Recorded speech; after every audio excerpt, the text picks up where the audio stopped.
Hello, good evening, everybody. Welcome.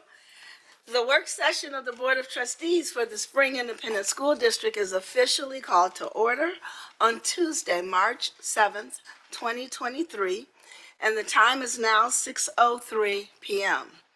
Trustees present are Trustee Adams, Trustee Correa, Trustee Durant, Trustee Jensen, Trustee Newhouse, and Trustee McDaniel.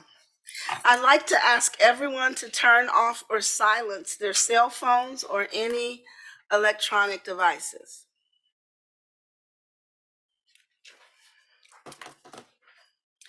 At this time, our board vice president and the board equity committee chair, Winfred Adams Jr., will begin the meeting by reading our Spring ISD equity statement.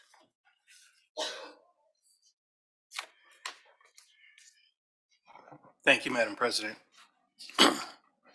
Spring Independent School District strongly believes in educational and racial equity as fundamental aspects of its core mission and purpose, embodied through any program, practice, decision, or action that affects all students, with a strategic focus on those choices and policies that most strongly impact marginalized students.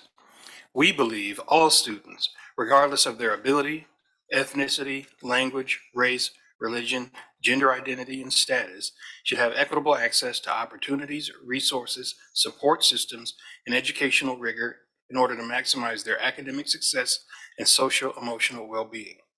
We believe every Spring Independent School District student is valuable and possesses individual strengths and characteristics that make our district a great place to learn and grow.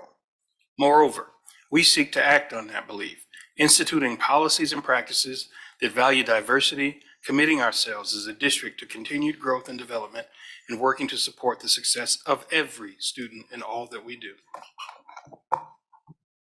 Thank you, Trustee Adams. Our first order of business tonight is a review of the minutes from our previous meetings. Does any trustee have any changes or comments to add to the minutes from February 6th special call session, the February 9th work session, the February 14th regular board meeting, the February 18th special call session, the February 25th special call session, or the February 27th special call session? We were really busy in We February. were busy, weren't we? All right. Hearing no changes or corrections, these items will be submitted as part of the consent agenda for our March 21st, 2023 Board of Trustees regular meeting, which is actually the third week of the month because of spring break. All right. Friendly reminder, everybody. Our next item is the superintendent's remarks. At this time, I'd like to recognize our superintendent of schools, Dr. Lapita Hinojosa. Thank you, President Durant. And tonight is going to be an amazing evening as you look out into the audience that is here present. We have our academics team. And so tonight we will be having a great academics update, really focusing on our special programs. So I just had to say that. Looks great to see all of our team here. But you know, this past week, we've had a busy week, and this past weekend we had our Fun Run and Wellness Fair. I'd like to do a special shout out to our HR department, and I see Dr. Bruce, Dr. Tamika Bruce, her team put it all together. The Wellness Fair was amazing. I walked out of there with so many giveaways and promised to do better, but I think I broke that promise already, Dr. Bruce. But we had an amazing event and coordinated by our Family and Community Engagement, our Executive Director, Dr. Miss Trinita Carroll. See, we keep talking about her going back to school. But Ms. Carroll working with our athletic department and of course to organize our fun run, and then our HR team that did our wellness fair. And you know, after a few years, we had not done this due to COVID. So it was just a successful return to this community event. And we couldn't have done asked for a more beautiful day. Those of you that were out there, It was beautiful. well, all four of you all were out there, and it was just a gorgeous, glorious day to be out there. And the temperature was perfect, although I thought it was a little cold. I had my jacket, but I had to drop it off. And this year, as you know, we had it at Planet Ford. In years past, we had been in Old Town Spring.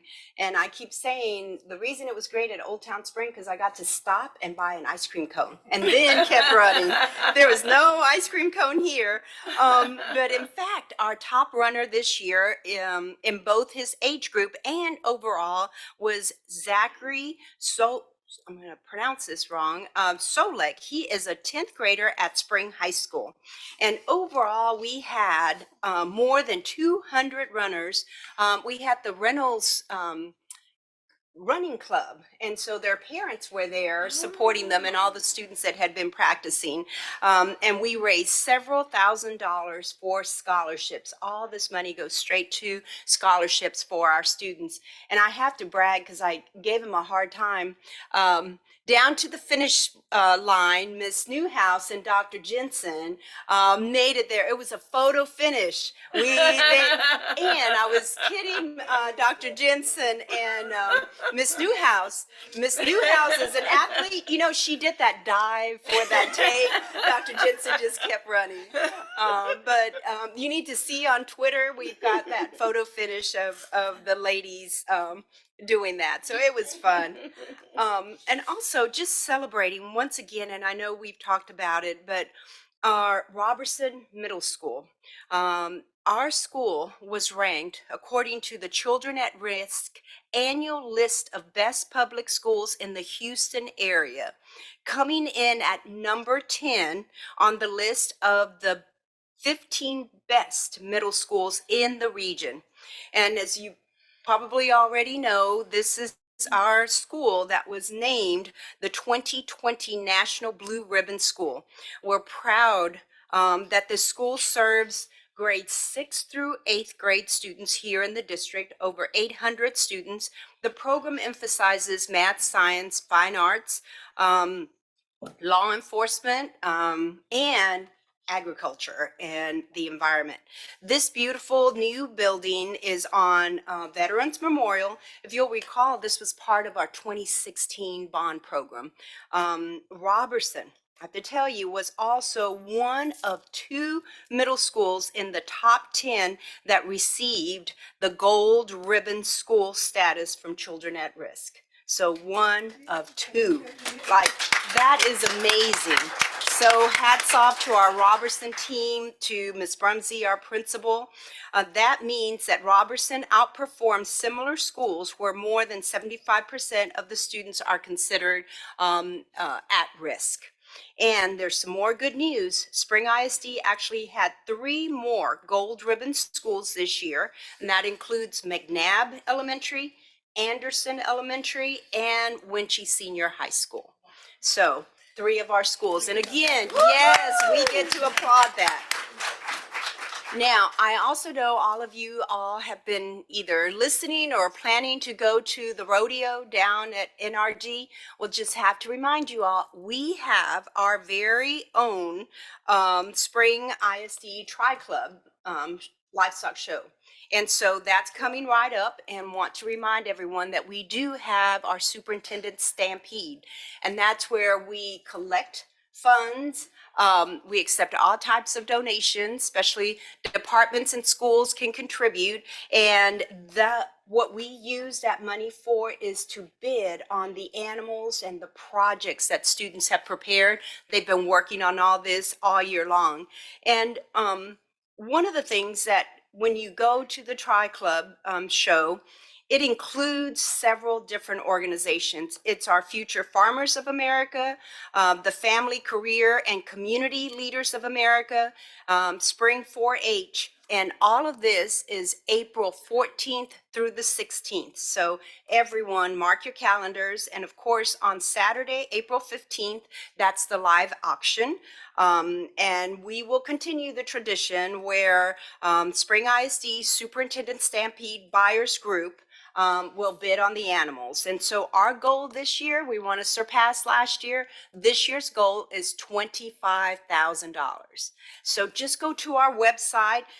You can go on our website, springisd.org/stampede to make your donations, or our finance department, Ms. Carlos, can help you make your donations online. However you want to do it, we'll take care of it. And then just last but not least, just reminding everyone that spring break is right around the corner. Much needed and well-deserved break is coming right up. It starts Monday, March 13th through next Friday, the 17th. All of our campuses and all of our buildings will be closed for that 1 week. So I hope everyone gets a little sunshine and gets some rest and relaxation. Comes back the final week so that we can finish incredibly strong. We will have less than 50 days left when we come back from spring break. So get some rest, some relaxation, lots of good food, and we'll see you back after spring break. So thank you, Mr. Ant. That concludes my comments. Thank you, Dr. Hinojosa. Our next item is agenda participation. This item allows members of the public an opportunity to speak on agenda items before they're considered by the board. So, Mr. Binkley, is there anyone signed up for agenda participation? No, Madam President, there is not. Thank you. For our next item, then I'd like to recognize our Chief Financial Officer, Ann Westbrooks. Good evening, President Durant, Dr. Hinojosa, and members of the board. Last month at the February board meeting, as part of the cooperative purchases report of purchases over $50,000, we had Kelly Services listed as a renewal of the contract that we've had with the company since about the beginning of the second year of the pandemic. And so some questions and possible concerns were raised at that meeting. So we wanted to take the opportunity this afternoon or this evening to give you all an update on how the contract with Kelly Education Services has been working for Spring ISD. And in order to bring that information to you, I'd like to call up our Assistant Superintendent of Human Resources, Dr. Tamika Bruce, to come forward and begin that presentation and introduce our guests that we have here with us this evening.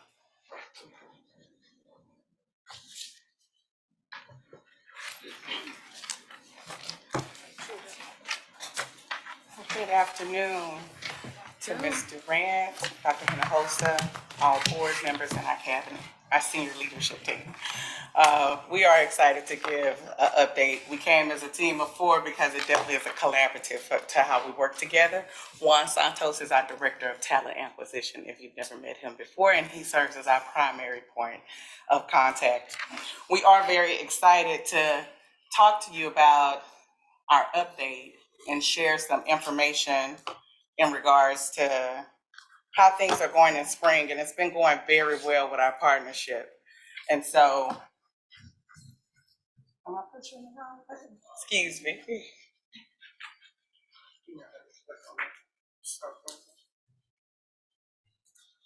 Thank you. And so we would like to share with you just a little bit of the history, because our partnership with I would say our relationship started with Kelly Education probably in 2017. We were just looking at some of the needs that we had in our district. And at that time, our goal was set a very aggressive goal for the sake of our students. We were challenged with having an 80% fill rate. And we weren't meeting that target, but we wanted to look at options of potentially, if we were ever able to partner, who could help us in order to meet the goal. So Kelly had a history of starting from 1997 with a focus of substitute teaching support. In 2004, recruiting to help districts hire those direct hires. So in that case, they went out to recruit and would help when they struggled with filling their teaching positions and other positions for school districts. 2018, they did a heavy focus on helping staff for early childhood education. And so we definitely saw some parallels with what our needs were, and we felt like potentially they could help us. Due to budget constraints, we were not able to partner with them. 2 times we reviewed it to see if that was an opportunity, but at that time our budget just did not support it. So in 2020, or was it the beginning of 2021, when given the opportunity, we were very excited to know that we would have the opportunity to work with them closer to see, would we see an uptick in our numbers? Would they be able to help us? Because after 2020, it was devastating hit, not only for us, but for all school districts. We saw people almost do a mass exodus from substituting. And then when it was time for us to build back up our pool, they just chose not to come back, many of our subs that we had. So last year is when we were able to implement. So we are 1 year and 2 months into our partnership with Kelly Education, and I'm excited to have Keith Elliott here. He's one of the senior directors for Kelly Education to tell you more about the work that we've been doing in spring. Thank you, Dr. Bruce, and thank you to the board for having me today and letting us tell a little bit about the partnership that we've developed with Spring ISD. So a couple things that I'll go through today, and I won't take a ton of your time, but I do want to just talk a little bit about who we are, what we've been doing for the district. So we'll talk a little bit we'll talk about the team that's helping support and the hands that are on the project that we're involved with here. We'll talk a little bit about some of the data that we've seen so far and where we've come from where we were to where we are today. We'll get a little bit into some of the benefits that are offered to the substitutes that work through us, because we do offer a nice benefit package to those substitutes. And then we'll do a little closing at the end, just kind of wrapping things up. So I'd like to start by pointing out this first slide here kind of shows the team that is involved with supporting Spring ISD. So if you'll see up top, we have Cheryl Currier. It says the Vice President of the Southeast Practice. Now, I know you've probably seen charts like this before, and you're thinking, how often is the Vice President really involved in helping Spring ISD? Cheryl is extremely active in what we do. We do weekly strategy calls for every district that we work with, our top end districts, our larger districts like Spring ISD. Cheryl's very active in those meetings, so will be joining us for strategy, talking about what we look to do as we move forward. I'm involved in a lot of that. You see my name right under there. Cindy Schreiber is one of my managers that helps with the strategy and what we do. And then we have on site here, I have Amanda Gigante with me today. Amanda actually works on site with you all here. She has an office on site, part of our commitment when we came on board to start working with Spring, that we would have somebody here available. So Amanda helps support things locally. You'll also see on the sides over there our recruiting and onboarding team that are assigned to Spring that focus on our recruiting needs for Spring. You can see that we have Jennifer Hohen up there, Jamaria Jordan, Jeannie McCleary, and Michelle Deering that focus on making sure that folks get through the hiring process, both on the front end with the behavioral interviews, all the way through the onboarding, which includes the I-9 and getting people onto their first assignment as they start with the district. Below that, as we go on down, we have our operations team. Our operations team has a couple different managers that you'll see there that are involved in what we do. They also will work to manage our incidents. So you'll see the incident managers that we have listed down there. If something comes up, if there's a challenge with the substitute in the district, those folks triage that for you and make sure that stays off of your plate. Moving on down there, we have our fulfillment team, and we have our managers for our fulfillment team down there. We'll talk a little bit more about that. That is a really large team that helps support what it is that we do here at Spring. So we'll dig into that one here just a little bit deeper as we go on through the presentation, kind of talk about how that team helps support you. Yeah, she's good. No, you're good. Okay. So just a quick little outline here of kind of our process, what we look at here, and what we do for the districts. And what we try to do is make your job easier. We take the administrative burden off of you. We handle all of those things. We do the recruiting, we do the onboarding, we do the training. We do we provide the scheduling system for you. We manage quality control. We look at we evaluate our substitutes to make sure that they're performing well. We allow your staff to provide evaluations for substitutes. And then finally, we also handle retention and recognition. So we have a couple different things that we can do that we'll talk about in our benefits, where we try to do things to make sure that we not only get subs hired, but they stay and they continue working with us as we move forward. So as I mentioned here just a little bit earlier, we do have a fulfillment team that works closely with you guys. Our fulfillment team has 65 trained absence specialists that work. They staff our call center from 5 a.m. to 6 p.m. Eastern time, so flipping central, we go 6 to 7 is what we do for you guys here at Spring. So we take quite a few calls for the district that come in, and we support that through those hours throughout the day. If they can't be reached during those times, we have email contact available. They can leave messages so that we can return back and get to those folks the next day. So they're able to support not only during the day, after hours. If things come in, they'll get in and they'll be working on those things first thing in the morning to make sure that we're addressing needs that come in. So they handle payroll issues that come up from time to time. Amanda can do that as well. What I like to share with Amanda is Amanda's kind of your main point of contact. If people don't know who to go to, that's Amanda. And she keeps that centralized approach to where people always have a resource that's local and can go to. Our call center is not local, obviously, but we do want that local support to be able to help support the district.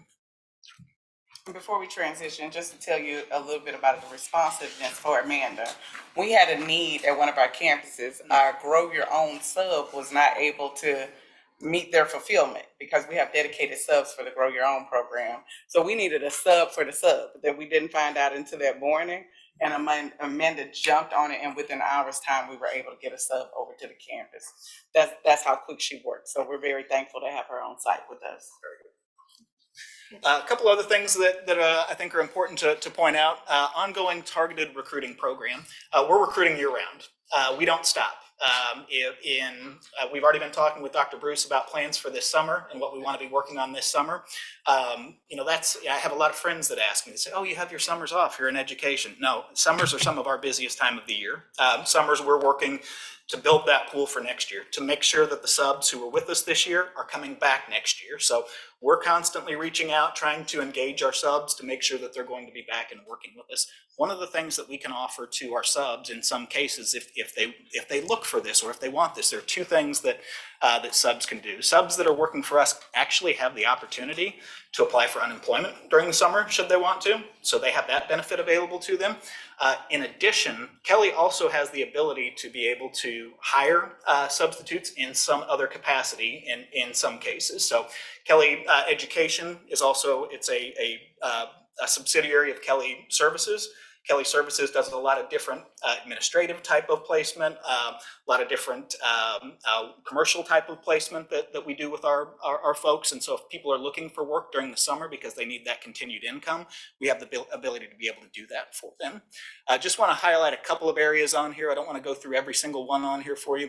We would be here all night. So our centralized customer support team, we've talked about that a little bit already, where Amanda kind of leads that charge and is available here locally for your team, but has tons of backup. And I think that's the important thing that we want to be sure that you all understand. It's much more than a one-person team that is running this unit. We all pull together to make sure that this comes together. We have the robust benefit retention packages. I'm going to hold off just a second on that because we have a slide coming up that will break that one out a little bit more. We do an orientation with our folks as they come in. They go through training. They learn what it means to be a teacher. If we look back, say 5, 6, 7 years ago, most of what we were hiring in Kelly Education was retired teachers. That's not reality anymore. Most of the teachers that we're bringing in need training, need to learn how to handle a situation when there's a student acting up in the classroom. What do I do to gain control of the classroom without crossing lines that I shouldn't be crossing? And so we provide that training. We make sure that they're prepared when they go into the classroom so that they're ready for their first assignment when they come in. We do follow up with our employees. We do have evaluations that we'll do with our employees. We do counselings with our employees if we get feedback where something didn't go well in a classroom. So we will counsel our employees to make sure they stay on track. We do provide weekly pay to substitutes. So we've gotten a lot of feedback since we've come in from the substitutes. They've really enjoyed getting that weekly pay. Generally, when we bring somebody on, it may take just a couple of, they may be paid their second week as opposed to, I think Normally if you've got that 2-week period and then a little bit of a waiting period, sometimes subs were waiting, I think, a month, and previously is what we've heard from some of the substitutes as we continued to work forward. I want to jump a little bit into some of what we've seen so far in our data. I'll start by first off mentioning our recruiting sources. I can't list them all because they're always evolving. We kind of put that on the bottom down there. What Kelly does is we start with a lot of the things that you see listed right there. There's a couple things that we've added out there, like the Willowbrook Mall, that's specific to things that we have done advertising wise for the district here. You can see some of the things we have up there, like our mobile branch that has been down here in the area of recruiting, where we'll pull that out in certain areas to do recruiting events. But again, the important part here that I want to point out is that it's always evolving. And what I mean by that is when it's not working anymore, we try something new. And so we're always looking at new ways to add new substitutes and close the gap on fill rates. As we look here, this kind of shows our hiring up to this point and what we've seen. As we've talked, we're about 14 months into the partnership right now since we went active. As Dr. Bruce mentioned, it's been much longer than that we've been in conversations and kind of talking about what Kelly does and how we can support the district. We've actually been working for about 14 months now. In that time, we've hired over 800 subs for the district. So we have been very aggressive in our hiring and trying to grow that substitute pool. It is, and I will tell you, to hire that many people, we have to talk to about twice as many people as that. So we're talking to, our conversion rate from somebody who starts the process typically runs around 50%. So if I went online and applied for a job with Kelly, started talking to folks, then I start finding out, well, what do you pay? What do I have to do? What are the qualifications I need to have? About half the people that start that process end up completing that process. So we have to touch a lot of people to be able to get there. Right now, we're averaging deploying about 150 subs a day. We expect that number to keep going up. And then so far this year, the district has hired 25 employees through Kelly that Kelly went out, recruited. The district found quality enough that the principals had decided that they wanted to bring them onto their team full time. So not only are we working to cover those day-to-day absences for you, we're also working to provide employees that are continuing to work in your district. Want to show this one real quick too, because this kind of shows, and Dr. Bruce mentioned the pandemic here as we were talking a little bit earlier. That was a disaster across the country, and I'm sure you guys felt it here. We certainly felt it. As Dr. Bruce mentioned, we've been in this business a long time. We are the longest running staffing partner for this type of business. That was probably the most challenging time I think Kelly Education has seen. We stayed on it. We kept powering through, and we have continued to do what we know how to do best. You can see as we came in here in 2021, back in January, it would have been January of 2022 that we started the partnership. So January 2022, in 2020 and 21, the district's fill rate was 40.2%. In that first year, we raised that to 60.7%. And now for the 2022-2023 school year, we are running 76% for the district. It's a trend that we like. We're happy to see that line moving up. I told Dr. Bruce as we met today, that is not the end of where we're headed. It's just where we're at right now. We're not a flip the switch and suddenly all the subs walk through the door. It takes some time to get that pool built up. We feel very good about the direction that it's heading and the trend that we're on right now. This is where I want to talk a little bit about the benefits and some of the things that we provide to the substitute teachers that we've gotten very positive feedback on so far. I know that you all have a Grow Your Own program that you run through Spring here. We also have that available to our substitutes where they can get discounted certification support through Kelly should they desire to go down that path. So we do work with subs on that program. We do offer the weekly pay. We make a 401k optional to substitutes. And then they also have the option, if they choose to engage in benefit options through us. So they can get benefits through Kelly if that's something that they're interested in. We talk about the training and support that we do. We provide training on the front end, but we also provide training that is ongoing training. Like let's say I'm a substitute and I feel like maybe I need more training in Excel. We have a library of courses that subs can go in and take at no cost to where they can brush up on their skills, different things that may help them in the classroom, whether it's instructional things like things I might need to know like Excel, or whether it's soft skills types of things, what I need to do in certain types of situations that might come up. So lots of different training options that we continue to provide to folks. And then probably the one that stands out here the most on this one is our incentives and what we're able to do with that. Kelly will offer incentives when it makes sense. So if we think we can get a lift to our fill rates by offering incentives, you will see us do that. For example, we have coming up an incentive program. We're calling it March Madness.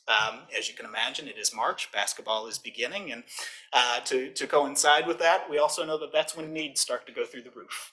We've been doing this for a long time. We know spring break hits. Teachers are ready to get out and enjoy some nicer days, and the kids are a little bit closer to getting out of school and just a little bit more wound up that time of year. And so we see the needs go up pretty tremendously. What we are doing is making sure that we provide incentives to make sure folks get out. This program that we're running right now gives our folks a chance to earn bonuses, different prizes by showing up and working more assignments in the classroom. So I told Dr. Bruce earlier, we look at two things when we look at raising fill rates. We can either hire more people or we can get people to work more.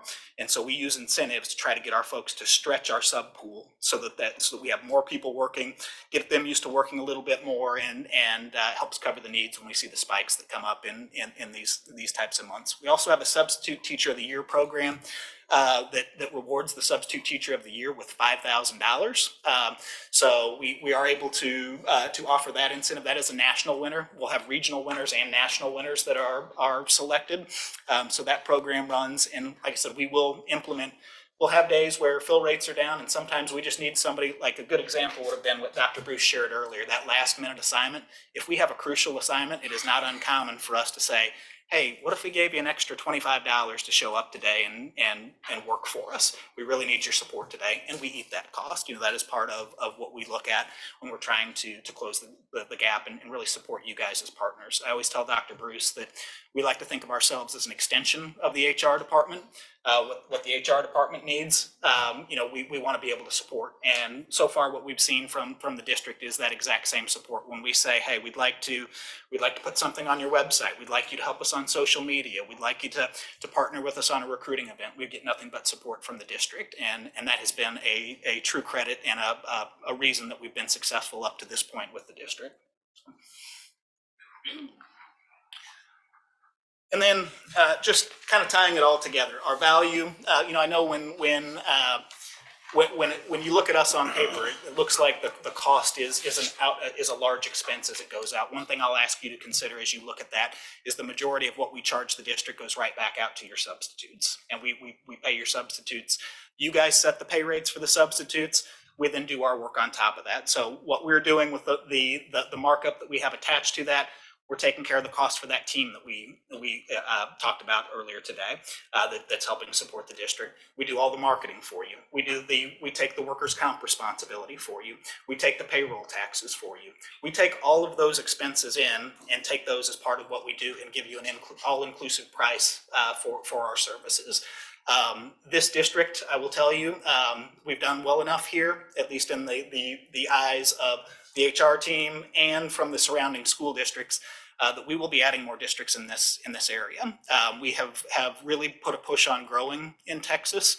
I can tell you in Kansas City, where I'm from, we have 8 of the 10 largest school districts in that area. Now, we've been working in Kansas City longer than we've been working in this area, and that's part of the reason why. But the early results and what we've seen in Texas, I do believe that we will continue to grow because of the positive start to the partnership. So our goal is to make your life easier, take that burden off of you, and really, all of us do this job. I've had a couple jobs in my life, but this is the first one that I felt like I really get to support the kids in the community and put a focus on making their lives better. And what it is, that they have a classroom with a teacher in it when they come in every morning. And we know what a challenge it is to turn over full-time staff, and we know that the support we bring also makes their lives easier. The more classrooms we fill, the less we're spreading students around and asking people to cover extra classrooms, or maybe, hey, can you cover an extra period today? Cancel your planned period because we need a sub in this particular classroom. So that really is what we try to do, what we strive to do.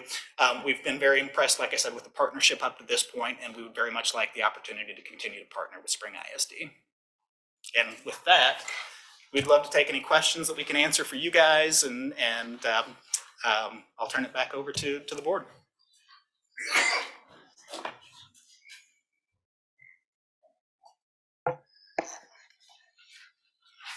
How many districts do you currently have in the Texas state of Texas? So as far as large districts, I would say 1, 2, 3, around the size of what you guys do, probably. There are 3 districts that we support in Texas right now, your size. Now, we do support several smaller districts. I'd say we have in the neighborhood of 40 districts, including charters that we support in Texas. This was a lot of great information, and I have a question that's actually from Trustee. I'll let my colleagues go first, and then I'll ask. Trustee Hodges is in Austin, actually, speaking with some of our legislators advocating for our students, so she wasn't able to be here with us this evening. But I'll yield to Trustee Adams. I have a couple of questions, and this is probably more towards you, Dr. Bruce. What was the fill rate before the 2019-20 year? Like your data starts here at 2019-2020. Yes, so it basically was fluctuating. There were points where we actually had got up to around the 73, 74%. We were still shooting toward the 80% goal, but then we saw a dip, and we really don't know why it dipped at that time. So on average, if you really looked at us, we were probably around the 60% most of the time. We saw some upticks. You would have your peaks, but then you would drop back down, as in it was like seasonal. How you have the life cycle of the teacher, that you had the same ebbs and flows for your substitutes. So overall, we kept landing in the 60s. I would like to see at least going back Absolutely. 5 years data on that. Yes, we can pull that. Thank you. I took over at 17, it'll be 5, because Okay. I have the data from 2017. And then you Okay. mentioned that we explored doing this before and the cost was prohibitive. What changed to make it so that we could afford to do this? The availability of the ESSER funds. We're paying for this using our ESSER 3 funds. Okay, so yeah, that's of concern to me, with that cliff approaching. And so that gets me back to another concern that I have about these sorts of arrangements generally.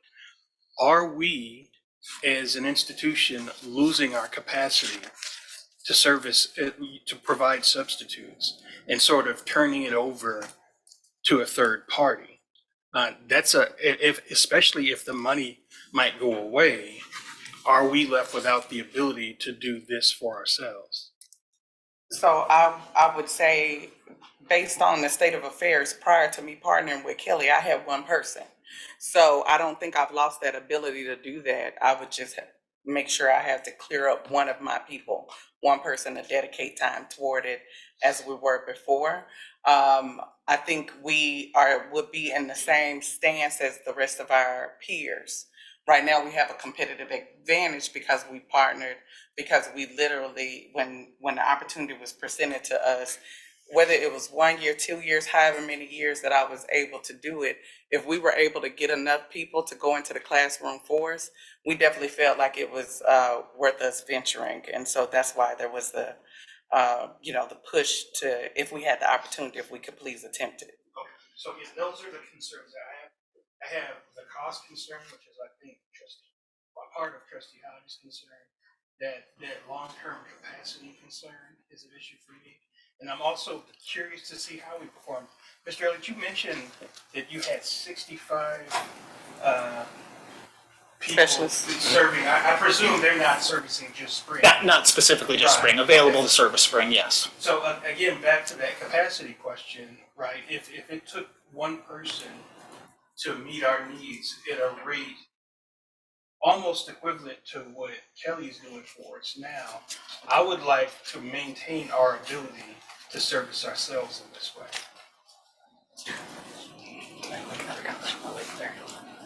You can make a comment. Did I have my mic on? Trustee Adams, if I can just add a couple more quick points there to what you stated there. 2 things. When you go back and you look at data from pre-pandemic, one of the things that I would encourage you to also look at is the needs prior to the pandemic versus the needs now. One of the things that Kelly has seen year over year is about a 20% increase since pre-pandemic in needs of substitute teachers from our partner districts.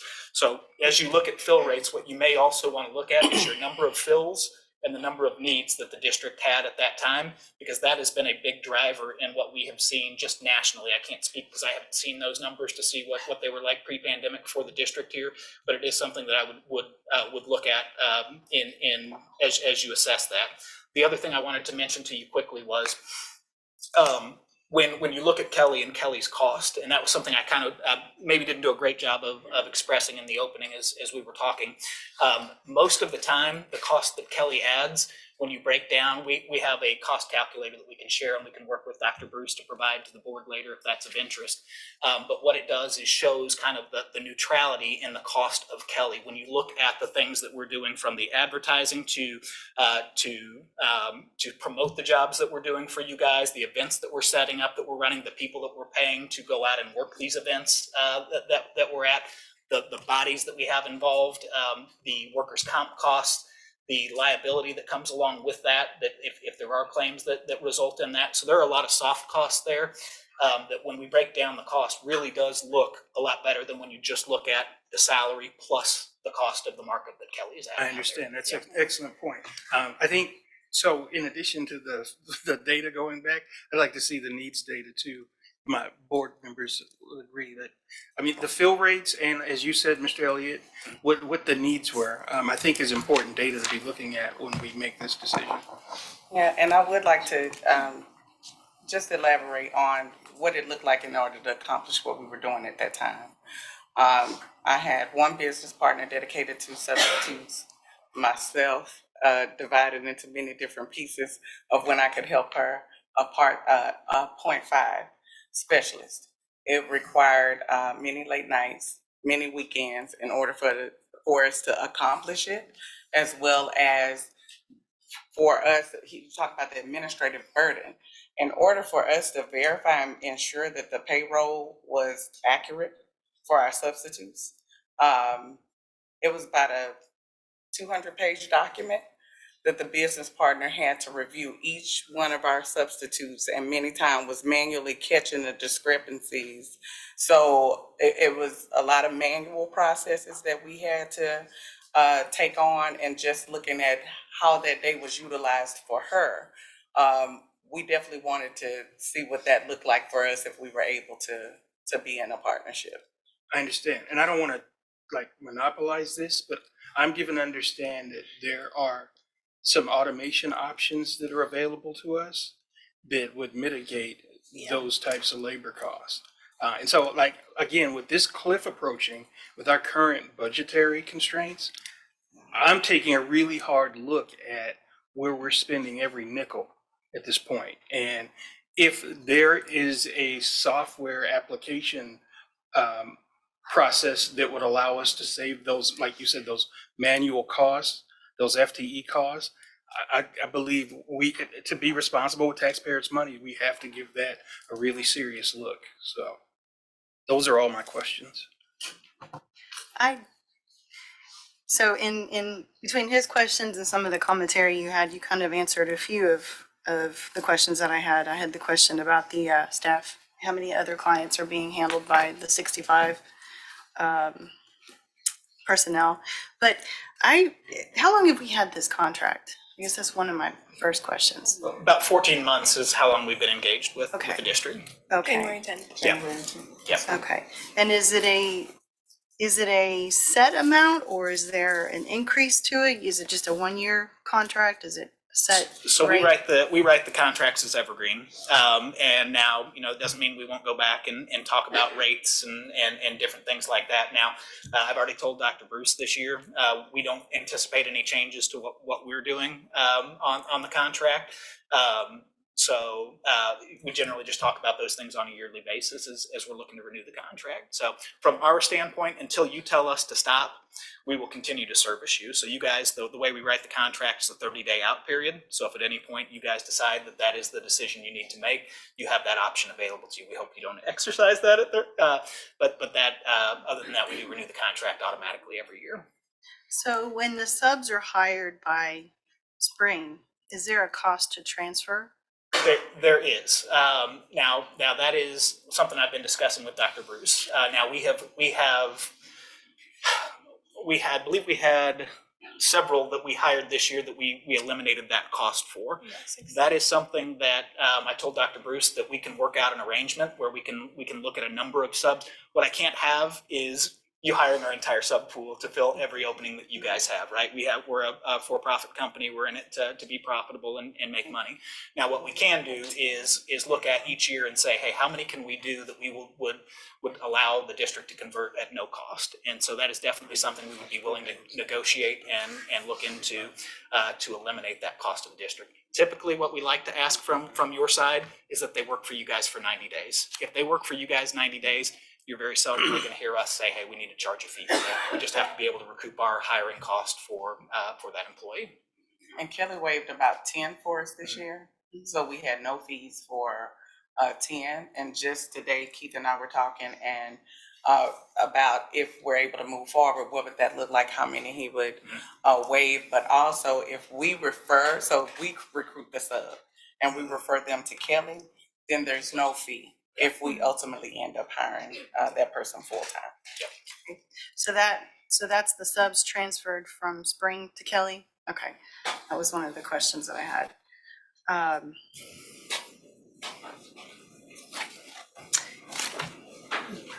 Yeah, I would like to see kind of the cost per employee and kind of do that comparison for what we have as well. And then my last is on the R value page, you mentioned creating cost savings, enhancing teacher retention, boosting student achievement, and the accountability and measurable results. Do you have data behind those four in particular? So for create cost savings, we can share that with you and what that looks like. We also have additional programs that we offer that would filter into that we've not implemented at Spring yet. But yes, we do have a cost calculator that we can show kind of where we're saving money for the district. And I can work with Dr. Bruce on that. Which other ones did you point out specifically? Enhance the teacher retention? Enhance the teacher retention. Yes, we can share that now. For you guys, it's a little bit different because we just started working with you guys in the second half of last year, so we didn't really have a full year with the teachers.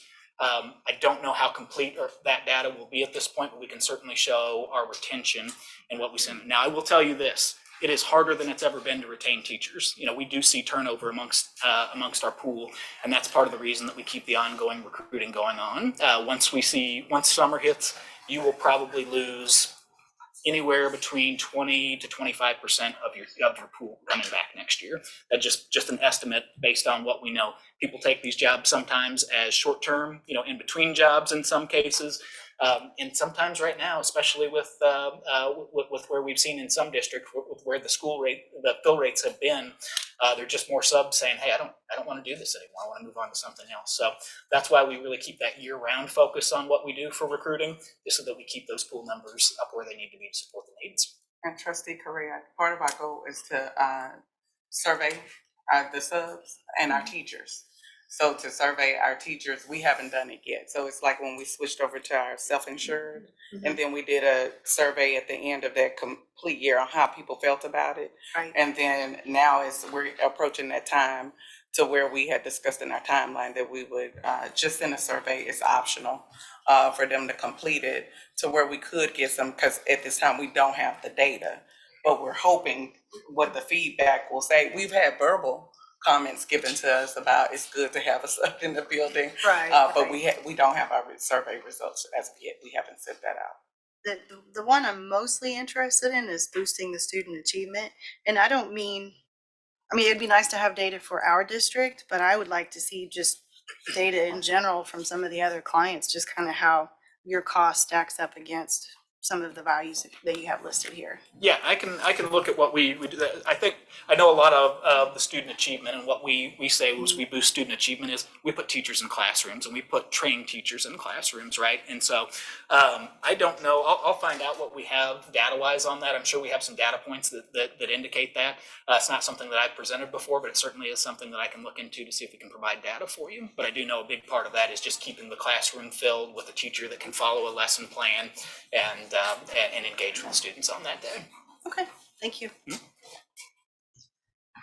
I just have a quick question, and it's about who the substitutes are. You said that retirees no longer seem to be the main source of your substitutes. So who do you target when you're recruiting? Yeah, so what we target a wide variety of candidates as they're coming in. So what I'll say is, as part of our process, as we go out to recruit, we'll be posting online. We post on Indeed, we post things in social media, we post on your website. We have Kelly-directed websites that we draw people to and that we advertise to. So what we're looking for and what we do is we have a behavioral interview that they go through on the front end. So as somebody comes in, the qualifications in Texas are a little bit different than they are in some other states. They're a little bit more, they're a little less stringent than I think in some of the states that we work with. And so we do have them go through that behavioral interview, make sure that we have a good fit there. And then everyone is background checked before they step foot into a classroom. So they have to complete our training, which has knowledge checks that they'll go through. So really in spring in Texas, we have a wider net that we can cast as we're going out to look for substitute teachers. Now, my comment on the retired teachers is there are two things that have caused that. Number one, we're seeing less retired teachers continue on to substitute teaching than what we had seen in years past. Kelly's just seeing that from a national level. We're seeing them work less, we're seeing them work not as long as maybe they had in the past. And combined with that, I kind of mentioned earlier, the increase in needs that we've seen in school districts has been dramatic over the last several years. So we definitely have had to reach deeper into those pools, and that's why I feel like the training aspect, those types of things are so important to what we do.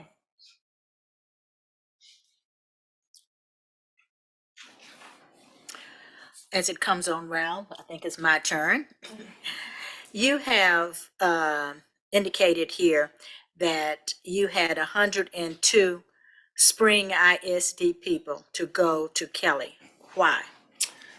So that was how many we transitioned when we first started with you. So You transitioned, so Yeah. you took 102 of substitutes that we had on our pool yes, and they went to Kelly. yes, But that wasn't all of them. yes. The rest stayed with us. No. So we have no one for our teachers to call into when they're sick to get a sub for my building. Or I'm going to be out tomorrow, I need a sub. We have no one in human resources or any department. They still can actually call Juan. Juan serves as the liaison for our district between Amanda. Amanda sits right around the corner in this building. Okay. But they can call, so they do still, I could give my phone and show you the text messages. And we're the ones calling now. We're taking that load off your Yes, and campuses. they entered their information into ASOP. Even when we were here, we didn't want a phone call. The most Right, efficient way is you ASOP. put it in that automation, Winford. We put it in the automation. Yeah, We that's not- didn't call, That's not how to- we didn't necessarily call a person, but we put it in that automation That's just that the interesting. district was responsible for. And the district sent out substitutes. I'm old school, Amanda. I didn't have Kelly services. And I have still been in contact with some districts that don't have Kelly services. They use the automation in which we call in, and the district is responsible for getting it out, not an outside service there. So that's why I'm curious as to why these 102 that we in our pool went to Kelly, for one. And then you have an average sub deployment of 150 subs a day. You're saying that we have going out. Is that what this is, 150? Our Yes. campuses are asking for almost, I think your number's higher than that.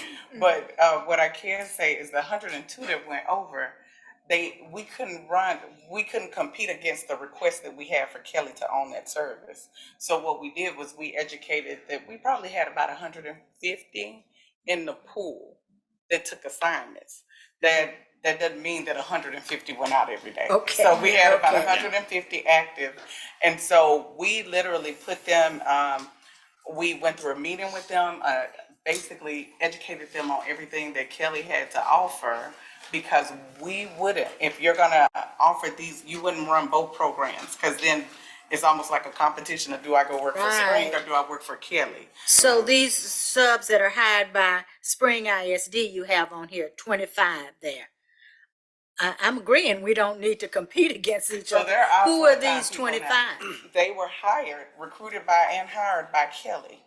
When we deployed them to the campuses, the principals liked them so much that they said, hey, I'd like to hire them. Can I hire them as a DOI?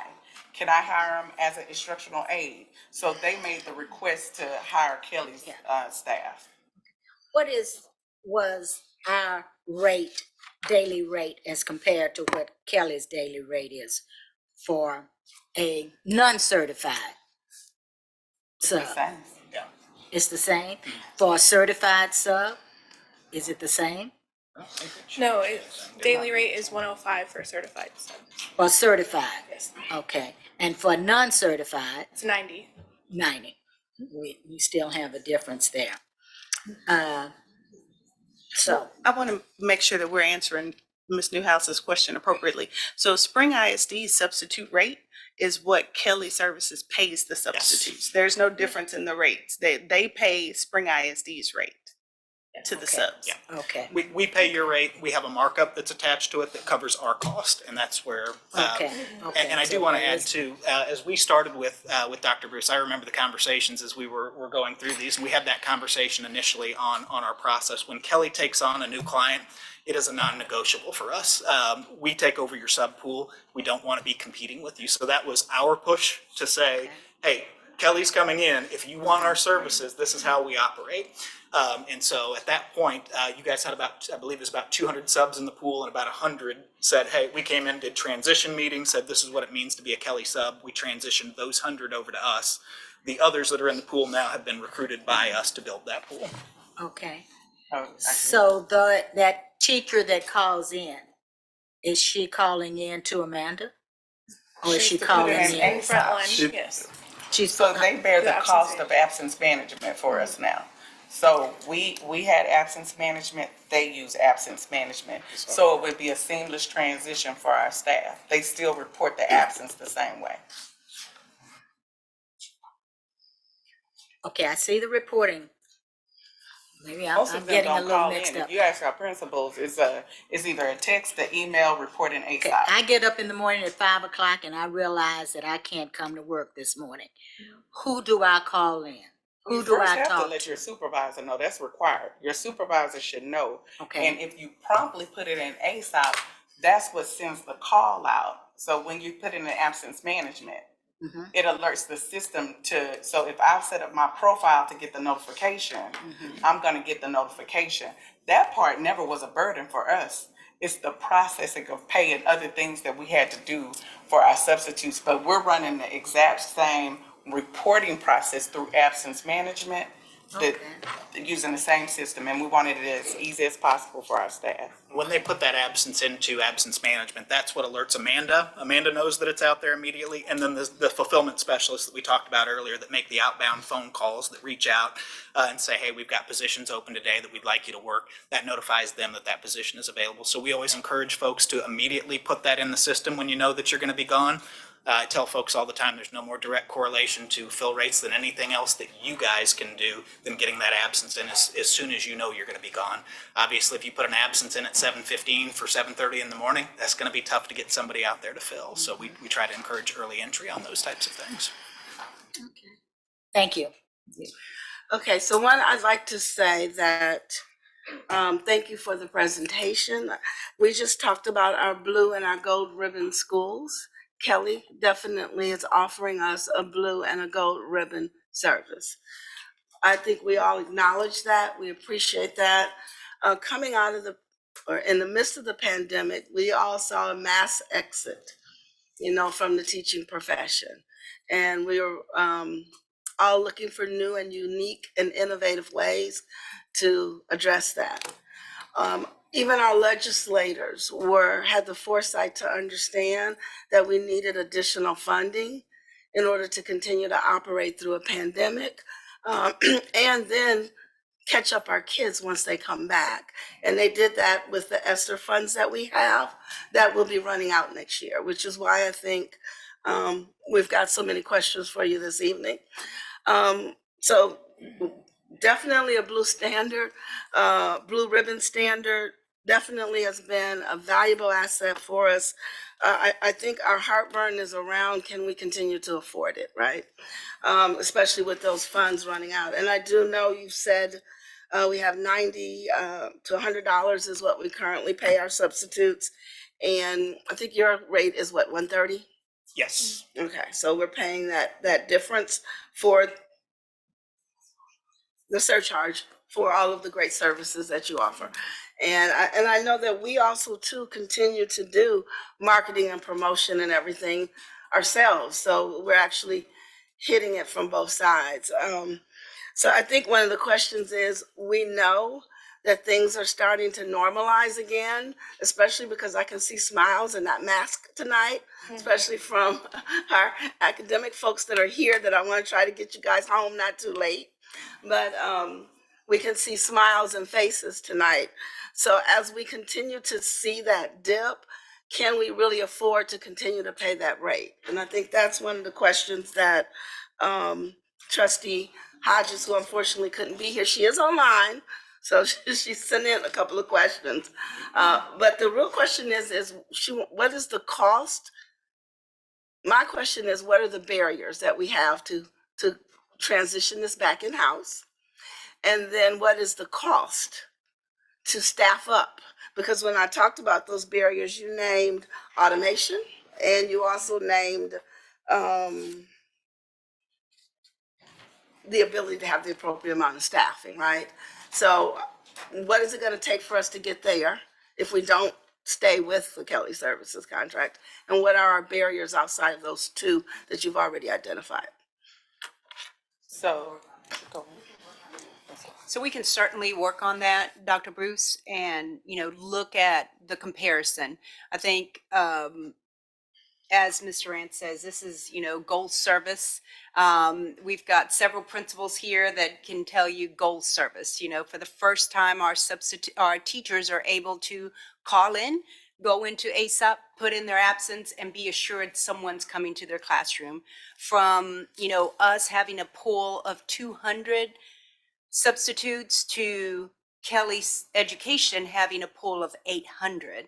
So there's no comparison. However, what the board would like for us to do is to look at what would it take after ESSER monies leave. How can we provide that gold service to our campuses so that they can continue to send teachers to training, or teachers can take their days and be assured that their classrooms aren't going to be split up, that I'm not going to have to give up my planning period, or I'm not going to have 40 kids in my classroom because we can't get the fill rates there. So we'll work on a comparison. What would it take for Spring ISD to be able to have a pool of 800 substitutes for us to pull on? And what would that staff look like? We can work on that and Okay, have now something their ready. pool of 800 is statewide, so let's make sure we're realistic in what we're analyzing. No, But that's I our just pool. that's our pool alone. Yeah. Perfect. That's our. So I have two other clarifying questions. So the contract originally is 1.5 million, right? Was that 1 year or 2 year? I understand it's evergreen, but it was for 1 year. Okay.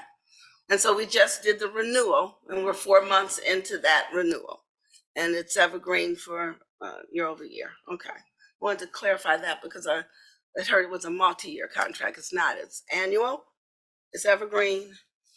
Okay. And I understand you all have done some amazing, innovative ways to bring quality substitutes into our district, and that's greatly appreciated, especially during a really difficult time.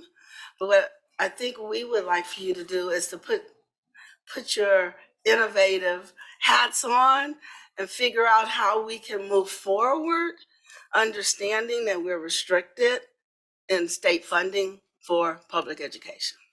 Yeah, so, all right. Any other questions? Just had a real quick follow-up. The when the sub pool gets transferred to Kelly, do those subs that came from Spring get priority when we need a sub? Is one, and two, do those subs now also get sent out to other areas that might need a sub? Not right, no. Right now, Spring is the only district in the Houston proper area that we're supporting. We do support Port Arthur down, I think it's a little bit further east, and south and east, and then we support Uplift schools. Those are the large districts. I mentioned three that were comparable, I think, in size to what you guys do in this area. So we don't have anybody else in the Houston proper area. Now, that said, we are engaged in talks, as we mentioned, because of the success that we've seen here with other districts who want to see that happen. If that happens, then what we do is we then start utilizing the pools from the local market to be able to supplement on what we do in Kansas City. I mentioned we have 8 of the largest 10 districts. And so what we do is we work proactively with those districts to say, what are your high need days that are coming up? What can we look forward? And we start scheduling out what the high need days are. So then we start working with our group of pools and say, hey, we're going to need more subs at this district on this given day. So we utilize the strength of having multiple schools in a market to be able to supplement on days when they go up, when needs go up, needs go down. We do expect that will likely happen in this market here before long. But right now, all of the subs in this market are dedicated to you. And they still have opportunity and choice. Yeah. So part of working for us, they used to be able to pick. If I want to go to Twin Creeks every day, because that was important for us. We had some that were campus subs. That's where they went all the time. And we wanted to make sure that they could still have that option. And so they do. We still have some of our consistent subs going to the same place for the sake of time. We didn't have them to come, but we had some substitutes that wanted to come and just talk about how it was a very easy transition, and they've enjoyed the transition. But we're thankful that they're still here with us and still showing up each day. So maybe kind of to segue from Trustee Durant's question about being, innovative thinking. I don't know, because we've talked about the extremes, right? Going from using you guys 100% to maybe not being able to We need going to find forward. something in the middle. And so could we come up with maybe somewhere in the middle where maybe it's a supplemental service? So is there a cap to the number of substitutes that we can use through Kelly Services based on the current contract we have? Only based on the funding that you guys are, if we're saying that it's a I heard the number 1.5 million, and if that's the cap, that would be a cap imposed by you guys. So Okay. no cap from our side to say that, hey, you couldn't have 275 subs on site one given day. Okay. But we did discuss today, Keith was saying I think he was using his innovation today, he's just not mentioning it. In our meeting today, like even if you had a targeted group, he was like, if you wanted to target a certain area, where we have a high needs area where we're not really getting subs to show up there, and they would deploy subs. He just wanted us to know that if there were budget constraints again, and we needed flexibility, we just would have to go to the table. But as of right now, we hadn't had a deep discussion about what that would look like for us. Yeah, we will work within the parameters that you give us. If it's hey, look, this is what we need to stay within budget wise, we can do something like that. Where it gets challenging and where Kelly is going to push back against is if you're recruiting substitutes and we're recruiting substitutes, we're both investing money in that, and you're using some, we're using some. That's going to be a situation, just to be frank with you, we have a lot of schools that we support, and we don't have any relationships like that. We don't do supplemental. We just talked about a potential client today that said, hey, they want us to come on to do supplemental. And it was for us about a $5 million contract that we said, no, we'll stay away from that. Our experience has been, it does not work. You end up with people having payroll concerns and saying, oh, you owe me, or you owe me. And so-and-so told me to be here. Well, that's not who I talked to. That type of thing has been a bad experience in what Kelly has seen in the past. And he had one district to give them a cap, We have had that happen, yeah. but they have no subs afterwards. Yeah. So it's like, if they hit that cap in April, then from April to May, they came up with a plan to how they supported schools without subs showing up. That gets to the heart of my concern. which is us giving up our institutional Yeah, capacity we're outsourcing. to do this work, We're outsourcing. right? Because like she said, your service is phenomenal, right? And the price is really good, I think, as well, right? But if we go all the way down this road, we can't really easily turn around and come back. When, as you said, you are a for-profit company, Kelly's in the business of making money, and you charge us what the market will bear. And when we can't do anything for ourselves, suddenly the market will bear a whole lot more. I'm very uncomfortable with us going that far. I will say on the way we run our cost structure, we have consistently, and this is just you say what the market will bear, and I want to make sure that you understand that we have a lot of competitors in the market that have come and have caused us over the last several years to cut our margins very thin. And so we are kind of checked, I guess, in a sense, by competition in the market, because if we get too aggressive or we go a little bit further, and what I'll say right now is we have never seen more clients coming on than we've seen in the last year and a half. Coming out of the pandemic, similar to what you guys had seen, is that there was such a drop off in what we had seen in fill rates. So we have seen more schools come on in the last year and a half, and then similar to kind of what you guys are talking about, saying, hey, having that administrative burden gone, having what Kelly takes care of for us, that has kept us in place in a lot of districts. And I don't think we've lost any that we brought on at the same time that you all came on up to this point. Now, it's not a matter of y'all being able to handle that.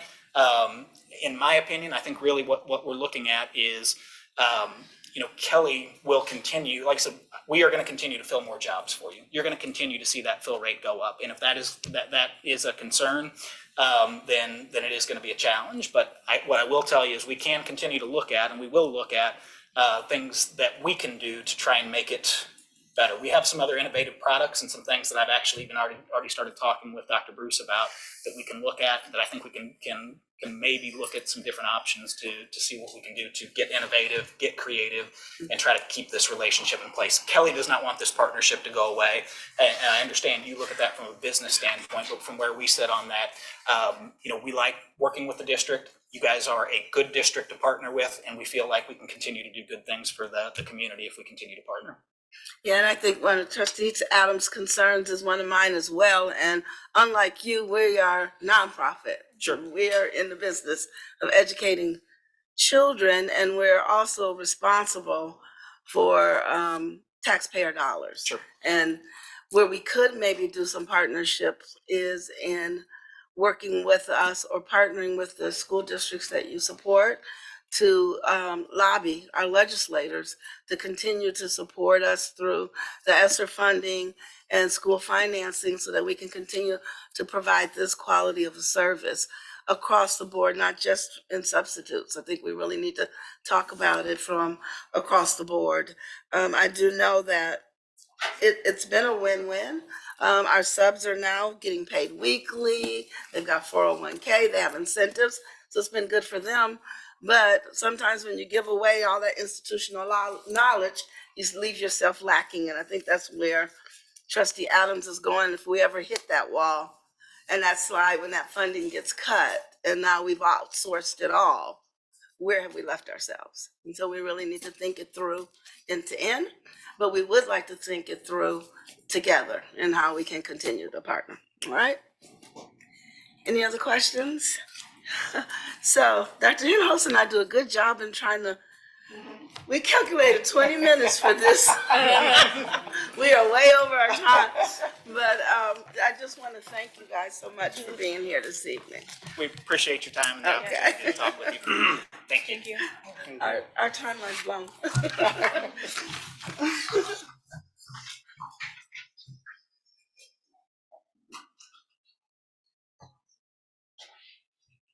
So thank you, Ms. Westbrook. So that all came from you. Our next item, I'd like to recognize our Chief of Communications, Shane Stubhart.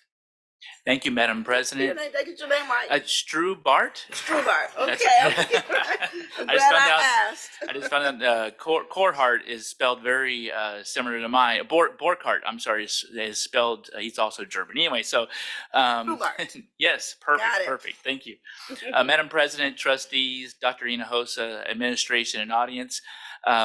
Tonight, the Student Health Advisory Council. I'm going to ask them our chairs to come forward. Our Student Health Advisory Council has a presentation for the board based on requirements set out in Senate Bill 9.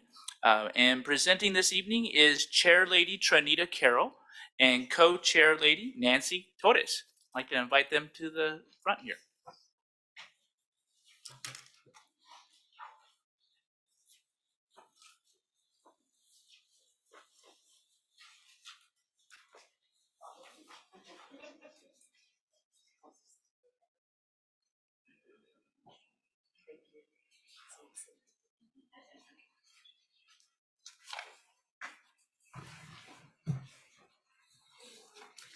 Good evening, President Durant, members of the board, Dr. Hinojosa.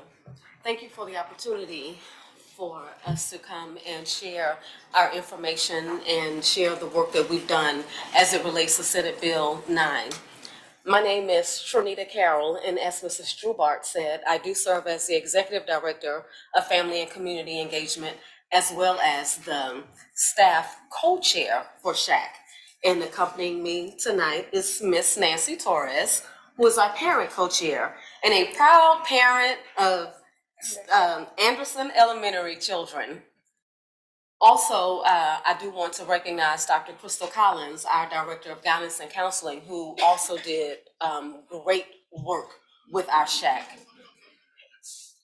I know that, excuse me, we have presented to you all before on the work of SHAC and why we exist, but as a reminder, SHAC does exist to ensure that our students are healthy, both mentally and physically.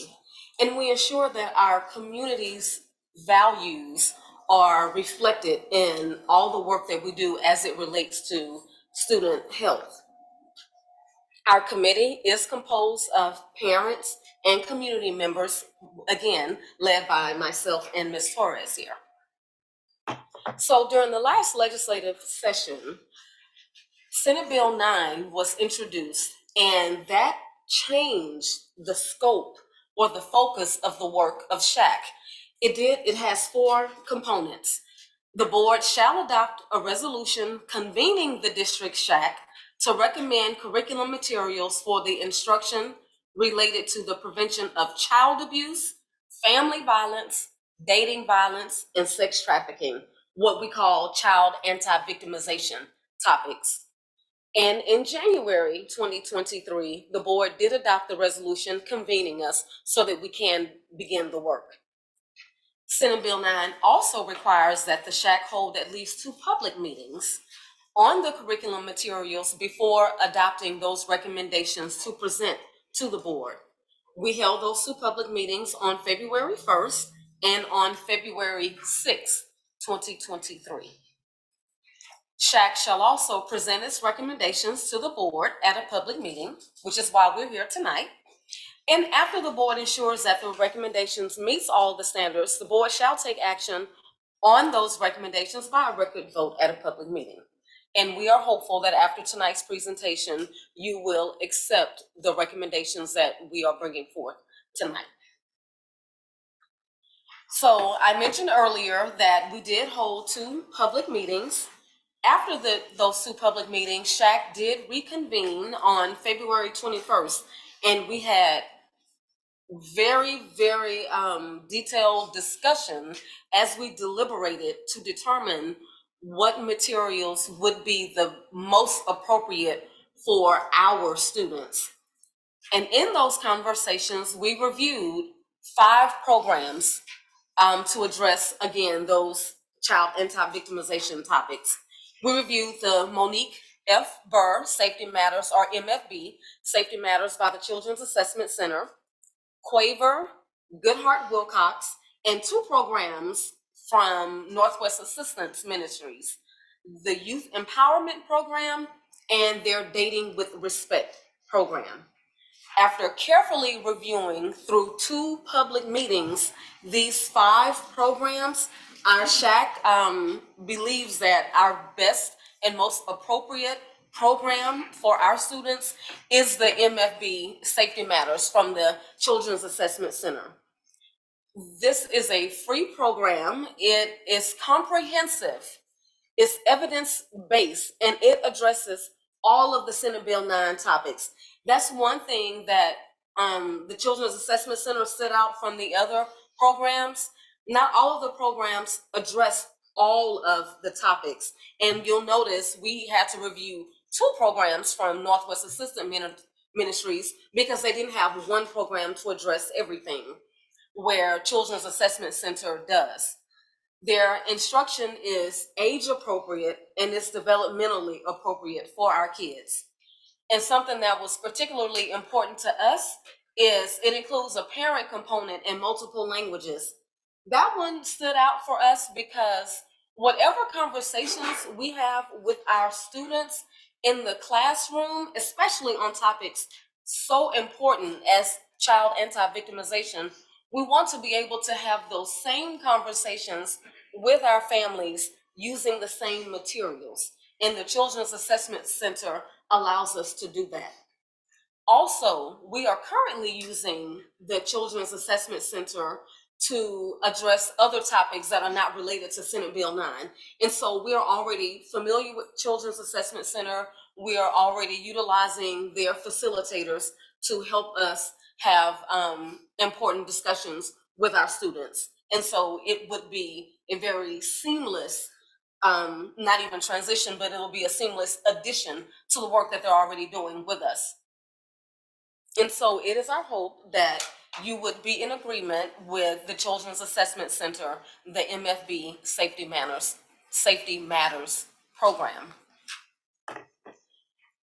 If you are in agreement, then our next steps would be to work with our guidance and counseling department and our physical education department to first distribute our Senate Bill 9 opt-out letter to parents.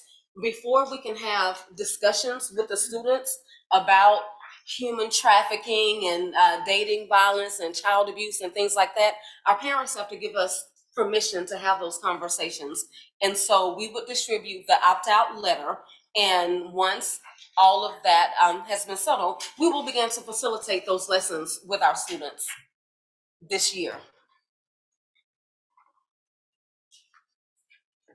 And that concludes our presentation. I'd like to open it up for questions. Hi. We have a update from TASB on quite a few of our policies, and one pertains to you. And I assume this is along with the opt-out letter, but CQA Legal says technology resources, district campus and classroom websites, and that we have added the requirement to post curriculum materials on human sexuality instruction and instruction related to the prevention of child abuse, family violence, dating violence, and sex trafficking. So I assume your committee is going to have to work with our technology people and get this up on the website. Yes. Is this true? Yes, that is correct. So And, oh, I'm sorry, go ahead. no, I'm sorry. And we've also worked with our technology department to post our public meetings that we were required to have. I think this is a good thing for parents to be able to see what their kids are learning. And sometimes, you know, when parents read this stuff, they learn quite a bit too. Absolutely. And we do plan to facilitate those discussions with our parents. Yes, ma'am. I just wanted to say thank you to you, Ms. Carroll, Ms. Torres, all the members of the SHAC committee for stepping up in taking on this work. That's extra, and I really appreciate it. I frequently disagree with our legislature, but I think this is good policy, and I thank you. I also think your choice was a really wise choice. When our children have the misfortune of needing the Children's Assessment Center, I think it's really good idea for them to already sort of be familiar with their practices. And so I think it was a good choice. And again, thank you. Thank you, sir. And it's all Ms. Torres. She actually drives this bus for us in the work that we do with Shaq. We appreciate that. Thank you. We could have done it without Miss Carmen's guidance from previous years. I'll jump in real quick. Yeah, for sure. I just wanted to say, can you go back to slide 3, I think, of the presentation? Let's see. Right here? One more, Oh, right here? there. No, the members. Oh, okay. I just wanted to just commend you guys for growing this list, because I remember the heartache of not having enough parents involved and being with Nancy and with you guys and doing all that. And it is a lot of hard work.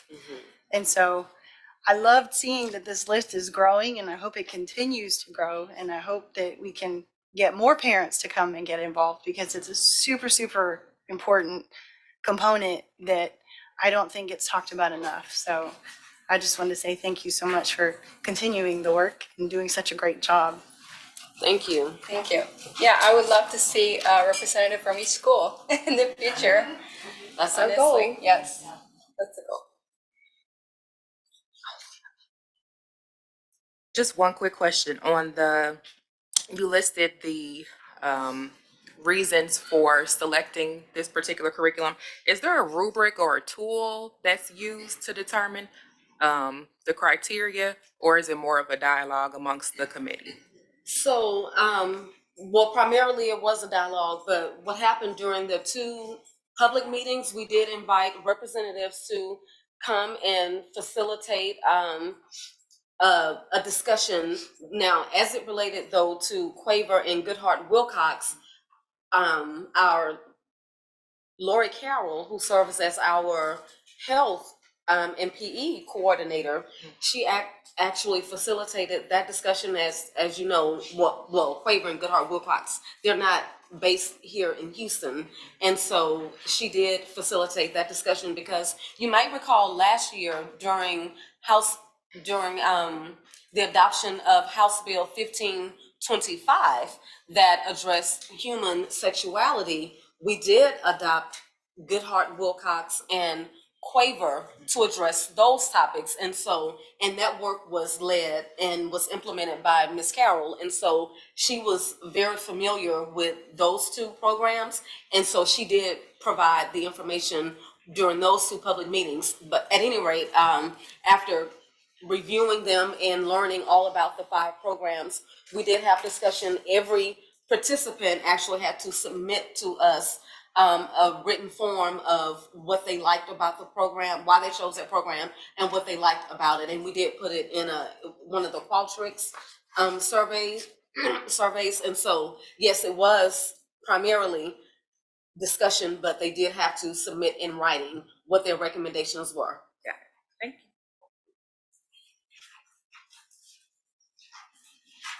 you. Okay, I'd like to thank you for bringing this forward to us this evening. And I'm going to tell Ms. Torres, Ms. Correa used to head up that committee, and look where she is today. So. If we don't have any other questions, I'd like to thank both of you, Ms. Torres and Ms. Carroll, for being here this evening. And I'd like to say thank you to Chief Strubar. Did I get it? Good. Tonight. All right. All right. Thank you, everyone. Thank you very much. Thank you. Our next item, I'd like to recognize our Chief of Academics, Craig Quare.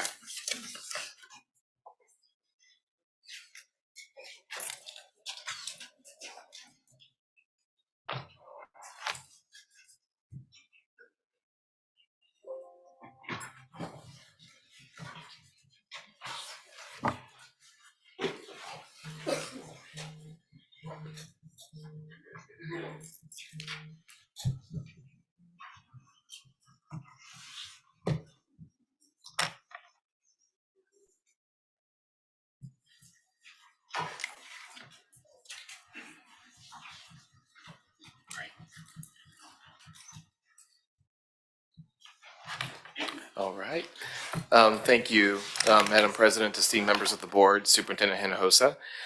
We're really excited to provide the board and the public today an academics update that's really going to focus on three of our amazing departments. Multilingual, we're going to be going into advanced academics, gifted and talented, and then we'll be closing with special services.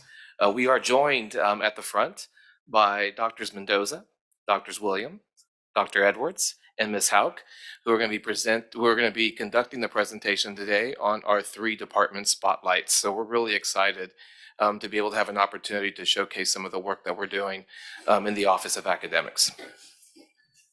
As always, board, everything that we do is rooted in our theory of action, an aligned curriculum with corresponding progress measures, supported by the differentiated professional development and the implemented with fidelity results in increased student achievement. And as we know that all of our work that we do, no matter what department, but specifically in academics, is rooted through our theory of action.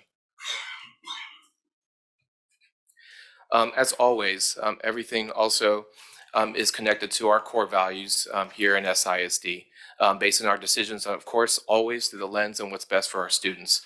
Striving for excellence in all that we do every day, building trust through integrity, leading by example, communicating openly and transparently, valuing diversity and treating everyone with dignity and respect. And of course, we never win as individuals, but we win as a team. Our why is our excellent equitable outcomes for all students, our North Star goal, which is increasing all of the number of A and B campuses that we have here in Spring ISD, ensuring that every single campus offers a quality seat to every single child. Our North Star goal is rooted by our 2027 timeline of ensuring that we increase our number of A and B schools, but also to ensure that we do not have D or F schools here in Spring ISD. And as we can see already with the growth that we have had in the previous year, we've already met those indicators, most of those indicators, as we are on the path already to excellence. As we know that all of the work is rooted on our 6 strategic priorities.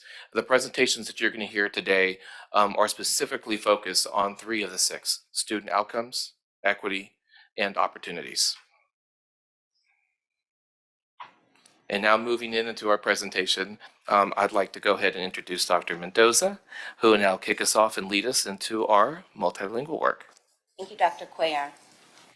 President Durant, Dr. Hinojosa, members of the board, and distinguished guests. It's my distinct pleasure to open our session this evening, revisiting what you shared at the beginning of this meeting. Our 3 areas are dedicated to supporting students regardless of their ability. Our 3 areas are focused on valuing all individual students' strengths and characteristics. What we will present this evening directly aligns with those areas in our equity statement and, as you'll see this evening, in our equity plans that we've been implementing now for 2 years in some of our areas in multilingual and advanced academics. So I will open with multilingual.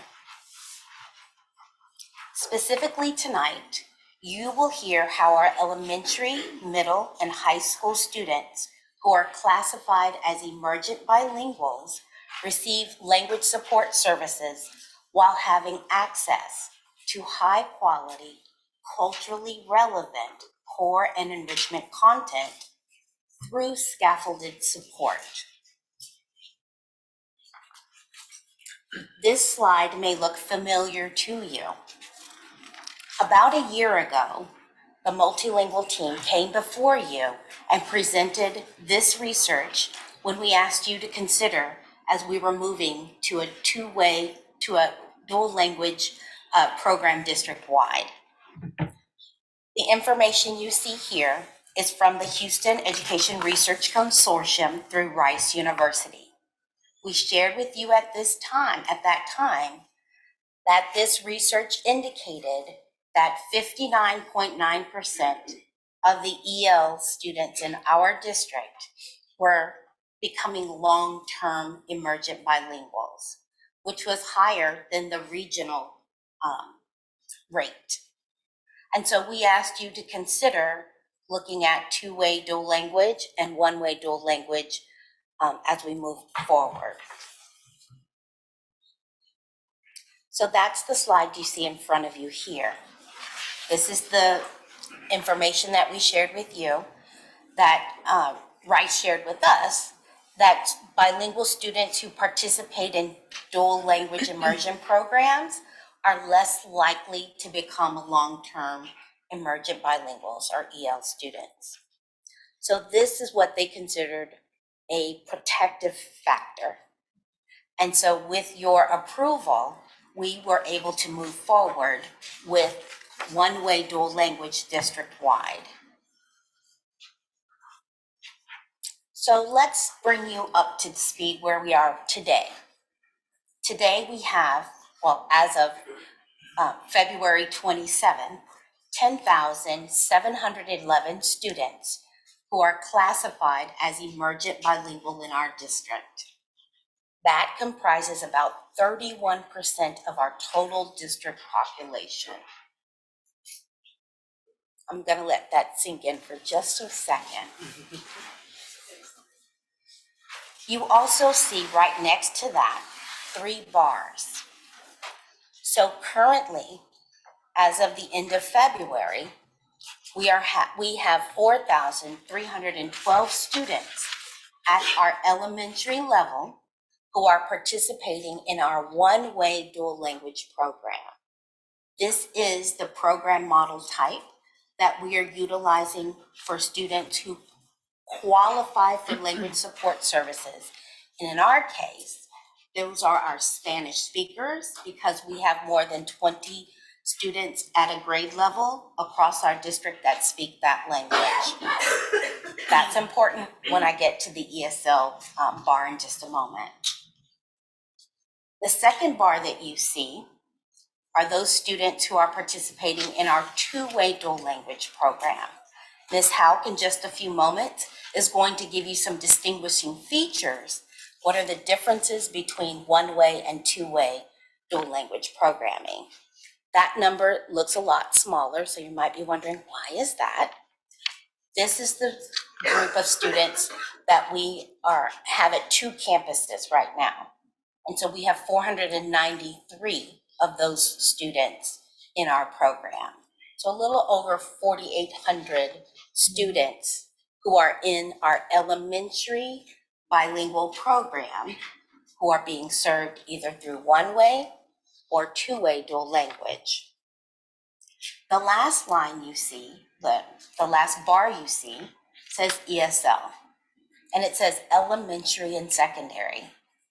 So that number looks a little bit higher. Well, how is that possible to have 5,596 students being served in ESL? Remember when I just shared with you, when we have 20 or more in a language category, we're required to offer bilingual services. Those other languages at the elementary level, we're required to offer ESL. So at elementary, we have ESL for those languages, in our case, other than Spanish. And the state says at the middle school and high school level, we must offer ESL programming. So that's why you see that high number there. I'm going to turn it over to Ms. Hauk, who's going to further discuss our one-way dual language instructional program and our two-way dual language instructional program. Ms. Hauk? Thank you, Dr. Mendoza. Good evening, esteemed board members, Ms. Durant, our president, and Dr. Hinojosa, and audience members. As you heard from Dr. Mendoza, we looked at the HERC data hard and very, very focused on what is best for students. So last year, as under the direction of Dr. Hinojosa, who then was our chief of academics, and the direction of Dr. Mendoza, we went ahead and created a task force This task force was made up of community members, it was made up of parents, our staff at the local campuses, and also our central office staff. We wanted to make sure we had an eclectic group of all the different areas. The task force was given a lot of literature. We were given books, and we studied the different programs that state of Texas has as approved programs. As Dr. Mendoza mentioned, the high leverage programs we discovered quickly, the task force did, that it was the dual language programs. At that time, we were already implementing the two-way program at 2 of our pilot schools. Unanimously, after we had our meetings, the task force decided that we would propose to the board to make the one-way dual language program, the 50-50 model, our bilingual program in Spring ISD at our 23 bilingual campuses. We brought it to the board, it was approved. Once approved, we decided that our program changes from late exit to one way would begin the school year of 22-23 we are currently implementing. What is a one-way dual language program and why? Why 50-50? Again, we are trying to, from the onset, make sure that our students are brought forth with both languages. English begins at pre-K with a 50-50 model. So half of the day is taught in English and half is taught in Spanish with very distinct content areas in the languages. The one-way model, what is it? It's the one-way dual language instructional program serves a group of students, one group of students that qualify for language services. The one-way supports our students as they become bilingual, biliterate, bicultural. And you have our schools that participate in this program. Next, you see the two-way dual language model, and that is an 80-20 program. Again, our 2 schools that are the implementers of this program are the School for International Studies at BAMO, as well as Northgate Crossing. What is a two-way program? What are the features? In a two-way program, we serve students who qualify for language support and students who opt into this program. So we're serving 2 language groups, Spanish and languages other than Spanish, which could be Vietnamese, it could be Urdu, it could be English. The two-way program also supports these 2 languages, and our end goal is for these group of students to become bilingual, biliterate, bicultural. And those are Northgate Crossing and School of International Studies. So now we move on to our secondary programs. Once again, looked very hard and very deep into the HERC research that Rice University afforded us. And we knew that we had to address the middle school and high school emergent bilinguals. For this, I want to give you a little bit of background. TEA released what we call the English Learners Language Arts, TEACs, ELA for short. They were released right before the COVID incident happened. So when they were released, a lot of school districts were starting to make plans to gather the TEACs and construct, design, develop a curriculum for that, because that was now going to be the language arts program for our newcomers. Then COVID hit. So that kind of took a back seat. Districts were just trying to teach language arts via any way they could online. So we all went online. Now, back to after COVID, post-COVID, TA now increased the emphasis on the ELA and the ELA curriculum post-COVID. Their expectation was for us to implement it. So in an effort to be proactive, our multilingual team, who was guided by our coordinator for secondary programs, Ms. Norma Cibrian, created a design team to design the curriculum for ELA. The curriculum designers were led by Natalie Wame and Juliana Vargas, who are in the audience. If you can wave, there they are. We have them stand, Ms. Please stand. And Norma, Ms. Cibrian. And Ms. Cibrian, our coordinator for secondary programs. Hardworking group.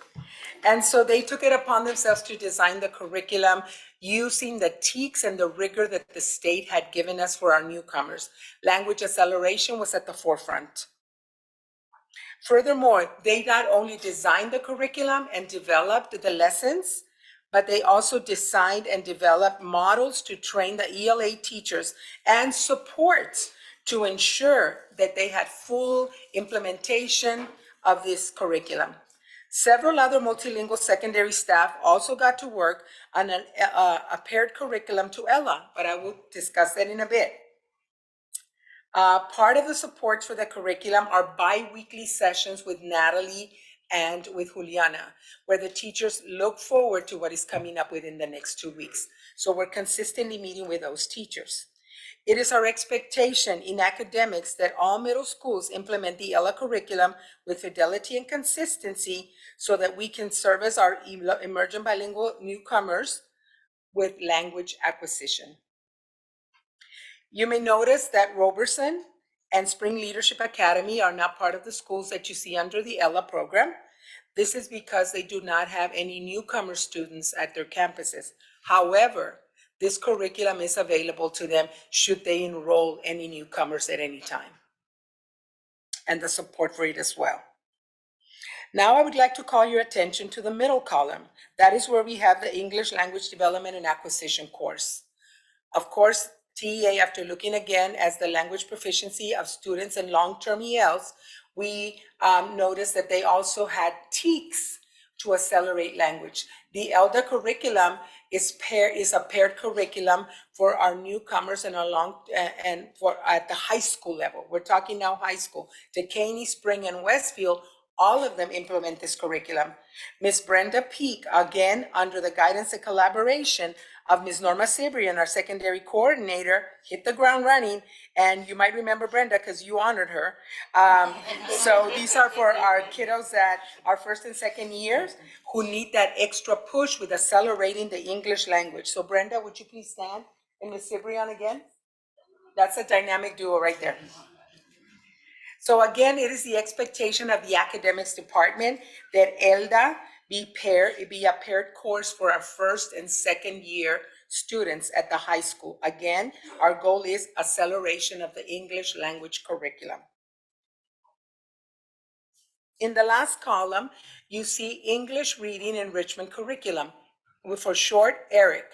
This is a reading enrichment curriculum, again, fully developed this year. So we in Multilingual have been super busy. This curriculum has enrichment activities, again, for acceleration of language. This curriculum can be used at middle school, and it is again paired for our long-term ELs, our LTELs who are on the HERC research, so that we have that intervention consistently and being given with fidelity, along with the ERIC curriculum. And that curriculum was developed under the direction, again, of our secondary team. I don't know, we have Mercedes here. If you would please stand. Norma. Everybody had a little contribution. Gail, Ms. Polaridis, and Melissa Solano. Okay, she's not here. But again, this group got to work. We made sure. I don't want to boast, but I can tell you that when we went to the national conference in Portland and us to TAVE here locally, people were asking if they could purchase these curriculums because we gave them a quick taste of it during the multilingual director meetings at Region 4. We get to share, and I can't wait to go because I share what our team has done, and they truly, have asked, "Are you going to sell?" Because their curriculum writing, I don't know if you have the background in it. My master's is in that, so I know the hardship that goes into writing a whole curriculum when all you're handed is a pair of TEKS. And here's the TEKS, create the curriculum, right? It has to have best practice, it has to have everything. So, as you know, in Spring ISD, everything we do, as Dr. Cuellar said, is rooted in research. And you heard from Dr. Mendoza, the research that all our activities are rooted in. I would like to close this section by letting you know and giving you some great news that with Dr. Hinojosa's approval, Ms. Cibrian, our secondary coordinator, submitted a proposal for 4 of our students in Spring ISD to the American Educational Research Association, AERA, for these 4 high school students to receive a grant to conduct research. 3 of the students are currently emerging bilingual students. The former one is a former EB. We received a reply from ERA that stated the following. On behalf of the American Education Research Association, AERA, we are pleased to inform you that the team of high school student researchers proposal has been selected to participate in the ERA Youth Teams in Educational Research Program, YTER, at the 2023 annual meeting in Chicago. The special initiative is designed to showcase the work of high school students who are using research tools to answer critical questions about education and to cultivate students' knowledge and interest in the field of educational research. I invite you to visit our table outside this room so that you can witness the pictures of these wonderful 4 future researchers and you can read their biographies that they submitted to AERA. We are currently working with the Research and Accountability Department, making sure that we have all the documentation necessary so that these students can be given this opportunity to go present and become future researchers. As you know, our district, yes. They're just beautiful and smart. Our district has truly transformed into a dual language district, and we're very proud to call it that, and so is TEA. This is becoming very evident with such things as our district Spanish spelling bee, which is coming up. This is under the direction of our elementary coordinator, Miss Kathy Hines, Dr. Karen Barahona, Ana Carlton, and Maritza Urquia. If they're in the audience, would you please stand? Elementary team. This is where our 4th through 8th grade emerging bilingual students will showcase their bilingualism in Spanish. We invite you, board members, on April 1st to join us at Dekaney High School for our local district Spanish spelling bee.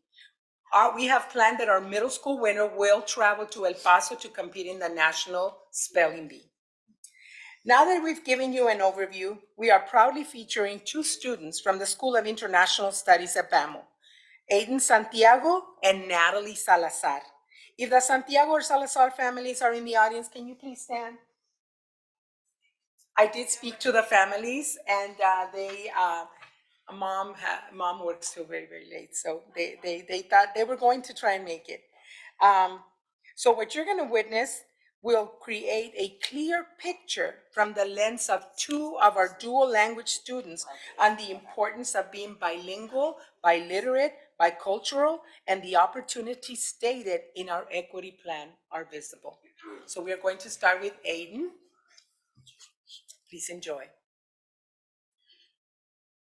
We're just going to ensure that the audio is being shared as well so that the video comes through properly.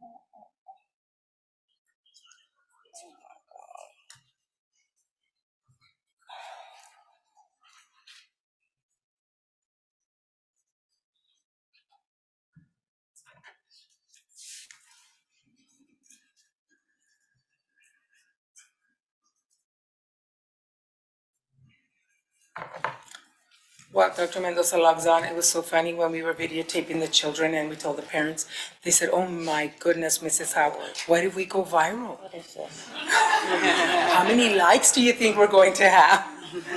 So they were so excited to share their bilingualism with the board.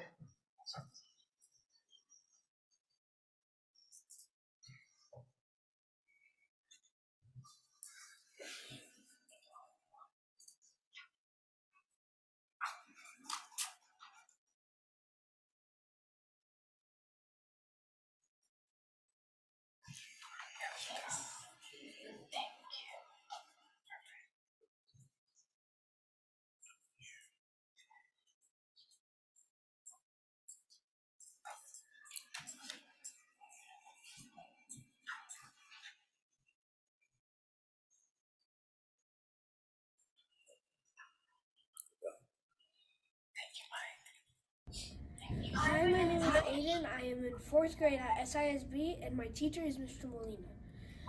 A mí me gusta estar en el programa Doble Vía porque podemos ayudar a nuestra escuela, nuestra comunidad, nuestro mundo a hablar otro idioma y podemos traducir algo que no saben en otro idioma, podemos traducir porque eso puede ayudar si queremos ir a otro país, como por ejemplo México y El Salvador, Honduras. Esos países hablan los dos idiomas, inglés y español, y también otros idiomas también. Y podemos traducir algo a nuestra comunidad en otros países. I think it's important to be bilingual because we can help each other, we can help ourselves, we can help the community understand something that they can't understand themselves, and we can translate it for them, and we can tell them what it means. And I think it's also important being bilingual because you can help yourself by, like, if you don't know something, somebody else can help you with translating that. Being bilingual I think being bilingual is a superpower as well because it's really fun to learn different languages and understand them. Thank you.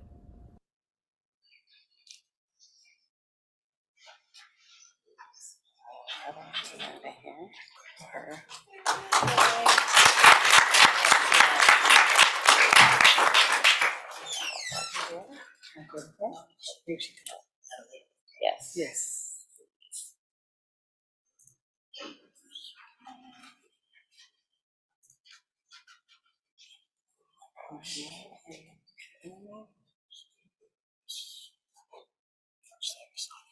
Again.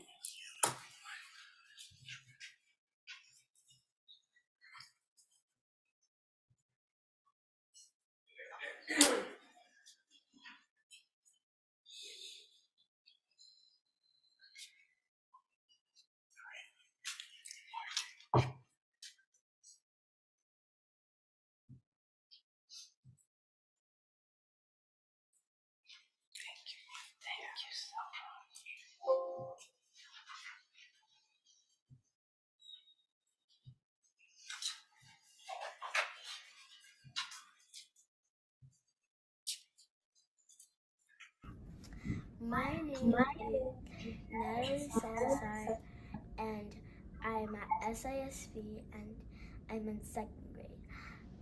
I like being in dual language because, like, you can translate to people like your mom or dad, y yo creo que es importante ser bilingüe porque cuando vas a hacer aventuras o vas como a Japón, China o Asia, puedes hablar muchos idiomas en el mundo y puedes decirle a una persona, como trasladar a una persona como a otra persona. Y ser bilingüe es un superpoder. Gracias.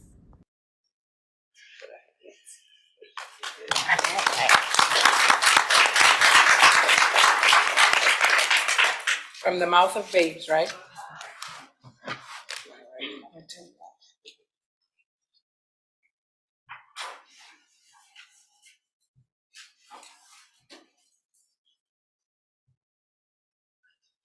So you'll notice that the title of this slide is Student Voices in Equity. So we felt it was really important for you to hear from students who are benefiting from our programming that you approved last year, and to know that our services extend from elementary all the way through high school, as evidenced by those students who will be participating. Well, their proposal was approved to participate with ARA. If you are familiar with ARA, they are the premier research organization. And so for us to have emergent bilingual students and former emergent bilingual students participating in research with that organization, that is commendable indeed. So as we move forward,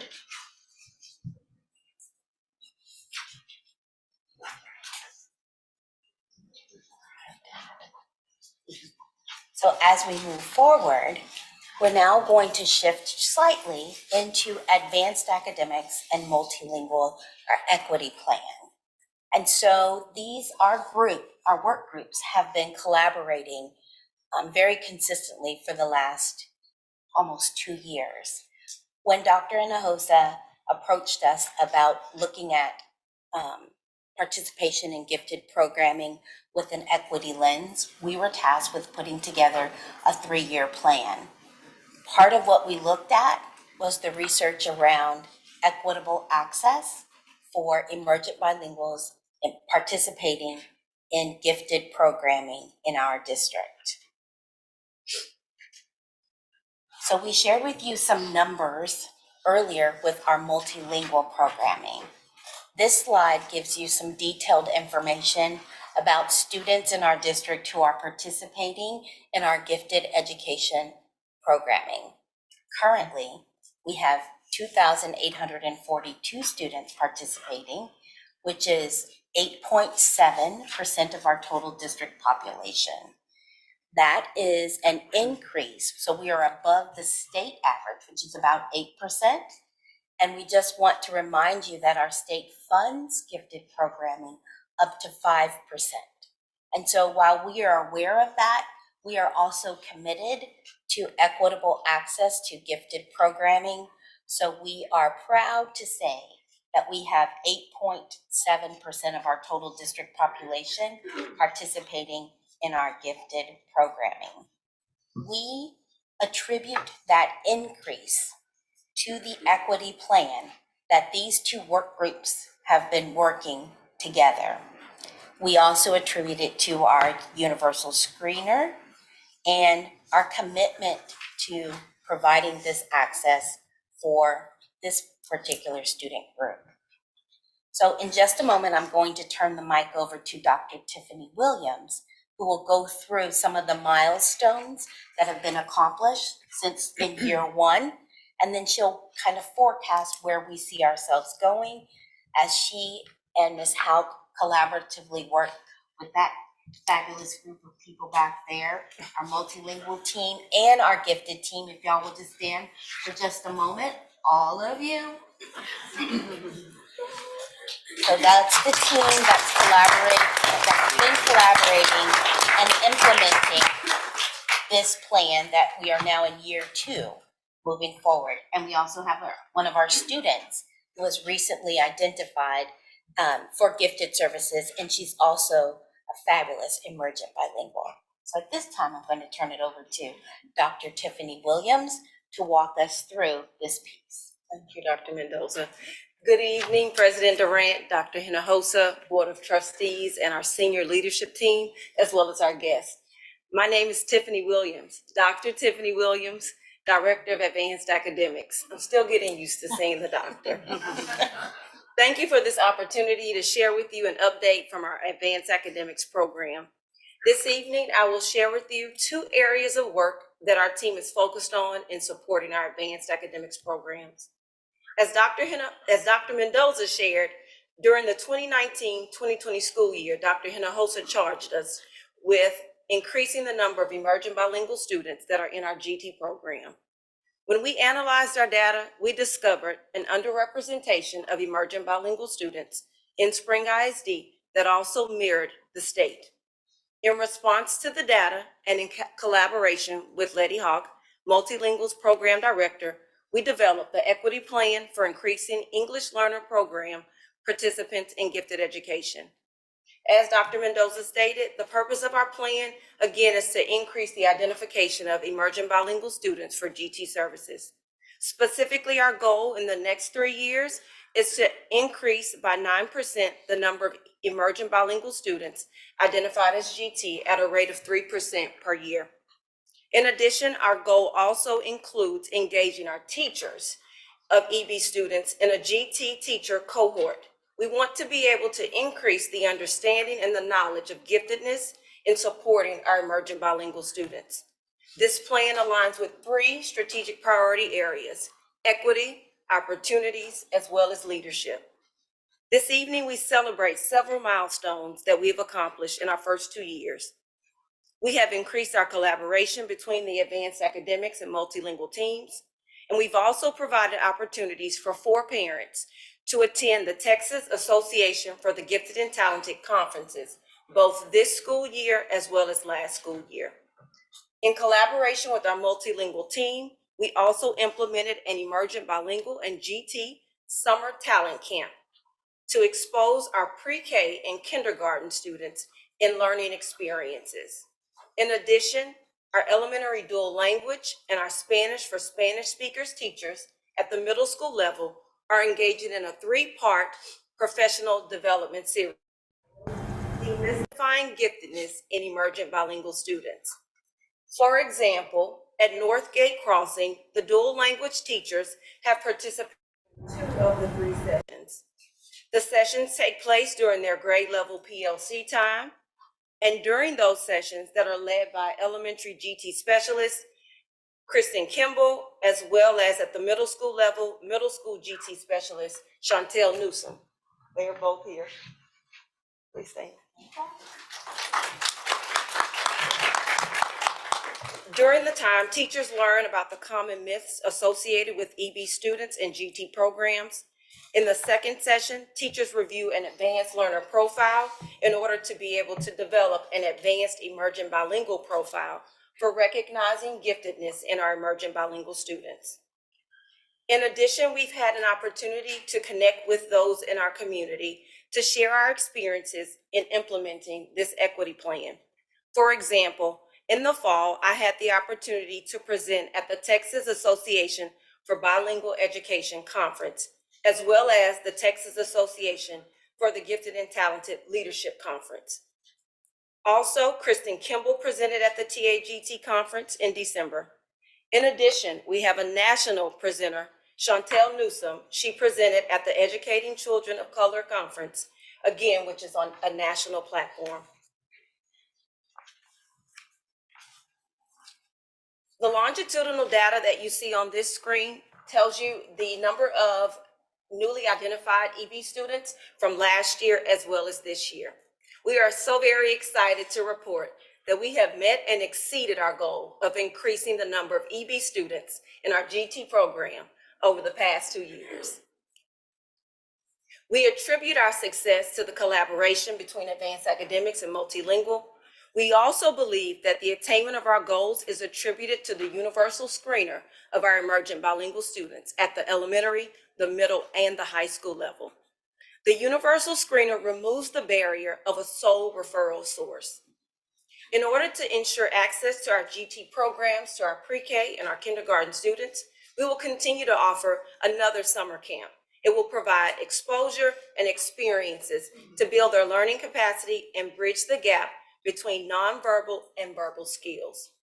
Our goal is to be able to develop an advanced emergent bilingual learner profile, similar to our advanced learner profile, similar to our profile for a graduate, to increase the awareness of all stakeholders to be able to advocate for emergent bilingual students in gifted education. Before I complete my update this evening, you will have the opportunity to hear from one of our newly identified emergent bilingual and gifted and talented students.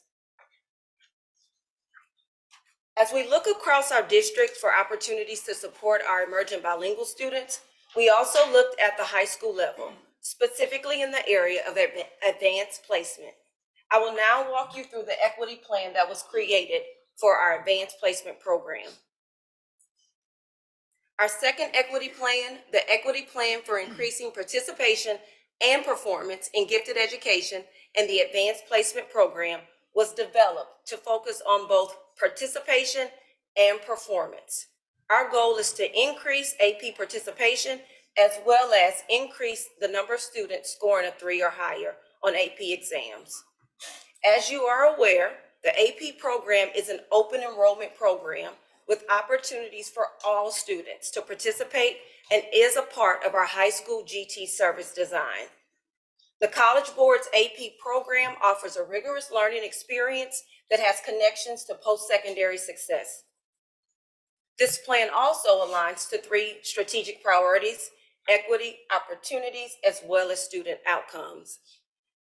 This plan also is in alignment with the College, Career, and Military Readiness, or CCMR indicators. One of our goals around participation is that we increase by 3% the number of students enrolling in an AP course. Our current AP enrollment is 1,822 students. Of that number, 408 students are first-time AP participants. We are excited to share that we exceeded this goal for the 2022-2023 school year of the 3%. We increased the number of students in grades 9 through 12 by 221 students for this school year. We are now working toward achieving our goal of at least a 3 to 5% increase in the percentage of students scoring a 3 or higher on the AP exams. This evening, we also celebrate several milestones associated with this equity plan for the first 2 years. Through a partnership with Equal Opportunity Schools, over 4,000 high school students were surveyed during the 2021-2022 school year to include student voice in their decision to enroll or not enroll in AP courses. In the area of performance, based on classroom visits, our AP teachers and our students have increased their use of instructional materials through AP Classroom as well as Schmoop, which are online platforms that provide instructional experiences and assessments in preparation for the AP exams. We are also very excited to have AP teachers from Dekaney and Spring High School leading professional development for their peers.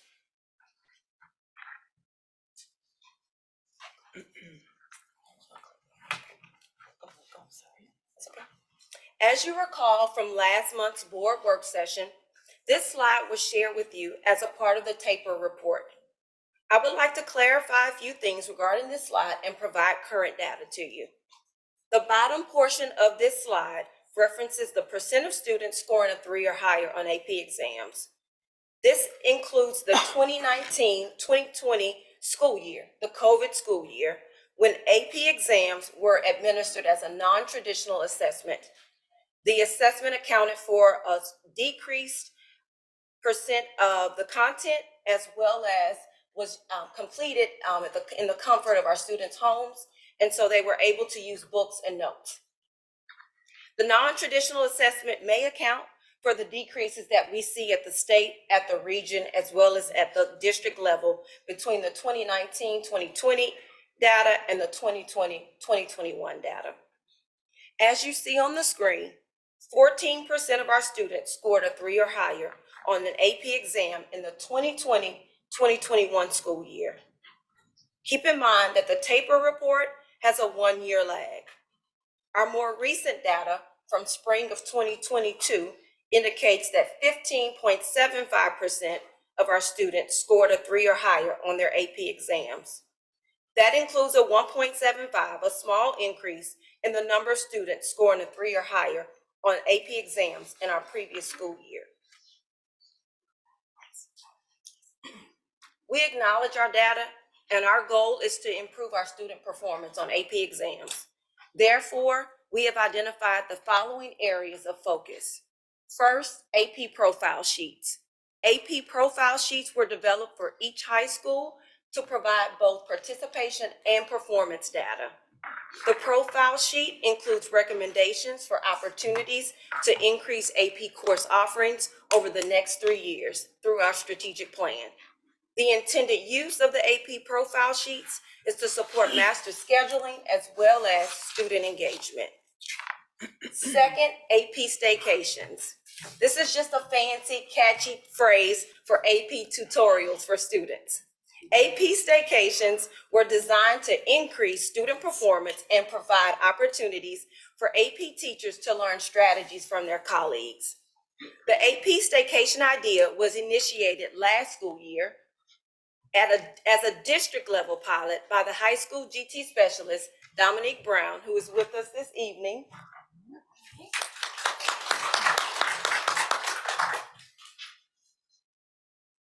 This school year, AP staycations have been implemented as a school-level pilot at Winchie High School. Our high school AP coordinators lead the implementation of this work at their individual schools. Next, our campus-based PLCs. Again, the high school GT specialist, Dominique Brown, facilitates AP PLCs to discuss instruction, data, student engagement, best practices for classroom instruction, and to model and build the leadership capacity in our AP coordinators at the campus level. This practice started last fall, and we just recently completed AP PLCs at both Decaney and Westfield. AP teachers during that time engaged in planning sessions to develop instructional plans that incorporate our AP classroom, SHMOOP, as well as depth and complexity. Next, we're very excited to engage our teachers and encourage our teachers to participate in the College Board's AP Reader Program participation. Each year, the College Board offers an event where AP teachers collectively score student-free responses. This professional learning experience offered during the summer allows teachers to work with a mentor team of experienced readers to accurately and consistently apply scores and responses using the AP rubrics. We believe that the teacher participation in this event as an AP reader will lead to improved student outcomes. Last, during the Summer Leadership Institute, we plan to launch a book study with our AP coordinators. The book is titled All Fours and Fives, A Guide to Teaching and Leading Advanced Placement Programs. We believe engaging our AP coordinators in this book study will cultivate leadership in our AP programs at both the school and the district level, and will again ultimately lead to improved student outcomes.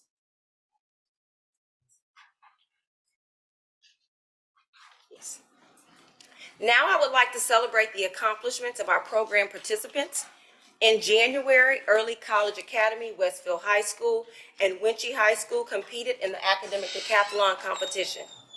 2 silver medals in the essay and the interview were awarded to 2 students from Winchie High School, and a gold medal was awarded to 1 student from Early College in the essay event. In addition, our elementary and middle school students participated in our 3rd annual A+ academic UIL competition. Students in grades 2 through 8 participated in this event. A total of 11 elementary schools and all 9 middle schools participated. You will have the opportunity to meet our competition winners when we spotlight the students and the families of the academic decathlon and the A+ academics UIL programs during our next board meeting on March 21st. Under the leadership of Caitlin Getz and Christopher Sosa, they are also here with us. Our Odyssey of the Mind teams closed out February with a bang. A total of 16 teams from our elementary and middle schools competed in the tournament on February the 25th, and we are so very excited that we have 4 teams who advanced to state. Right. Congratulations to Sawyers, DeWitt, Spring Leadership, and Twin Creeks Middle School. We will cheer them on as they compete in the Odyssey of the Mind state tournament on Saturday, April the 1st. Please mark your calendars and join us in celebrating GT Awareness. GT Awareness Week was created to increase awareness and encourage support of gifted education in Texas. It is celebrated April 3rd through the 7th. However, in Spring ISD, we will celebrate the entire month of April. Throughout the month, we will have the opportunity to share information and create conversations to provide a deeper understanding of the purpose of gifted education. Also, we ask that you save the date for our annual GT Expo on April the 18th. As part of this annual event, we will showcase our GT student projects.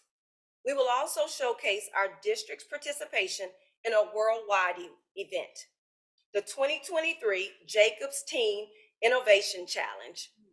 The Jacobs Institute for Innovation in Education at the University of San Diego is a global studies project where students have the opportunity to create solutions to both local and global problems.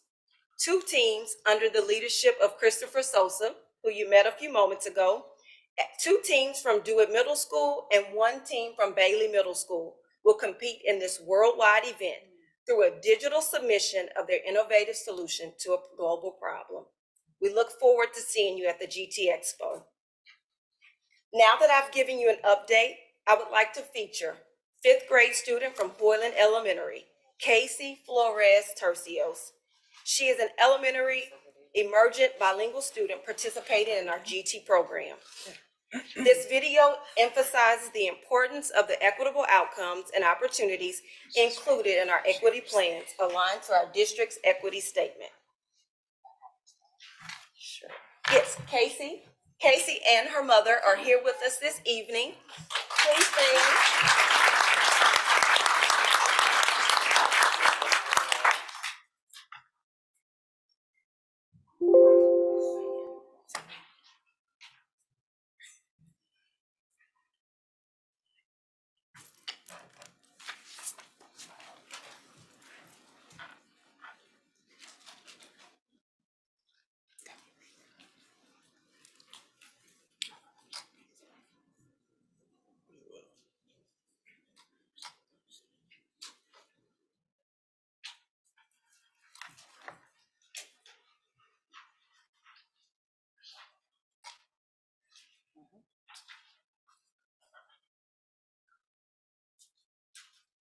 Hello, my name is Casey Flores Turcios, and I'm a 5th grader at Hoyland Elementary. I speak Spanish and English, but I also want to learn French and possibly other languages. I learned English when I was in 1st grade. I was 6 years old at that time, and I speak Spanish when I'm at home or sometimes in school, but other than that, I speak English. Being a part of the GT program was great. It really helps my studies and probably it's gonna help me more in the future. This year, I think it was more fun and I've been learning more things. I think I've been progressing more than last year and I'm really happy about that.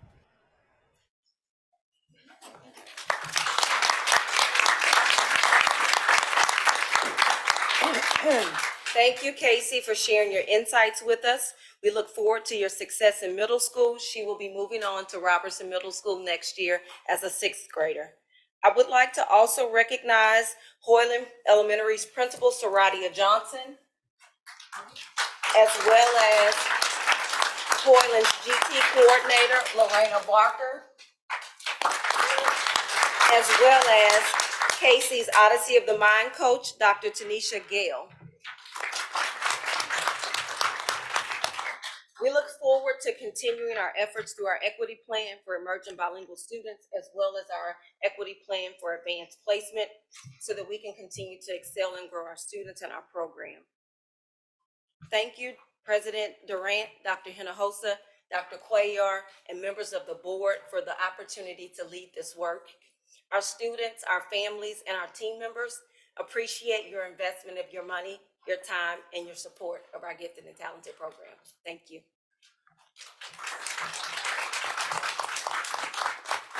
So this evening, you had an opportunity to hear from multilingual and advanced academics. At this time, we're going to turn it over to special education.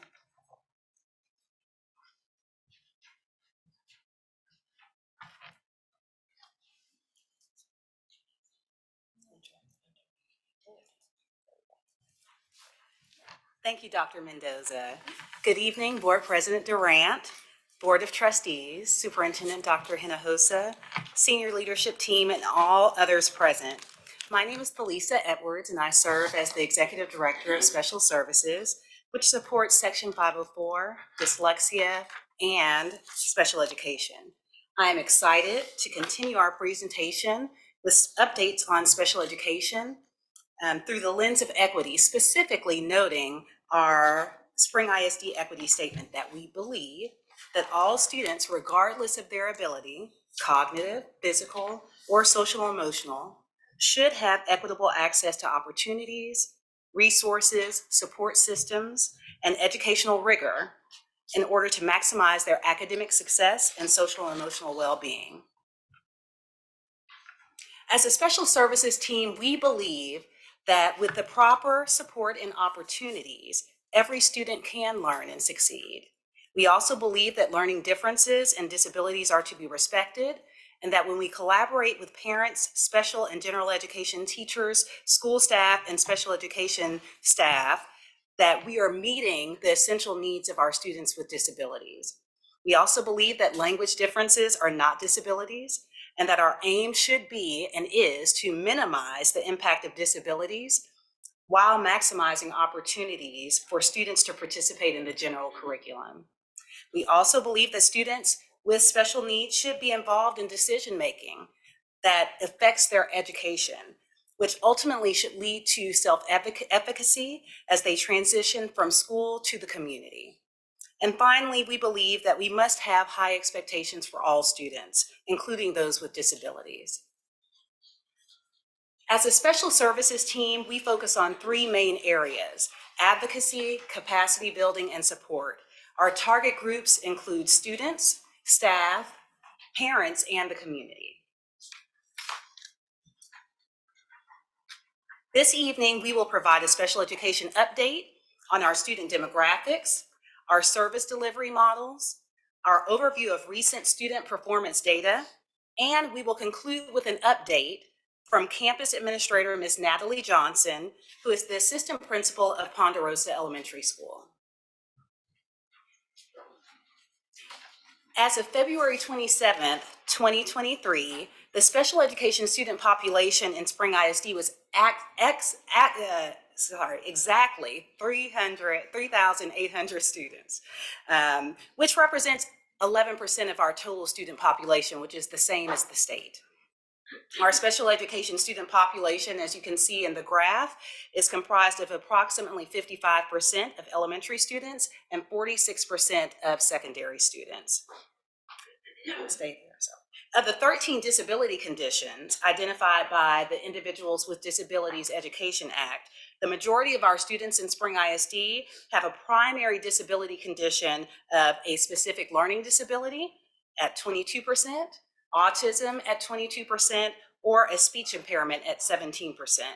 Some students may have more than one disability condition, but students who qualify, that have disabilities, who actually qualify for special education services and supports, not only have a disability condition that's recognized by the IDEA, but they've also been determined to have a need for special education services and supports based on that disability condition. The Individuals with Disabilities Education Act states that the local education agency, or LEA, must ensure that to the maximum extent appropriate, children with disabilities, including children in private or public institutions or other care facilities, are educated with children who are non-disabled. The LEA also must ensure that special education classes or special classes, separate schooling, or the removal of students or children with disabilities from the regular education environment occurs only when the nature or the severity of that disability of the child is such that education in regular classes with the use of supplementary aids or services cannot be achieved satisfactorily. The LEA must also ensure that a continuum of alternate placements is available to meet the needs of children with disabilities for special education and related services. In addition, the IDEA states that students with disabilities should only be removed from general education when they are unable to make satisfactory progress in general education with supplementary aids or services. The Admission, Review, and Dismissal, or ARD, an Individual Education Program IEP committee, determines the least restrictive environment, or LRE, and services needed to meet the needs of students, which are documented in the Student's Individualized Education Plan, or IEP. Schools may utilize a variety of combinations of services and special education supports to serve students with disabilities in the general education setting and to promote meaningful access to participate and progress in the general ed curriculum. In Spring ISD, we have created and implemented a variety of services across a spectrum of our continuum of services, as you can see here. If you're looking at the service continuum, you can see that most of our students are provided educational support in the general education setting. And then we move with the goal of providing services in our least restrictive environment to a more structured and restrictive setting. And that can look at programs that are within our school setting up to a program that is out of district placement. What I'd like to do now is share with you some information, brief information about our different programs and services within our continuum of services in our district. And I'd like to start off with our facilitated support program, which is really a support service that allows for our special education teacher to directly support our general education teacher, which is what we would consider more of an indirect support service. The support focuses on 3 areas, which focuses on lesson planning, delivery of instruction, and/or assessment. This ensures that students are receiving special education services and are making progress in the general education curriculum and setting. Students that would need this level of service are students who require supplemental aids and services and accommodations that are accessible in the general education setting. They are also have been determined to be able to successfully receive instruction by the way of a general education teacher. The next program and service that I would like to discuss briefly is adaptive behavior, or AB. In Spring ISD, this is a program that is highly structured, and it's a special education class that is designed for students with the most intense and emotional and behavioral difficulties. The purpose of the program is really focused on helping support students improve their social skills, increase their coping skills, and also maintain academic success. Although the primary focus on teaching is on teaching appropriate behaviors, academic instruction in this service delivery model is essential to ensuring that students' progress is emphasized and maintained. Students in our adaptive behavior program generally demonstrate significant inappropriate behaviors that either prevent or inhibit their progress in the general education setting. AB is considered when we see that data that shows that in a less restrictive intervention is not making enough progress and those students continue to be unsuccessful in that general education setting. Some behaviors that we may see that students demonstrate include, but are not limited to, significant psychological issues, displays of explosive and/or destructive rages, post-traumatic stress disorder, which may trigger unusual aggressive behaviors, verbal aggression that is extended beyond simply profanity and/or threats, extreme oppositional defiance, and maybe self-injurious behaviors or significant physical aggression behaviors. In addition, frequent elopement or running from the classroom, out of the building, or off school property. In the adaptive behavior program and service delivery model, we are focused on ensuring a safe environment for students to learn. We also work very diligently to ensure that students' self-concept, their sense of responsibility, and their overall competence is focused on. In addition, we desire to increase successful student interactions and social interactions with both peers and adults in the school setting. We also strive to reduce the inappropriate behaviors and increase appropriate behaviors through skill focus and improve academic growth in order to promote school success. The next program is our CASE program, which stands for Community Academic Structured Education Program. It is designed to address the needs of students with significant cognitive and academic behavior needs that affects how the student behaves, interacts with others, communicates, and learns, as well as some significant developmental disabilities within the school and community settings. These are students that access the curriculum that is an alternative curriculum that focuses on TEKS at a prerequisite skill level. We have a low student to staff teacher ratio, And we provide and ensure the academic, behavioral, and functional needs of students are addressed in what would be considered a most restrictive environment. Students who receive support in CASE generally have significant cognitive disabilities. They are functioning and operating academically at 5 to 7 or more grade levels below than their peers. They have sometimes a lot of social skill deficits, maladaptive behaviors, and require functional self-help skills because of their deficits. There are also significant limitations in their adaptive functioning and behaviors, which really include communication, self-care and interpersonal skills, and functional academic skills. So we would have also a really focused importance on formal assessment data to identify that these students are needing this type of support. And these students will also, based on that data, be determined to require an alternative curriculum. In the CASE program, we provide a structured and stimulating classroom environment focused on hands-on activities of learning. We also provide access, as I mentioned before, to an alternative curriculum that is within an inclusive community and school environment. We prepare students to perform real work in a variety of integrated work environments, including the student's campus. We also focus on developing age-appropriate, real-life functional and academic skills in reading, writing, and math.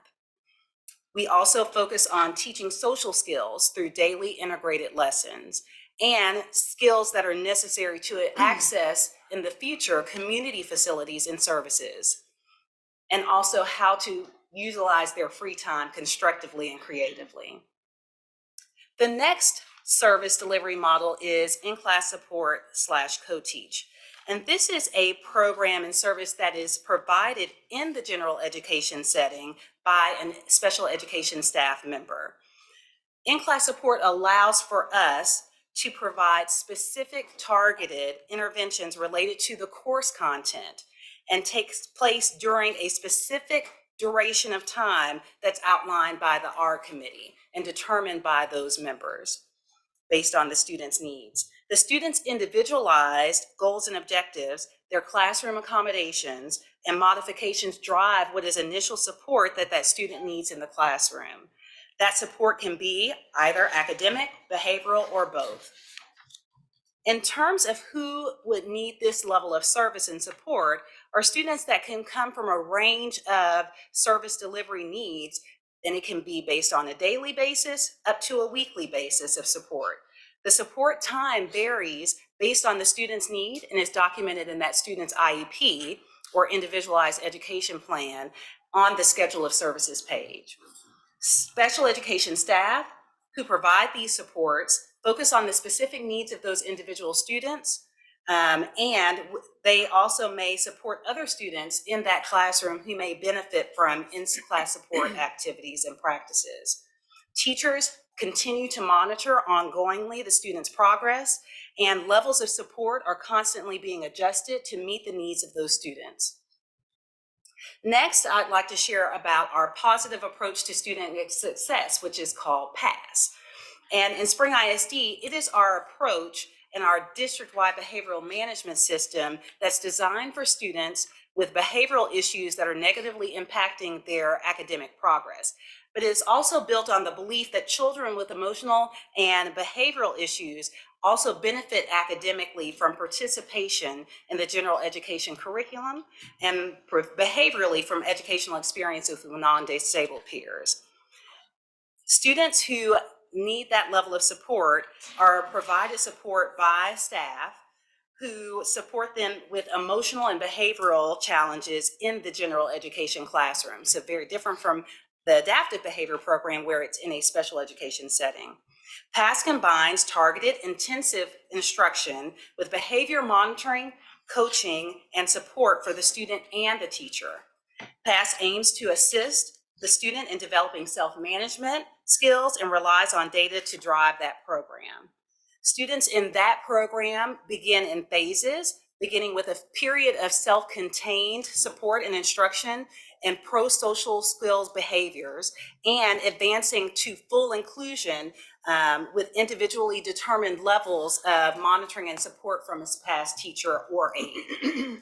The length of time that any student remains in each phase is determined by the student progress as he or she makes as they participate in PASS-related activities. The student may move from PASS monitoring to the PASS classroom for a period of time, or redirection is what we call it, and or from PASS monitoring to self-monitoring, which is the goal. And we have data collection and analysis to inform those levels of services provided throughout those phases. Second to last is our structured and integrated learning classroom, or what we call SILK. And SILK is designed to address the complex needs of our students that have a complex developmental disorder that affects how they behave, how they may interact with others, communicate, or learn. Those students that access SILK services may have deficits in the area of communication, social skills, and behavior, and they need to have that addressed on an individual basis. Based on their needs, and as a demonstrated review of our data, grades, IEPs, updates, and behavioral referrals, these students require additional support to ensure academic success, again, in the general education setting. In terms of SILK services, they really focus on direct social skill instruction, classroom support, providing a tangible reward system, incentive strategies, behavior crisis strategies, and supports in the school and community. Finally, I'd like to focus on specially designed pullout. Specially designed pullout services are when special education and or general education staff provide instructional support services of the general education classroom. So students remain in the general education classroom setting during initial instruction and may receive specially designed pullout services for pre-teaching, reteaching, a review, strengthening of prerequisite skills, literacy instruction, oral test administration, reinforcement, or to work on specific goals that are identified in that student's individualized education plan. Students in our program for a resource or specially designed pullout are generally 3 or more grade levels below in reading and math as compared to their same age peers. Inadequate progress that is based on individual student rate of growth in the general education classroom after we've provided consistent, individualized implementation of a tailored intervention evidenced by progress monitoring and data collected over 12 weeks would identify those students that would be beneficially receiving this level of support. We also have a requirement of specialized, systematic, and intensive intervention programs, such as Reading by Design, that is provided in our reading classes and in our math intervention that is not provided in the general education classroom setting.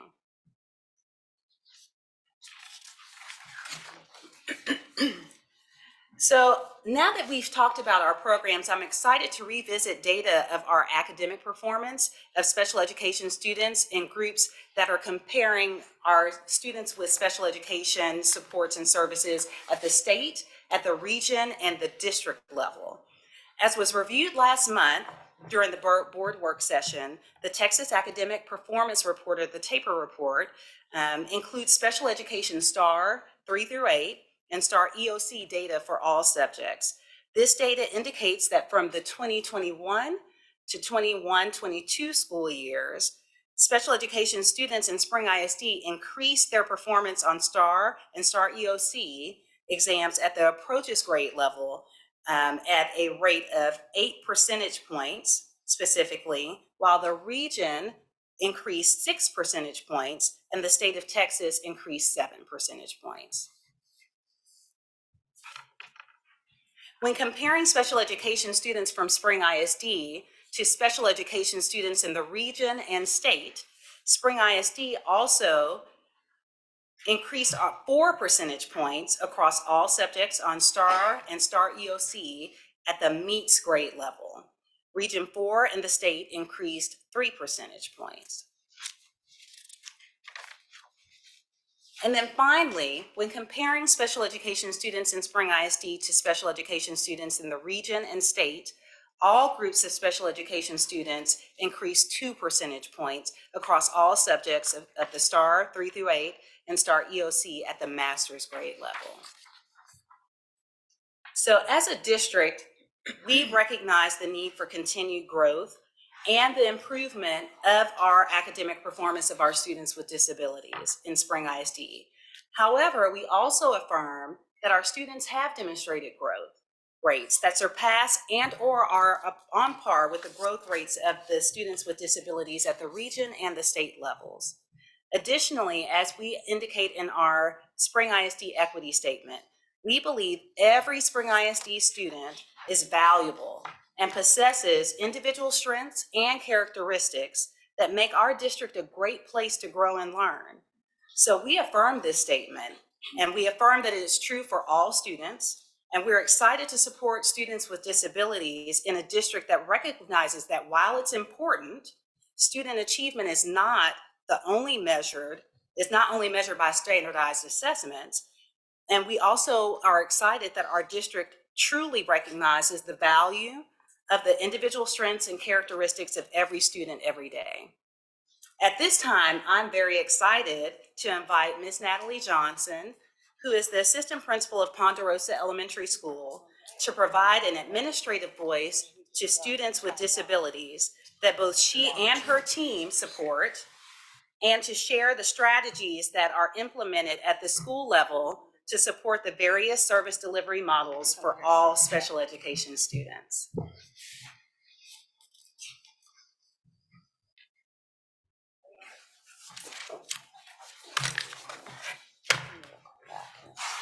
Thank you, Dr. Edwards.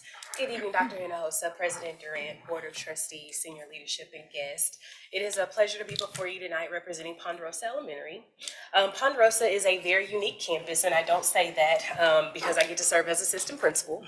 But of the 6 programs that Dr. Edwards highlighted this evening, we do have 5 of the 6.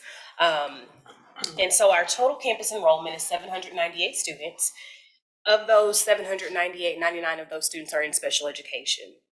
13 of those students are in our adaptive behavior classroom, while 15 are in our CASE classroom. We have 7 students that are currently served by the PASS program, 8 students in early childhood special education in our blended setting, and then we also have 8 students in early childhood special education in a self-contained setting.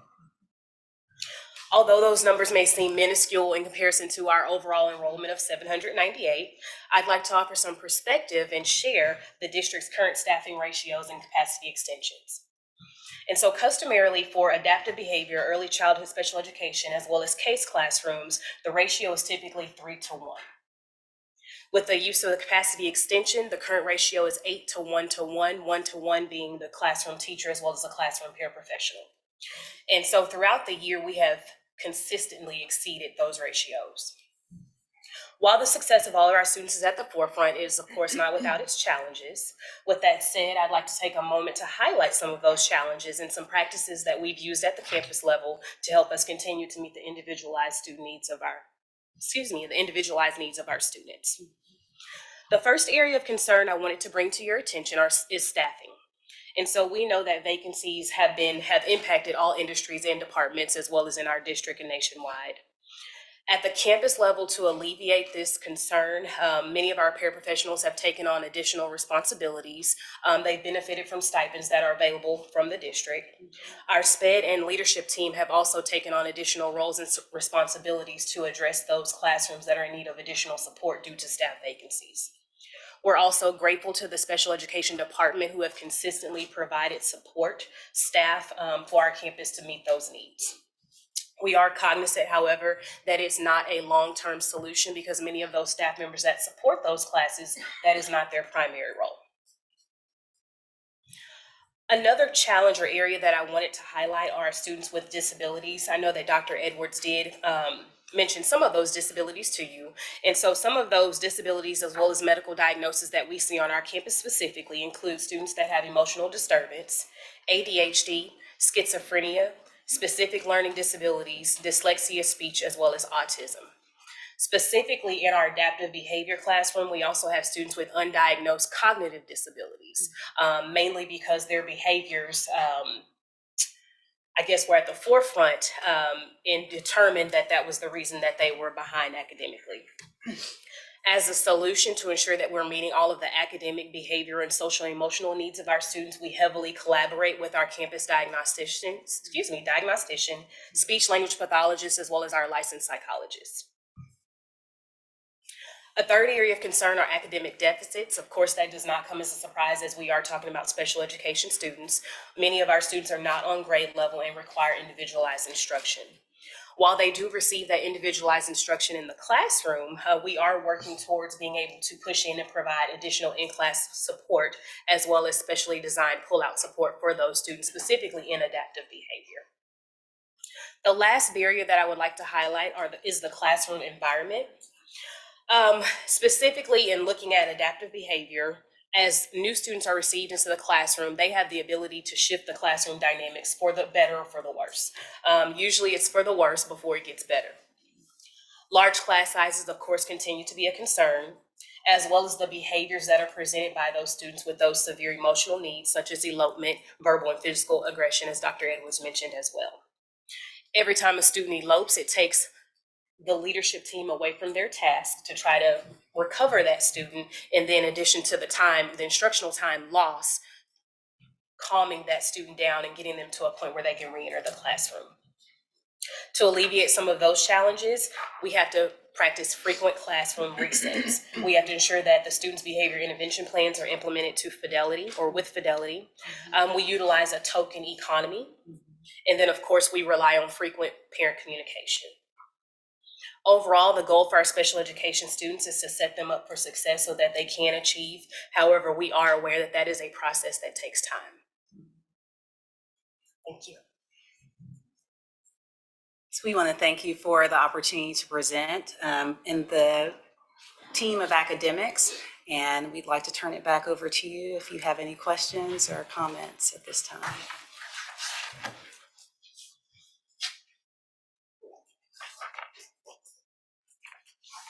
I had a kind of a general question for all three populations, or all three groups that we discussed. So we're working towards doing a better job of identifying the individuals in each of those groups, correct?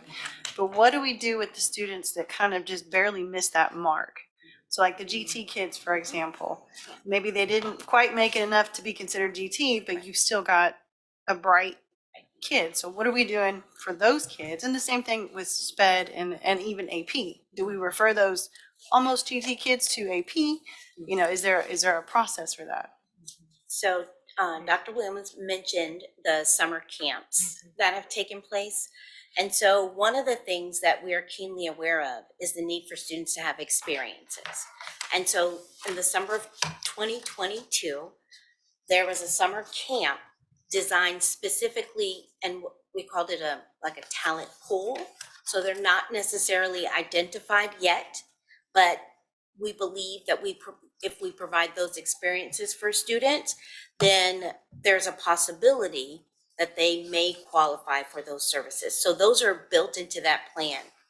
In terms of AP, I know Dr. Williams was sharing a little bit about the collaboration that we had with Equal Opportunity Schools last year. And so based on the work that they did with our campuses and with us, we really looked at student profiles and looking at student cards, which really provided us an opportunity to really look at what are the strengths of students. If students are not necessarily gifted, but we are wanting them to participate in advanced placement courses, what are the support systems that we put in place? Do we assign them a mentor? And that was part of the process with Equal Opportunity Schools. So we don't want to just get our numbers up. Well, we did want to do that, right? We want to increase the numbers of students who are participating. We also recognize the need for support for those particular students. And so I don't know if Dr. Williams wants to come up and expand, but I know that's part of what we had in our year one plan for AP in particular, because those students don't necessarily have to be gifted in order to have access to those courses. And it worked beautifully in the pre-KK summer school, how we brought that teacher and we collaborated, and Tiffany had one teacher unit and I brought in another one. And they came in during the pre-K day because we already have them there in kindergarten and did this amazing STEM activities, and you could just see those, you know, those little brains working. It worked beautiful. I just wanted to add that we also engage students who are not quite identified for GT. We engage them in Odyssey of the Mind and the Academic UIL. So that way they have opportunities to engage with students that have high ability. They can collaborate with each other. So we do offer that as an opportunity. And then kind of along those lines as well, have you seen any evidence of behavior improving? Because a lot of these kids who are talented, sometimes we don't know the talent and they get bored, they start acting out, and it's not that they have behavioral issues, they're just bored. They're needing additional challenges. So I'd be curious to know if you've seen any decreases or as you've moved the students to some of these other programs. So when we look at the our MAP, our middle of the year data, we also look at attendance data as well as discipline data specifically for the GT program.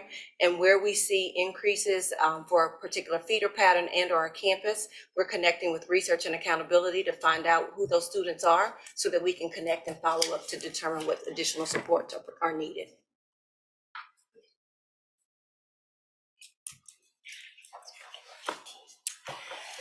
I have a few questions. Let's start with GT. When I looked at the number of students you're identifying for the GT programs, you're identifying far more than you would predict from a bell curve of the student population, which I think is great because I'd rather err on the side of identifying too many kids rather than to leave some kids out. And I'm glad that you have Odyssey of the Mind and opportunities to have creativity. And of course, we know we're talking academic giftedness here, but that we have wonderful gifted PVA programs and athletic programs, don't we, in spring? So, but it looks to me like giftedness I've seen being defined as 2 standard deviations above the mean. And that would only be 2% of our population.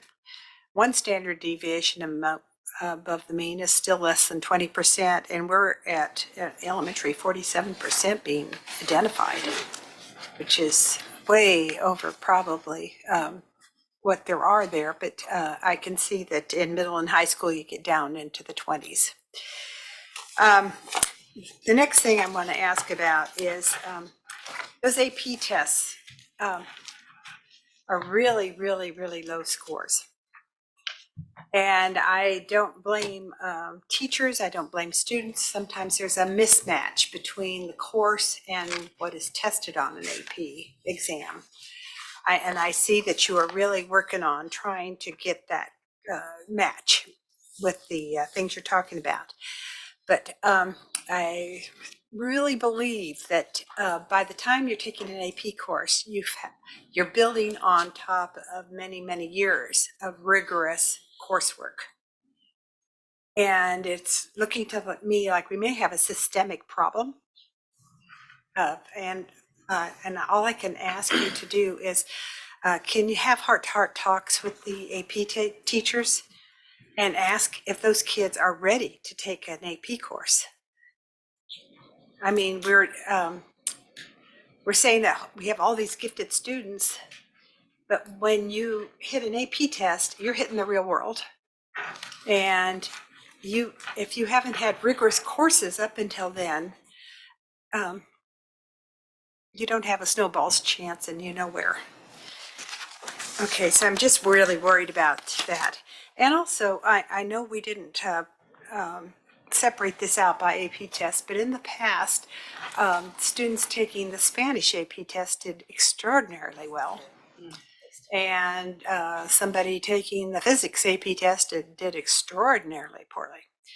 So I think we can identify some of those little feeder patterns of coursework that are really lacking in our core studies. I don't want to, because I think you've done an absolutely tremendous job with GT and getting this all going. And I've seen the projects the kids do, and I would just say, I'm just astounded at what they can do. And I just want to see it show up on the testing as well, without making these just test prep courses.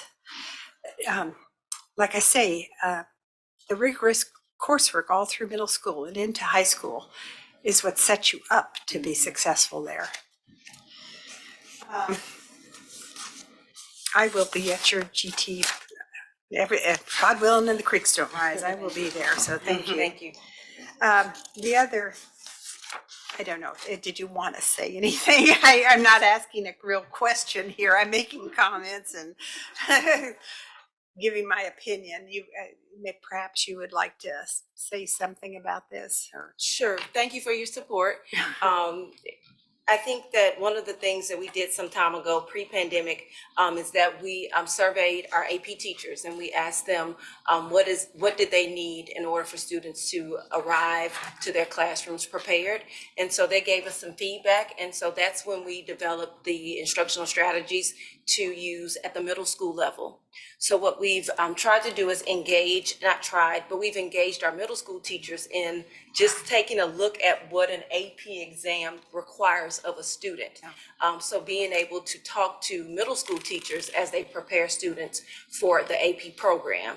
Now, the AP program is open to all students, so there are opportunities for students to be a part of the program regardless of their academic performance, say on a STAR assessment. So we do have those situations, and so we look to offer opportunities through our summer AP boot camps to be able to prepare students with the basics, not even the content, but looking at just goal setting, organization, and note-taking. So those are just a couple of things that we are looking to do that we've done in the past and we've seen some success with. That sounds good. Thank you. I guess we're gonna have to wait for a few years to see how it comes out from middle school into the high school. And special ed, I was really glad to see that you're looking at having the parents being your partners. And also, I really am glad to see involving students in the decisions on their own education. I've been to enough, I have special ed kids in my family, and I also have been to a lot of conferences where I listen to experts, and it just seems that the student being able to determine some of their educational program is incredibly important for their success. So thank you for that. I will tell you, I was just floored that 55% of elementary kids are being identified as special ed in Spring ISD. Between the kids being identified GT and the kids being special ed, there's very few kids who aren't in those two categories. To clarify, of the I know you can have dual exceptionalities, I realize that. Thank you, I'm sorry, but to clarify, the 3,800 students is 55% of that number is represented in elementary. Thank you, And then thank the 46%, yes ma'am. Thank you. Now I see that you're splitting out where those special ed kids are. Yes, ma'am. So they're getting phased out from elementary into middle and high. That's Yes, good. ma'am. It's working, right? The other thing I'm worried about is sometimes we look at data and say, well, it rose 3% versus 4%, that kind of thing. I don't trust any of these tests to be that precise. You know, there's got to be a big standard of error that's in there too. So I just caution all of us when we see a slight little slope on a line. You know, it's going in the right direction, but I just don't too much, what do I say, trust in that kind of data. So I will leave it there. Next.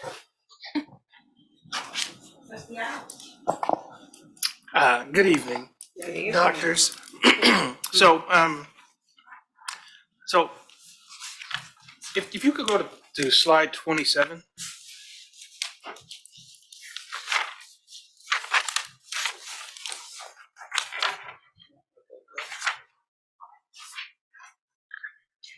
So this slide represents a snapshot of our special ed demographics as of a certain date, correct? Correct. So I'm the one that whines about longitudinal data up here.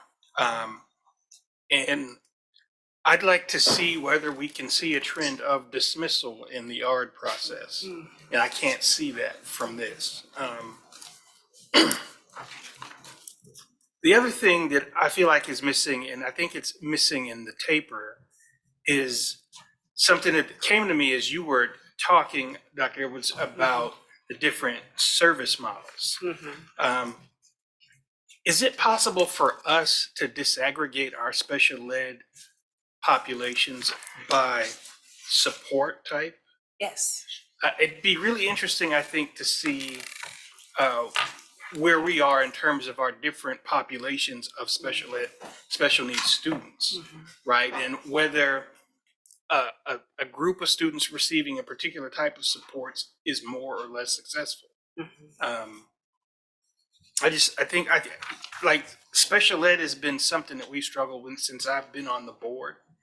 And I feel like we're making gains by sort of looking at different populations more closely in our general population. I don't think, and I know you guys probably are, but as a board, we're not talking about the different populations and the different supports that they need amongst the children that are in special education. So that's just something I'd be curious to see. Thank you. That's all my questions. Well, thank you, ladies, for, first of all of the work that clearly is being put in, and the teams as well, multilingual, advanced academics and special ed, Dr. H for leading the equity plan or leading that charge, and then the innovative solutions and the exceeding of goals already within 2 years. So just want to put that out there because y'all are definitely making some impactful change.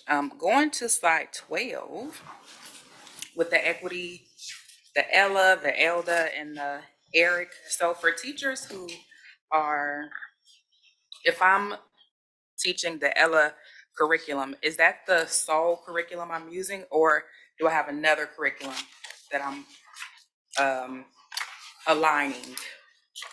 That is the curriculum that the Ella teachers use. When TEA developed these new TEKS, they wanted them more aligned. Before it used to be ESL, but they wanted to up the rigor so that our emergent bilingual students who used to go into ESL instead of ELA, so they redesigned the TEKS, gave us the TEKS, and did not give a curriculum for them. It was up to the school district to develop one. We do have the Ella curriculum already developed, and we are adding supplementary resources such as the online program for Summit K-12, where the students get to accelerate the language even more.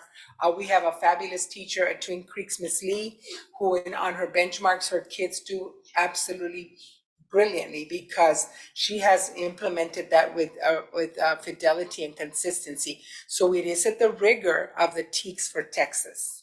So if I'm a student and I'm in middle school and I'm getting Ella 6th through 8th grade, when I go to high school, then I start to get Eric? No, you will be having a double block. If you're a first or second year student, you go to Ella. So I arrive in 6th grade, let's say at Twin Creeks. My English language arts is called Ella, English Learners Language Arts. In my second year, I go into a sheltered class. If, let's say, Dr. Mendoza is my teacher and I've made those strides, right? The teacher says, now we are placing Letty in an ELA sheltered class in 7th grade. And as so on and so forth, you will now go into the regular curriculum. This is something just for our newcomer students that we have, where we need to do a special accelerated curriculum. Because we don't have much time at middle school, we want to accelerate the curriculum via this state mandated curriculum. So if year 2, I'm a student and I don't make sufficient progress, I'm still getting Ella the next year. The next year, again, the LPAC decides at the end of year, we view every single file of the 10,000 we have. The LPAC administrator and their committee has to meet and look at Letty's scores. The TELPA scores, which is our language state test, will tell us if she's still a beginner. I will have, meanwhile, I'm a beginner and intermediate, I will always have a double block. I will have an English, which first year is Ella. And when I go to my second year, I will go into the ELA curriculum sheltered with an ESL certified teacher, and I have a paired double block. The second double block is where you will receive, if need be, again, the ERIC, that reading acceleration, because remember we wrote it where it could be used at middle and high school. Okay. And paired with that, part of that reading enrichment course is the 15 minutes online using our Summit K-12. And then you mentioned TELPAS because that's where I was going. So how are we, I'm sure we are watching, how are we tracking the impact of the Ella curriculum? So looking at TELPAS from year after year to see the differences with our. Yes, we really can't wait for the TELPAS data to come in because this is our first year that we implement it. But Natalie Wame, I don't know if she's still here. She is that secondary team is a guru at data tracking. So they track every single week. They can look who's done the curriculum because it's in Schoology, so we can track. We track, and that's how we deploy the support. So Letty Haug is doing maybe 50% of the time has stuck to the curriculum. Well, Marie's the 90%. So I know I need to support Letty. There's a huge tracking system that they put in place for that. Okay, so then we should be able, after this Yes. TELPAS, then we'll be able to Yes, see. ma'am. Okay. And then my last question is how are we I know we provided training initially. How are we continuing to support teachers with this being new curriculum? We have we have bi-weekly meetings for Ella, Okay. Natalie and Juliana. We have gone to hybrid. We offer them online. They specifically go there during the PLC time, and it's called Looking Forwards, what is coming up for the next 2 weeks. Brenda does the same with Elda. Brenda meets bi-weekly with the teachers, and she travels to all 3 high schools. She travels to all of the high schools that implement ELDA, also on a bi-weekly basis. We also have online support every week for teachers that were either absent or we missed at the school during their planning. They can log in and we can offer that support as well. And are those teachers, is that in addition to their other PLCs or is that in lieu of? Usually when you're an ELDA teacher, you are that sheltered instruction teacher, you are the teacher of ELDA for that day. Usually don't have other courses. If you do, that's why we offer the online after school so that they can, if I'm teaching both ELA 1 and ELDA, I have that flexibility where I can join Brenda online or during another planning period. We're very on top of making sure, because we know it is a new curriculum, that the teachers are embedded. They give us feedback. We go back. We're bringing in a group of teachers to look at it this summer and give us their feedback, their professional feedback. And I actually have one more, said that was my last one. But when it comes to our dual language programs, how are we monitoring? Because I know sometimes we'll say, this is the percentage in English, this is the percentage in Spanish, and it may or may not be happening that way. How do we monitor implementation? We monitor implementation via our bilingual ESL development specialists. So we have 3. We have Dr. Karen Barahona, we have Anna Carlton, and we also have Maritza Urquia. All of them are well-versed in dual language.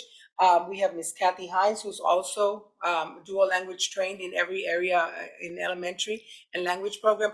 And then we also consult with Sandra Mercuri. She's an international dual language author and researcher. And so part of what we researched through the task force were her books.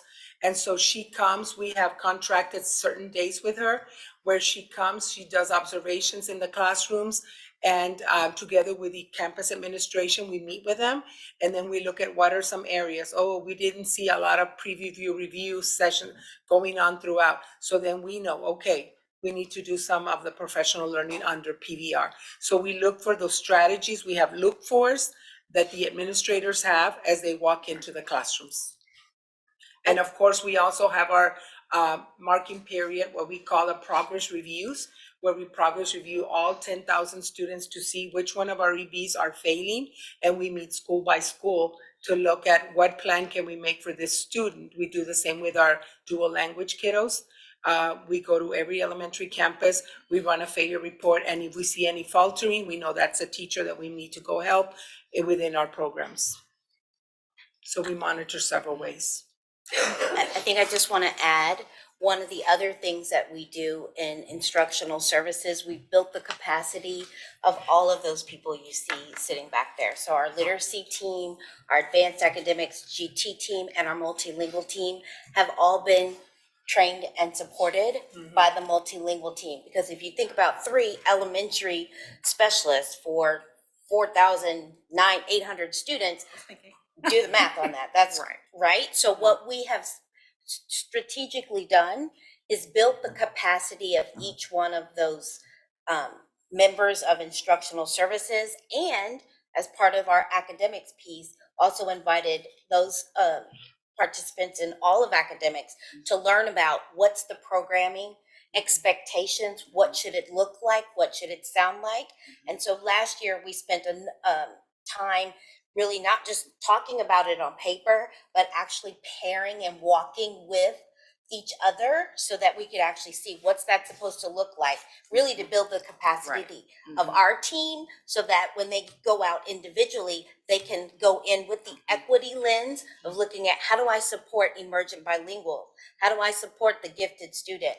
And so this team, I believe, has a strong working knowledge about what to look for, and more importantly, how to coach and support teachers as they're trying to grapple with all these different types of students who might be in a classroom. So we have strategically built the capacity of the members right there and across academics so that they understand, oh, that's what it's supposed to look like. And sound recently, aligned. we're meeting now with, Aligned. our curriculum is amplified. So this morning, as a matter of fact, we had a really good collaborative meeting with Amplify. As the Amplify coaches go in, they're coming to us, we're looking at the program, we're comparing, what are you seeing, what am I seeing? So Kathy, myself, and other specialists met with our Amplify coaches and looked at, are we all seeing the same thing? Because we know that they're at the campus that's also supporting. So like Dr. Mendoza said, we want them to have the dual language lens as well. Thank you. I just had a couple of quick things. On your Eric High Schools in the bottom box, you might want to say Eric Middle and High Schools. Yes. Because those are all middle schools.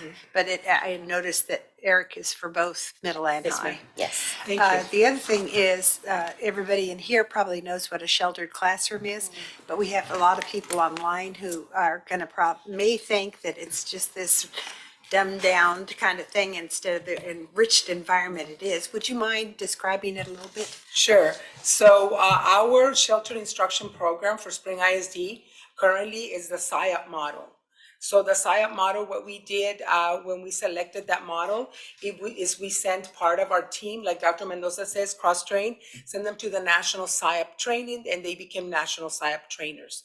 We offer it many ways. It is a way of teaching where we scaffold instruction via depending and commensurate with the language of the student. So it can be anywhere from offering visuals to scaffolding the curriculum, doing a preview of the vocabulary, front-loading the vocabulary, making sure that our teachers are aware of what that looks like.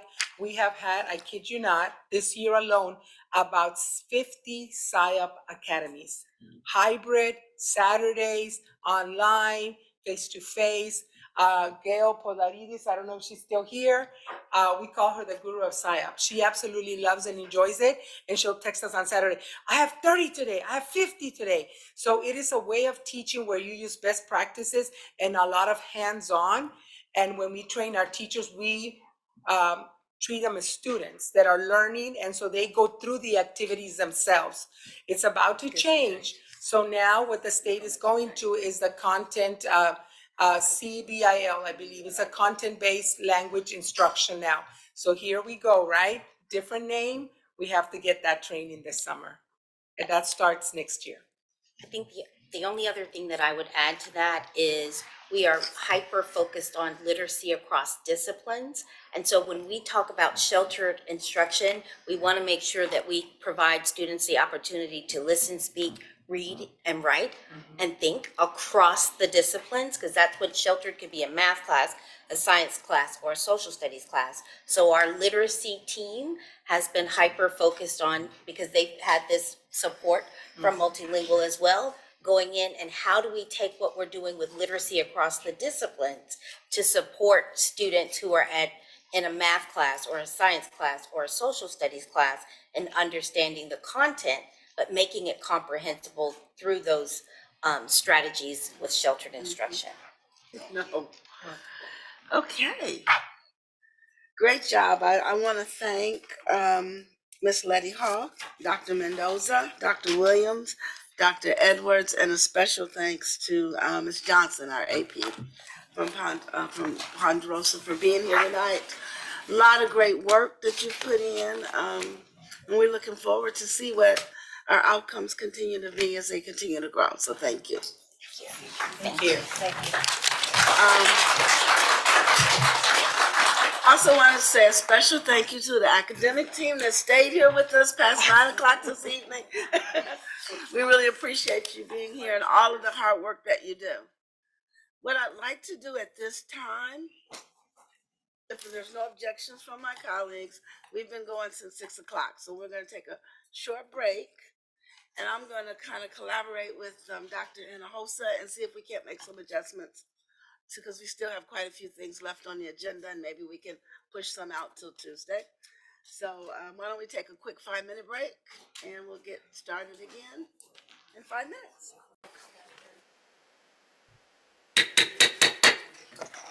We will now resume the open session at 9:36 p.m. We're going to make, without any objections from the board, we're going to make some adjustments to tonight's agenda. We're going to move to Tuesday's board meeting. Item 7, our Chief of Academics, will move our item 8, Chief of Innovation, and we're also going to move 9, the policy update. And so if everybody can, that'll give you guys through the spring break and everything to really look through those policies and come back prepared to have those conversations on Tuesday, okay? So thank you, Dr. Parasol, for that last update. That was Dr. Cuellar. I'd now like to recognize Dr. Matt Parasol for our next agenda item. Thank you, President Durant, and good evening, members of the board, superintendent, and the members of our audience. We are excited to bring a update for the additional day school year, also known as ADSY. The ADSY program was started 2 years ago as part of a grant, and that grant does expire after this year. And so we have 2 esteemed members of our team. One, Dr. Natasha Watson, who is our iZone Assistant Superintendent and oversees our ADSY school, and Dr. Eric Tingle, our Director of Strategic Innovation, who in prior had brought the calendar forward and also works in partnership as we secure more opportunities of choice and programs from TEA. And I'll pass it over to them for the presentation. Good evening, President Durant, Dr. Hinojosa, members of the board, and the senior leadership team. In 2020, the iZone cohort of schools, which includes Clark Elementary, was launched to improve student outcomes utilizing the following 6 inputs identified on the slide. 1, high-quality curriculum. 2, blended learning. 3, high-dosage tutoring. 4, diagnostic assessments. Mental health and social resilience. And input 6, extended school year, which was for Clark Elementary only. Before I go on, first, I would be remiss not to thank the staff, principals, and families for their dedication and commitment in implementing these 6 inputs with fidelity. I'm very proud to say that every last iZone campus that was formerly a D and F did move up to a B and C. And so it does work. But let's take a few moments and go through a short review of each input. Input 1, high quality curriculum. So in the spring of 2020, the iZone cohort of schools were the first to pilot our current high quality curriculum that you know as of Amplified Reading, Eureka, and Carnegie Math, which are TEKS aligned, contain detailed lesson plans, supports blended learning with embedded assessments, and allows for Schoology integration. Our second input, blended learning, is an approach to education which combines online educational materials and interaction online with traditional methods. Currently, all campuses utilize blended learning with some elements of student control as it relates to their pathways and pace. As you review the chart, I am sure you see many of the elements that have been identified previously by school leadership, such as goal setting and small group instruction.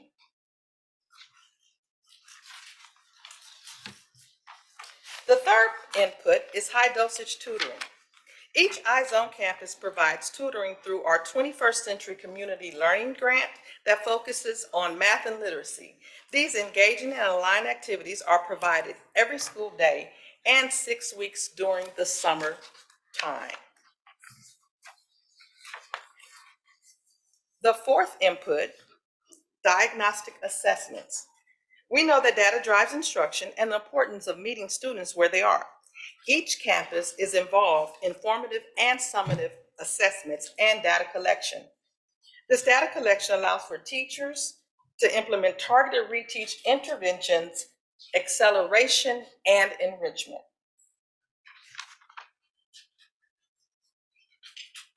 And the fifth input. Now, we all know if you look at any news source today, it's evident that our youth really will benefit from this particular input, mental health and social resilience. Our SEL curriculum, Quaver and 7 Mindsets, is delivered through a whole child approach with cell integration and direct instruction from the classroom teacher. We know a sense of belonging is so important to our scholars to ensure that every student has a connection to their school family. And I would like to say that it has been evident within the iZone cohort that our numbers have decreased greatly. And I can't get that data for you. But let's talk about the focus here also tonight. We want to talk about input 6 and the extended year or the district-wide calendar. And I'll pass it over to Dr. Tingle. Thank you, Dr. Watson. Good evening, President Durant, Dr. Hinojosa, Board of Trustees, Senior Leadership Team. As Dr. Paraso stated earlier today, we know that the funds used to pay for the ADSY calendar are now sunsetting. And so the goal was to put together some feedback loops to get feedback on moving forward related to the extended year calendar. Clark Elementary has used this calendar for 2 years, and so we wanted to hear from the staff and some of the parents on moving forward. So we launched 4 parent meetings, some virtual, some face-to-face, some in the morning, some in the evenings. We also had 2 staff meetings, one with just the leadership team on the campus and the other with Ms. Fisher's entire staff. And then we did a stakeholder survey. Some of the findings from those conversations and in the survey, one of the things that we found is that the SEL curriculum that they spoke about, the use of the high quality instructional materials, those things were not significant to just ADSY. Those are things that Dr. Watson presented on earlier today, and those things happen during the day, and they happen across the district. Another finding was the attendance. If we look at the bullets after the attendance being an issue, it makes sense because there's alternate schedules, right? So Clark Elementary being the only campus that did the extended year calendar, we know that families have multiple children at multiple levels. And so if there's one campus starting before the traditional calendar and also extending after the traditional calendar, that there will be a conflict in parents sending students to school. And then lastly, we did note that the teachers really appreciated the pay. We know that teachers work longer on the campus for the ADSY extended calendar, and so we know that pay has been appreciated from the teachers. So diving into the calendar, into the survey results. This is a pie chart that you've seen before, very similar to the 2023-2024 traditional calendar. We note the participants in the survey. And so this is just kind of identifying the percent of the parents versus the teachers versus the instructional staff on the campus.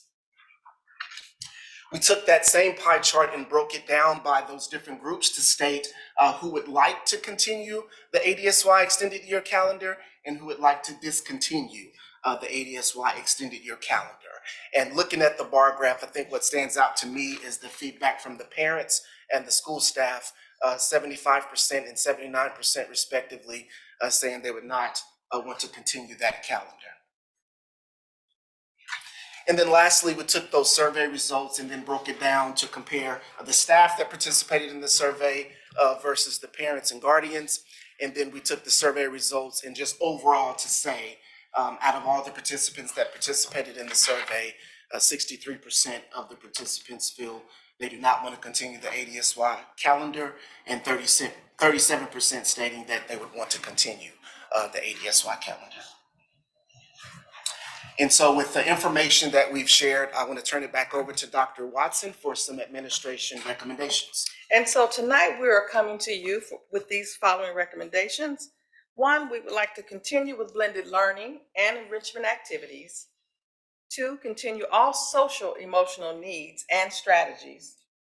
Continue diagnostic assessments and high dosage tutoring. Continue additional learning and planning time for teachers. However, we would love to transition away from an alternate extended instructional calendar and support additional instructional interventions through the school's summer school program. Thank you. Are there any questions?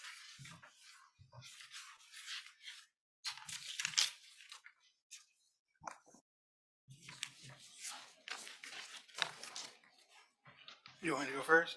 You're the only one with a question. The end for parents and guardians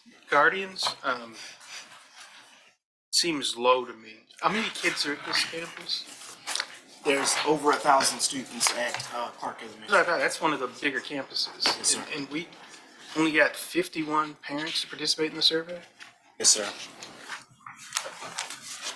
What do we think about the validity of the survey as it relates to the entire community? You know, I think we could have gotten more participants. We would hope that more parents would participate in the survey data. I think as leaders, we oftentimes have to take a subset of the participation that we get and sometimes scale it across the district. I know we do that in many other programs in many other capacities. I think that's why we spoke to multiple groups to try to get some triangulation, if you will, in the data that parents shared in their survey, talking to teachers and talking to multiple groups to get some more feedback and not just the percentage of the parents that participated. And then I guess my last question, the additional inputs were funded by ESSER? Mm-hmm. Or was there a grant for this? There's a grant that's funded the ADSY extended year, and that is subsetting. So that grant was only paying for the extended year, wasn't paying for the other inputs, the other 5 inputs? It did also support a coordinator for the ADSY For the first year, and then it has paid for some additional professional development that we've actually been working with the academics team and saying how do we continue to take those those experiences and cause them to, have a ripple across the district. A lot of that work has been recorded. I know Dr. Watson has spent a lot of time building this kind of bank of videos and exemplars that we'll be able to replicate. But that's where the predominant amount of the funding went for that, and then all of the stipends. So there was a lot of funding.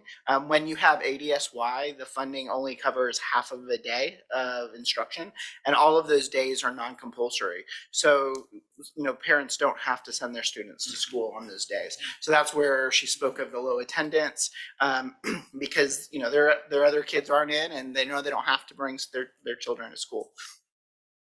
I wanted to just piggyback off of some of the data points in regards to the survey.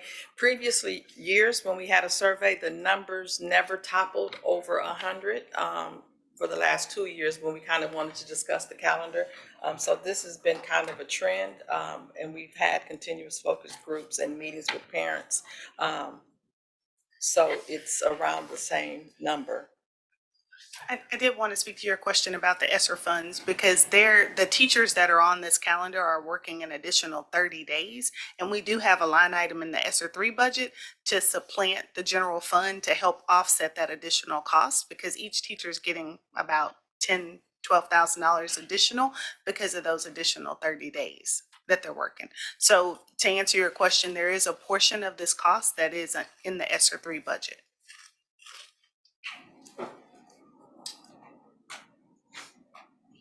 Okay, I need to think about that. I need to process that, so I'll come back. You have a comment? No, I was just going to ask Dr. Watson, and I know we have Ms. Fisher, our principal, Yes. that's here. And I know just to talk a little bit more about the efforts to get parents to give us their feedback. And, just overwhelmingly, they're not participating, and or the ones that are participating are not wanting the extended year, the additional coming in July, because right now they came in July and they will go through the middle of June. And so the calendar is set such that the teachers are not, even though they are getting that additional $10,000 to $12,000, it's extended year. And so our teachers would rather not, and have the choice, because one of the things that we discussed with Ms. Fisher, the leadership team, is what can we do to ensure that we're still providing those additional days, right? Because that's the whole premise of this grant and this research, was that these students that are academically behind need additional time.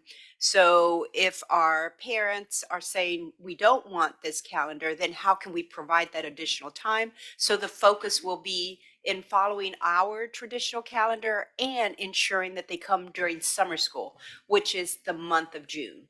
So students would all start at the same time, all end at the same time, and then our responsibility would be to get them in during summer school.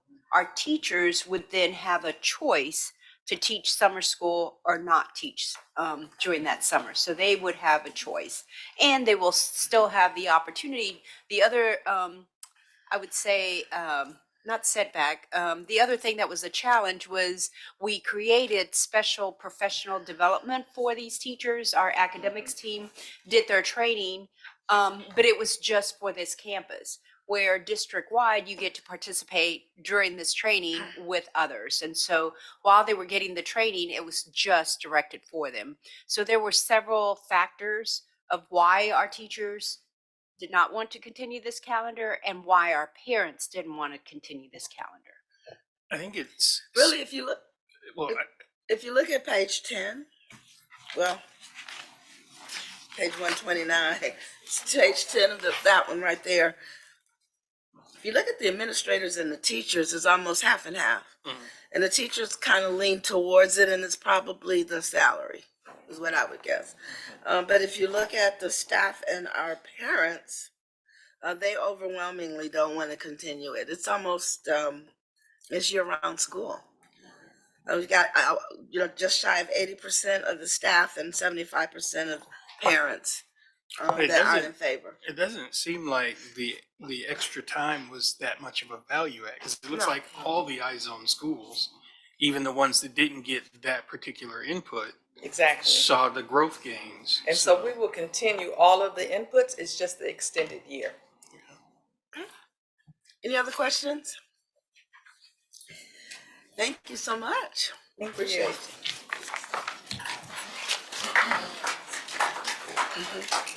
So, we'll move to consent agenda. We will vote on this on Tuesday. Do the consent agenda. For our next item, I'd like to recognize our Chief Operation Officer, Mark Miranda.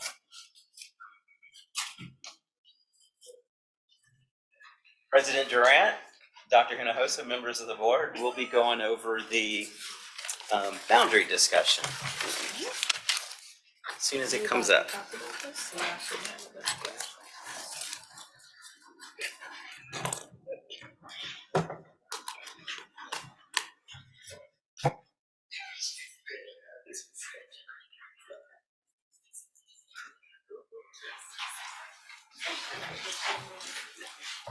All right, so I'm going to give you a little bit of background on this. If you recall that annually, the board gets to see the demographics report from Rocky Gardner from Zonda Education. And the last time we had him here, he came to us in January, and he showed us some numbers, some enrollment numbers that really prompted us to decide that we needed to make some changes. And particularly for the upcoming school year. And so why are the boundary changes needed? First of all, these changes that I'm about to show you and ask for approval at the next meeting would be effective in 2023-24 for the upcoming school year. And the purpose would be to improve student outcomes ultimately, to student achievement, to wellness, to really balance out our campuses. You'll see here in a second as we go forward, to ensure that the resources that are equitably distributed, to provide students with a more personalized attention and support. And then for one of the campuses that we're looking at, it's not a matter of capacity, but it's a matter of being able to properly align some students to a campus that's a little bit closer to their homes. And so if you recall in January when Rocky came and gave us the report, one of the things that he always does is he looks at the housing in our community, he looks at the birth rates in our community, and as we know, those of us that were there on Saturday, driving by the stadium, you see all of the brand new houses that are coming up on the east side of the school district. And he showed us that in 2027, 2028, if we stand pat and we don't do anything, that especially Burchett Elementary School and Marshall Elementary School would be well over capacity. Those two campuses are already at capacity and maybe a little over capacity as we speak. If we do nothing by 2027, 2028, the projected enrollment for those two campuses would be well over capacity. And those are the two yellow that you see on the screen.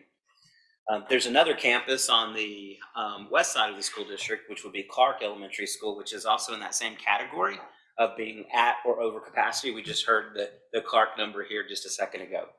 And so we have 3 campuses that are over capacity that we want to address in this. Marshall Elementary School, Burchett Elementary School, Clark Elementary School. And then I mentioned Sawyer's as more of an alignment of student locations. And so we'll see that here in a second. One of the things that Rocky also showed us at the same time was that while we have some campuses that are over capacity, we also have campuses that are under capacity because our enrollment population has shifted maybe away from some older homes into some new housing. And so we see that time to time, as many school districts do. And so because of the shifting in our enrollment population, we have under capacity campuses at Anderson, Smith Elementary School, Cooper Elementary School, Heritage Elementary School, and Meyer. The good thing about this is that those campuses are proximate to some of the campuses that are over capacity. And so we're going to look at a few of these kind of one by one. And so the first one The first pair of campuses that we're going to look at are really Burchett and Anderson elementary schools. Burchett is one of the elementary schools that's well over capacity. And so on the map here, it's a little bit hard to read, but I've kind of highlighted where Burchett is. And you kind of remember Burchett is basically north of the stadium complex. And Anderson is essentially south on Cypress Wood from the stadium complex. And you can see those two campuses there.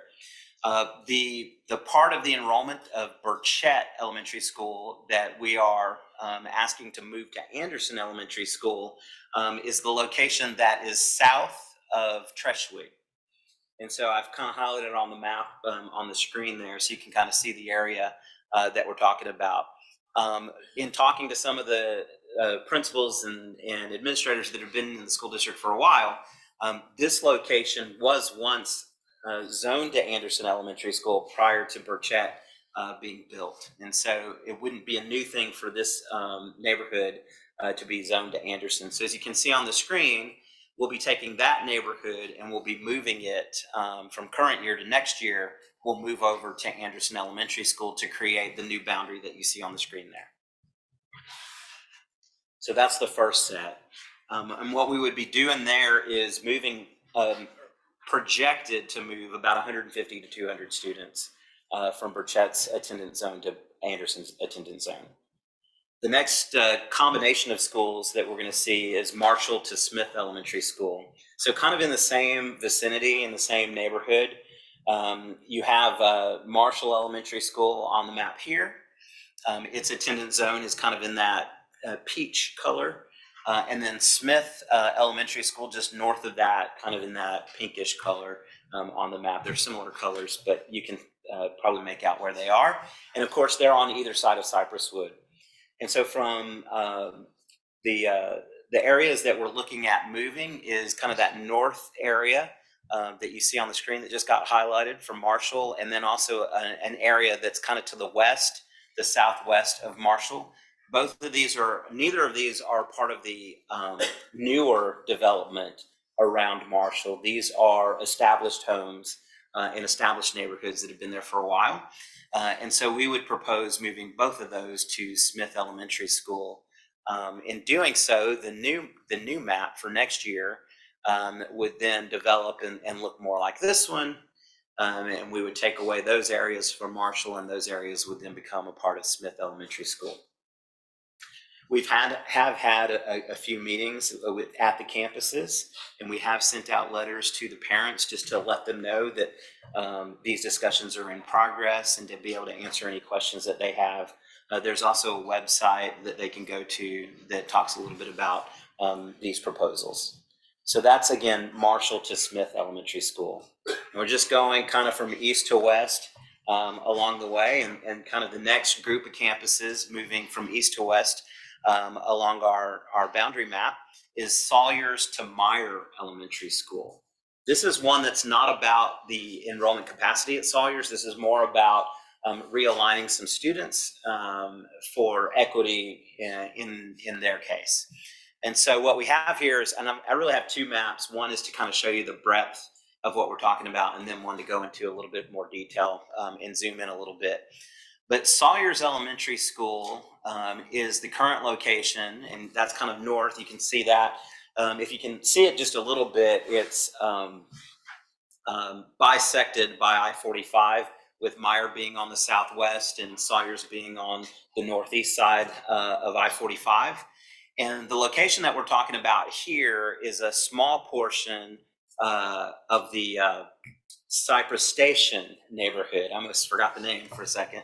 A small portion of the Cypress Station neighborhood. And that Cypress Station neighborhood, currently all of the students in that neighborhood are zoned to Sawyers. And so just zoom in a little bit more to the Cypress Station neighborhood that we're talking about, and you can kind of see Meyer there. This portion of the Cypress Station neighborhood, that entire section of Cypress Station, they all travel to Sawyers Elementary School. This is a large concentration of apartment complexes.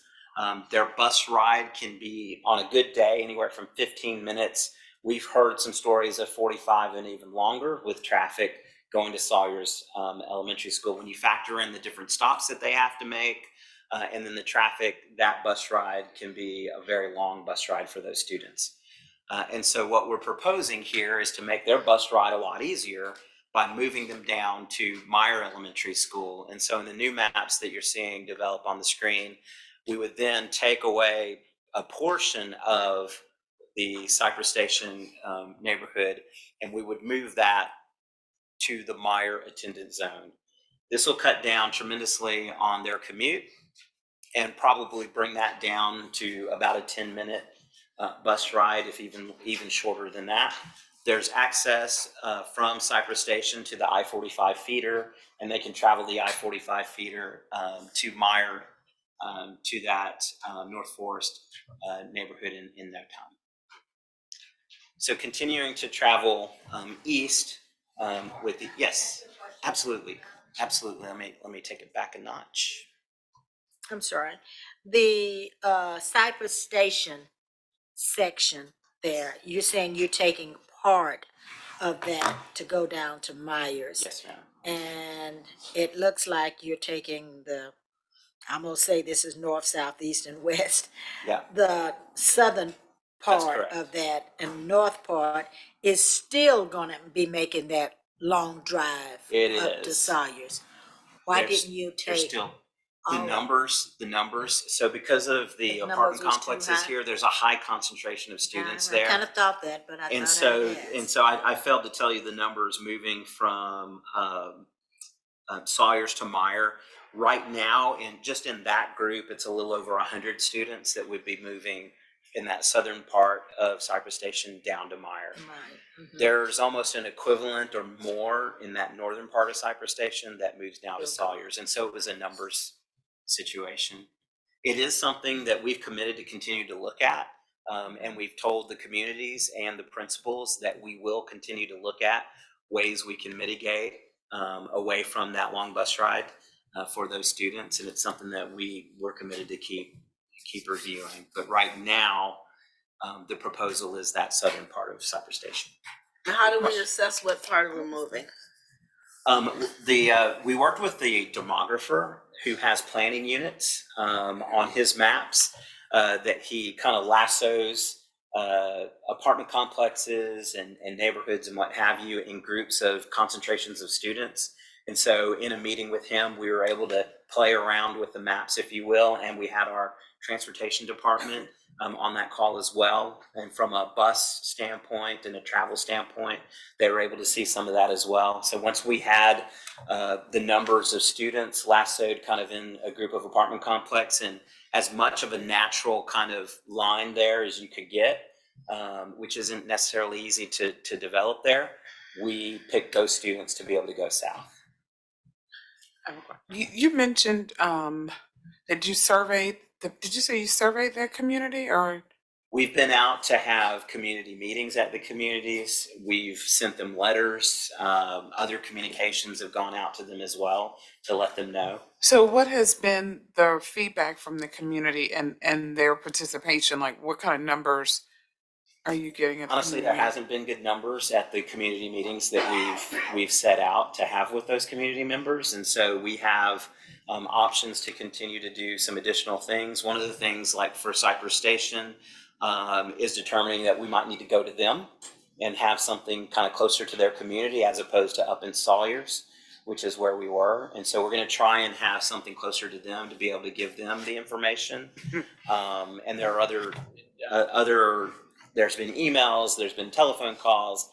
One of the other things that we've been able to do from the receiving campuses is they brought their entire teams to the meetings that we set up for them and were ready to greet any of the parents that came to those meetings. Now, again, the attendance hasn't been good at all, but those receiving campuses are enthusiastic, welcoming, supporting.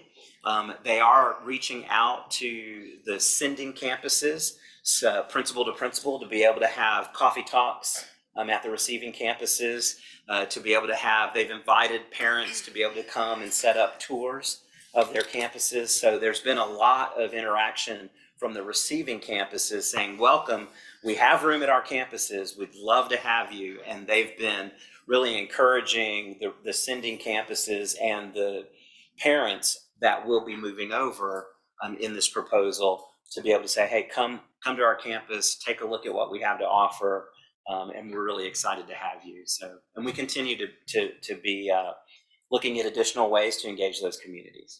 I would I'll like go to ahead and go. encourage you to meet those parents where they are. Yep. Cypress Yeah, I think Station. that's a great. I'd just like to kind of go on the record and reiterate what I've said before, is that we do not have clear feeder patterns for several of our campuses, especially the Caney and some of our other middle schools. And I haven't gone through boundary changes on multiple occasions as a board member. It's not always a fun exercise, and I would just really like to recommend, if we're gonna start talking about boundary changes, we look at everything and not do a piece now and a piece later. I've got some concerns with that. I just wondered, do we still have our equity lens on as we're looking at this? Yeah, so one of the things from an equity standpoint is we wanted to make sure that we weren't going to disproportionately move students, especially economically disadvantaged students. And so the numbers are pretty balanced between the campuses. Most of the numbers, like for example, at Burchett and Anderson, they're both in the 80s, the low 80s, from an economically disadvantaged standpoint. Marshall to the two Smiths, same, kind of in the low 80s. Clark to Heritage and Cooper, which I haven't gotten to yet, but that one is, Clark's a little bit higher in the low 90s. Cooper and Heritage are one's in the high 80s and the other's in the low 90s as well. So there's somewhat some equity in the students that we're moving from those neighborhoods. And so we don't think we're disproportionately moving students from that standpoint. Even Sawyers and Meyer are compatible. Echo Trustee Hodges in that I think it's really important that we go out of our way to engage those families and those communities that'll be impacted by this, so that we're not, they may have a perspective that we don't have. Absolutely. And so I think it's really important that we hear their perspective and, like then act accordingly. Also, like, whatever the analytics are on the website, like I think that's relevant. Because some of our communities, we just finished talking about a survey that didn't have a lot of responses. So I think we need to do the extra effort to make sure that we reach out to folks. Totally agree. And one of the other things, just to follow up on the equity, is we just had a presentation that talked about SPED and GT and some of those things. And so those are also categories that we're looking at too, to make sure that there's still equity. And so any of the students that are categorized as SPED, we will make sure that all of them are meeting their IEPs and that everything's in place for them from a programmatic standpoint. That has definitely been a conversation. I know Craig and his team have been looking at that with the populations that we're talking about potentially moving. And one of the things with the population, these are a lot of apartment complexes, so there's mobility. There is. So who you're talking about today may not even be who's going to be there come the fall. I agree, and that's why even when I say, we're looking to move the numbers of students, they're really projections because that could change, and we've seen it change sometimes overnight depending on what's happening in the community. I have one more, and this is really 3 different campuses. It's Clark moving to 2 different locations, Heritage and Cooper Elementary Schools. And so Clark is an interesting attendance zone because it's this really huge attendance zone. Part of the northwest part of that attendance zone is really kind of pipeline easement, but we have to cover it somewhere. So there's not necessarily neighborhoods up there, nor potential neighborhoods in some of those areas, but there is still growth in this area as well, and potentially future growth from Rocky, the demographers, meeting with us in January. And so what we're looking at doing here And of course, you see Clark there on the map. We've got Cooper over there to the east, and Heritage over to the west, kind of the southwest of that. And what we're looking at right here is this location for Clark Elementary School to potentially move to Cooper, and then 2 locations to potentially move to Heritage. And so those 2 locations would then move kind of in that westward direction to Heritage. So with that move, next year's map, and that just changed over to next year, would look more like this. And so the Cooper boundary would extend a little, would extend further west past I-45, and then the Heritage boundary would extend a little bit north and a little bit east.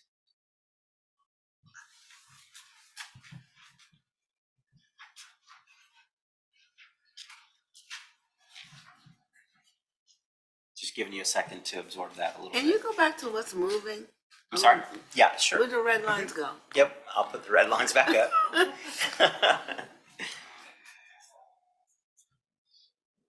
Because that Canberry area right there, those are apartments. Yes, a lot of these are apartments. That little red dot right there is my house. Well, we won't tell anybody which one it is.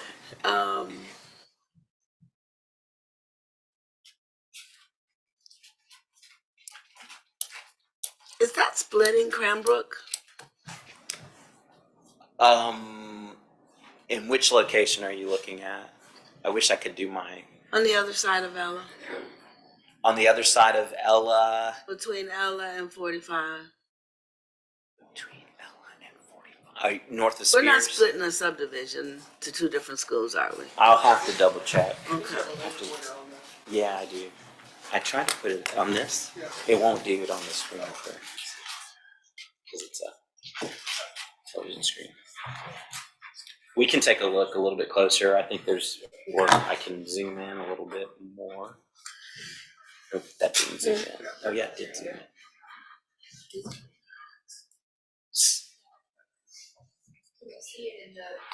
So I zoomed in a little bit now.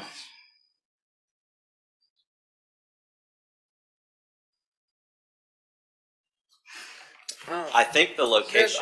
There's nothing there right now, but new houses going up, a whole ton of them. Yeah, right. Okay. Okay.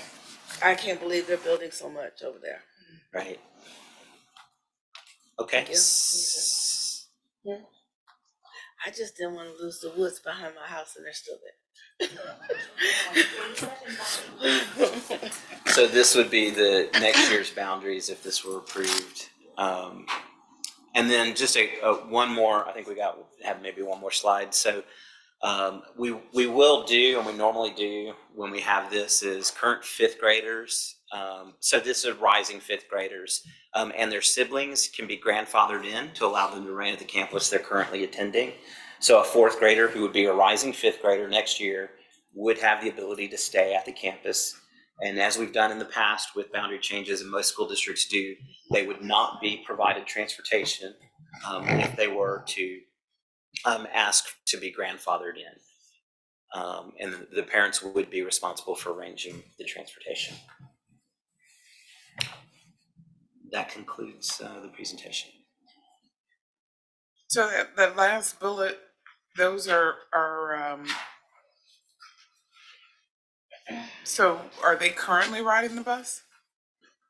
In most It cases? depends on their location. Yeah, it depends on which part of the.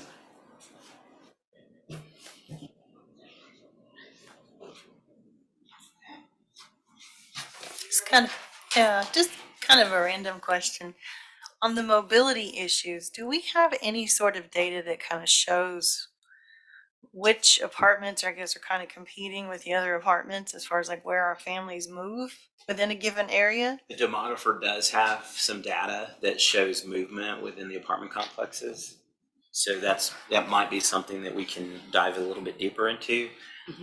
Some of that data may have been in the January. I have to go back to the January, but it may have been in the January report.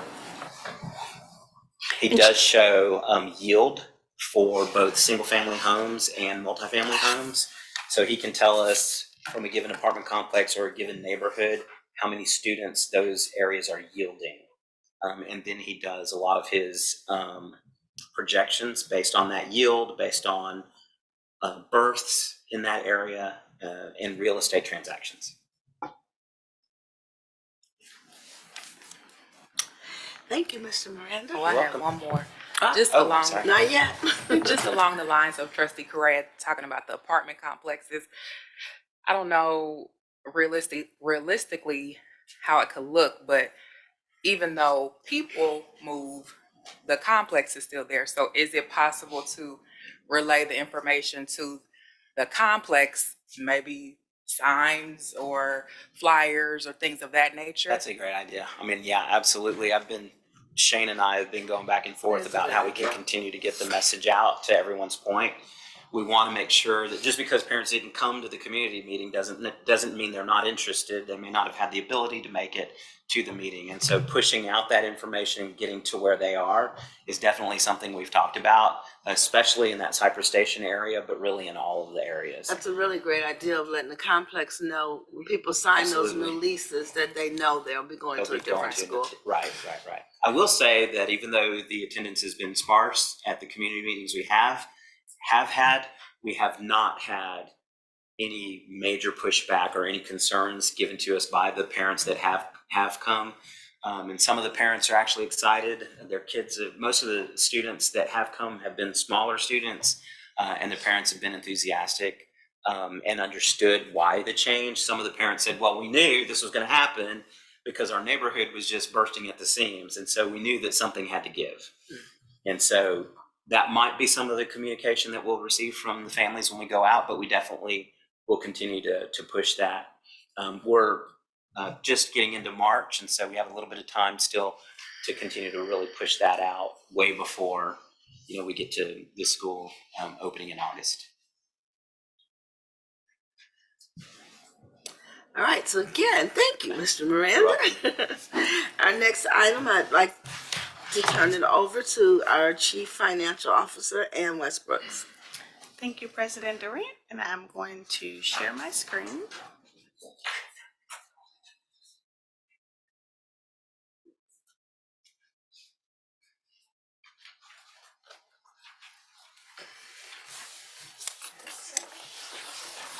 Okay, so for financial services, the budget season kicks off in January, and that's when we start all of the planning and processing. But we know that when there's a legislative session going on, there's a lot of moving parts. So even though we're very early on, we won't see any numbers this evening, but we want to talk about what we are doing behind the scenes to prepare to bring numbers to the board for the first time at the April board meeting. So as always, we like to begin our discussions rooting the work that we're doing in our anchoring the work that we're doing in our strategic priorities and ensuring that everything's aligned. Of course, the budget is created so that we can make sure that our resources are allocated to the students as much as possible to increase our student outcomes. And then, of course, as Mr. Adams reminded us earlier this evening, just making sure that we're always keeping our equity lens on as we're continuing to do the work to ensure that our resources are allocated in the most equitable way. So I want to start off by really addressing the budget concerns that we know will be grappling with throughout this budget process and things that we've talked about throughout the last several years, things that we know that are on the horizon. So first and foremost, we are still anticipating, under current law, a deficit budget that exceeds $30 million. If you recall, the 22-23 budget year that we're in right now, we passed a $35 million budget deficit with some offset of about $20 million using the ESSER funding. Now, what we know is that the ESSER funding the last year is the 23-24 school year, which is the budget that we're working on right now. So we'll have that one final year of the ESSER offset. The other thing that's really important that's impacting us in this budget process is the fact that our student attendance, which under current law, the school district is funded on our average daily attendance. Attendance is still very low. On average, Spring ISD had attendance of about 94% in pre-COVID years. Since COVID, we've been somewhere between 88 on a low end to about 90 to 91% on the high end since COVID. All school districts were dealing with the challenge of low student attendance. And so as a result of that, for 2 years in a row, there was a hold harmless provision that was put in place. And so school districts were still largely funded, even though the attendance was really low. For 22-23, there is no hold harmless. So our 22-23 budget is actually taking the hit for that loss of revenue because our attendance is low. And so as we go into the 23-24 budget planning, we have to adjust our budget now. We have to adjust our revenue budget down in order to account for that loss of revenue because the students are not coming to school at the rate that they were before. And so we just attended 2 significant conferences, the Texas Association of School Business Officials, TASBO, and TASA Midwinter, where there was lots of discussions with TEA representatives, with our Texas School Policy Network representatives, and just asking, okay, does everyone understand that we're still dealing with the low student attendance? And the answer is yes. We understand everyone's still dealing with it. We expect you to adjust. And adjust means you have to adjust your revenue down and then adjust your expenditures accordingly. So that's where we are. The other item that I want to make sure that I bring up as a budget concern is our medical plan. So last year we made the decision as a district that we would move towards self-funded, move away from the TRS plan. We know as a result of the Senate bill that came out of the last legislative session, when you move away from the TRS health plan, you have to remain outside of the plan for a minimum of 5 years. And so we're in the first year beyond, or the first year of the 5 is 22-23. And so we saw not a small deficit, it was still noticeable enough. Last year we ran a deficit of about $3.7 million with our self-funded medical plan. And that was on our annual comprehensive financial report that we brought in November. So right now our claims plus the administrative cost is greater than our premiums. And one of the things that we've noticed that's contributing to this is that even though we have 2 clinics that are free to our employees that are on the district's medical plan, the clinics are being underutilized. We have the clinic here on Cypress Station, and we have the one that's open now over on Kirkendall. And so 2 clinics, free of charge to visit a doctor, free for a lot of the services that you would typically pay for. And then of course, generic medications, all free. But for whatever reason, we're still struggling to get that utilization up. And so that's contributing to our cost. That's contributing to the deficit that we're seeing with our self-funded medical plan. So I want to make sure that we're having that conversation early, because over the next month or 2, we'll need to come with a premium recommendation for the next plan year, but then also talk about how the claims are running and what that means for our budget. Because when we're self-funded, if we're exceeding our premiums, then the district's taking that hit.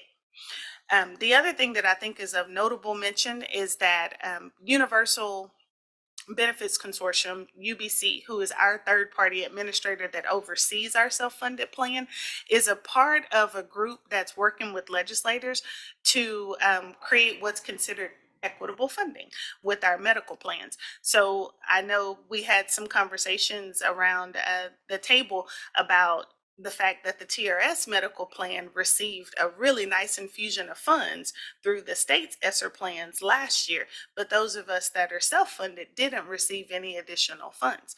And so the potential legislation that's out there is saying, if you infuse money into the districts that are on the TRS plan, you should also give an equitable share to the districts that are self-funded, because it offsets the cost that benefits the teachers in Texas, regardless of whether or not the district is self-funded or through the TRS plan. So that's another bill that we'll watch and we'll see if it gets traction. And hopefully it does, and that'll be something that would maybe offset the cost of our plan. So, but it's a notable mention because it is going to have an impact on some of our budget discussions later in the month or later in the season. Yes, sir. You can finish, I'll ask my questions. I just want to.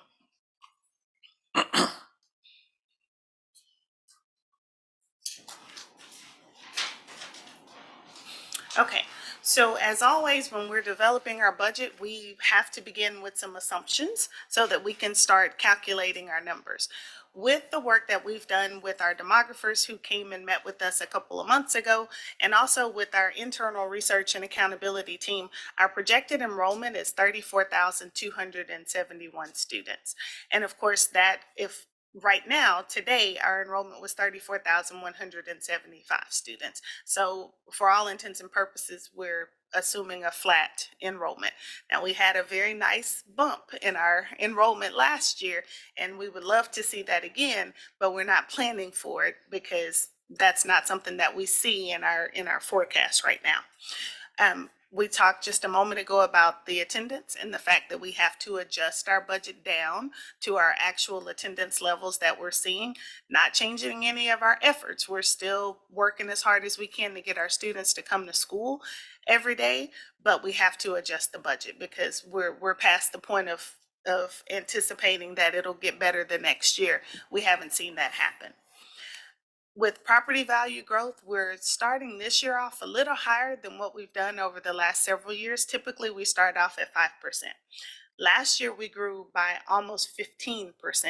And the year before that, it was closer to 10%. So 8% seems to be a much more reasonable number to begin with this year. So we're using a projected property value growth of 8%. And of course, the compression that is under the current law is it would bring our maintenance and operations, which supports the general fund, rate down from 0.8546 to 0.8136. And again, I put the asterisk on there because that's under current law, and that's an estimate until the actual compressed rates come out from Texas Education Agency. So what's happening behind the scenes right now is we're going through our budget meetings with our campuses. So the finance team, human resources, school leadership, our principals, and this year we've added our multilingual and our special education department to the budget staffing meetings. And the goal is always to ensure that when our principals walk out, they have all their questions answered. They know what their staffing looks like for next year. We can start posting their positions and they can start recruiting and hiring to fill vacancies for the next year.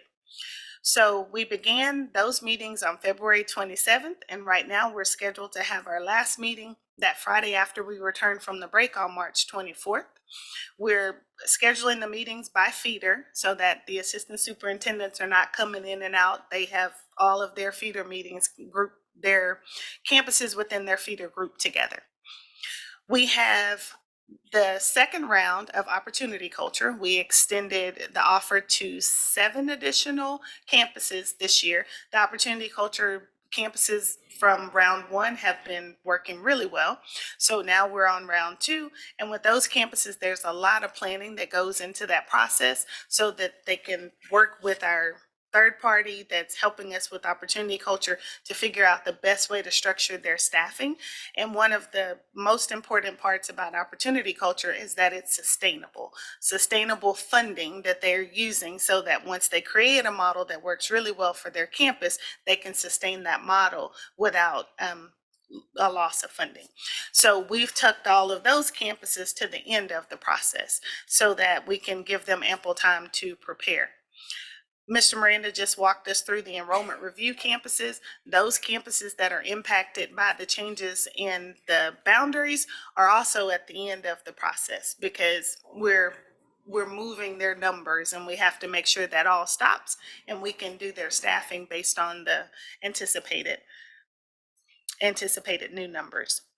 Of course, as we go through these meetings, there's always some room for negotiations as we're working towards being more flexible with our campus leaders. And so the only thing we ask is that they come with data-driven information to support the requests that they're making, and they do a really good job of that. With our departments, they have also submitted their budget requests for this year. We're back to a true zero-based budget with our departments because for the last 3 years, we've been doing just a flat 5% cut off the top and telling them this is your budget for next year. But eventually you get to the point where there's not a lot left to cut. We're starting to get into our programs and those sorts of things.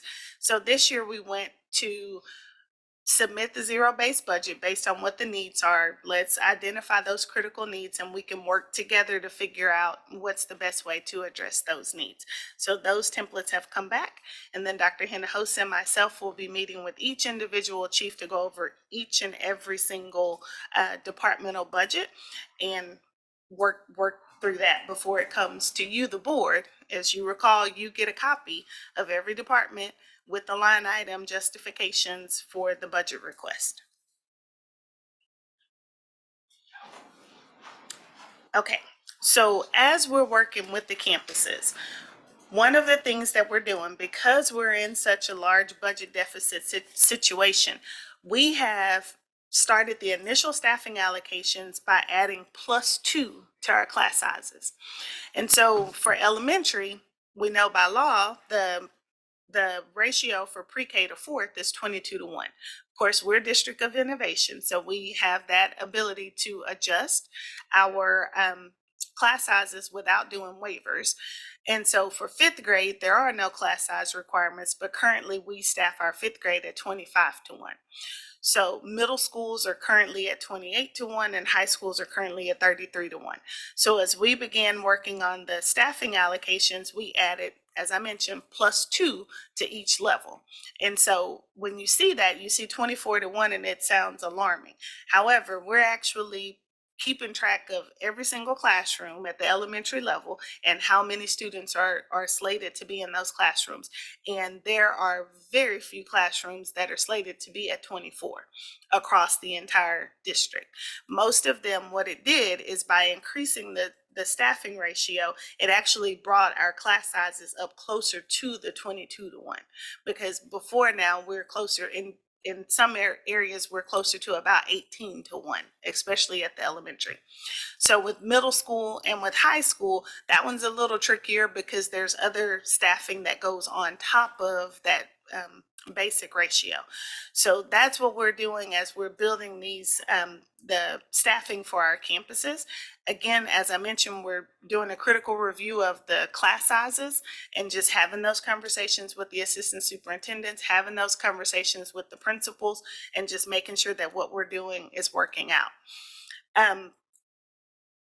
This year we had in place an extension capacity, which is where I think you heard one of the presenters earlier this evening mention the additional stipends that have been received because they've been helping out in other classrooms. Well, we've had some classrooms that have had much larger numbers of students because there's a vacancy and we haven't been able to hire for it. So those teachers who've consistently had 5 more students in their classroom have received a $1,500 stipend at the end of the first semester, and if they continue with those additional students, they'll get another $1,500 at the end of the spring semester. So since we're adjusting our class sizes and our hiring seems to be in much better shape, the extension capacity shouldn't be needed beyond the 22-23 school year. We do have supplemental funds such as Title I, that if a campus is losing a teacher, if they have funds available in their Title I, in some cases they're able to pay for that teacher using their supplemental funds. So we're seeing that happen as well. So with the initial staffing allocations being +2 higher, the estimated savings is $4.6 million. And that would be reflected in the numbers that we would bring to the board starting in April.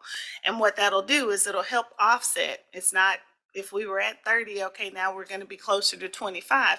That helps offset that loss of revenue that we're having in addition to the deficit that we already had as a result of our lower attendance.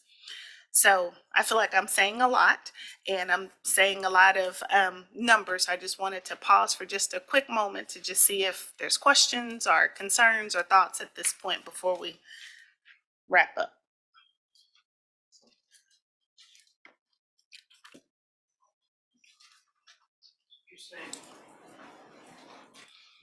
So you're saying a $30 million deficit for this upcoming fiscal year. So I have this, which was, it's a preliminary document that shows that it was a 35, almost, it was a $35 million hit to the fund balance. So does that mean, is this 30 million on top of that 35 million? It's the same. It's the same? The same one, yes. So it's less than, at least, because all these numbers can change, right? This was just one I found in my office. Right, and that was 22, 23. If it's 35.2 million, then that's about where we ended. That's the one that was actually approved last Okay, year. okay. Mhm. And so, and you'll see the minus the ESSER part and the 15 Right, net right. on there. So we're still in the early stages, but still anticipating that we're gonna have about the same Okay. amount of deficit, yes.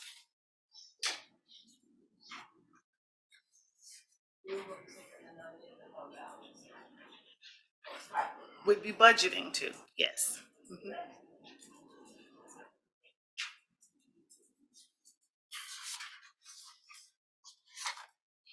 Okay, so then just a quick look at the legislative session, nothing new, things that you've heard or seen lots of information about.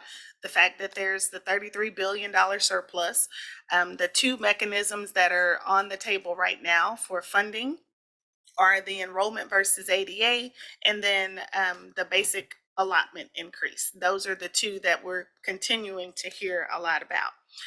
The other thing is property tax relief. That seems to be the star of the show right now as far as funding goes. We're hearing everything from a $70,000 homestead exemption possibility, a 15-cent decrease to maintenance and operations rates. We're hearing landmark property tax relief. So again, that seems to be the top of the list right now. One thing I wanted to make note of is that when all of the numbers started shaking out and when the new property value study came out back in January, we got some information from Texas School Policy Network that said that the state share of school funding at this point has dropped to 31%.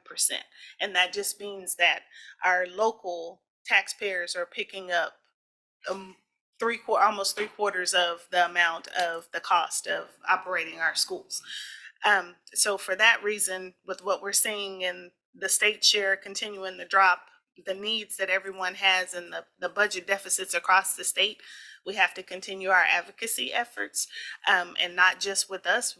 I know Dr. Hinojosa and myself, every time we talk to a group, we're saying, join us, help us, let's talk to our legislators and make sure that they know what's happening at the school districts and the situation that is very real right now.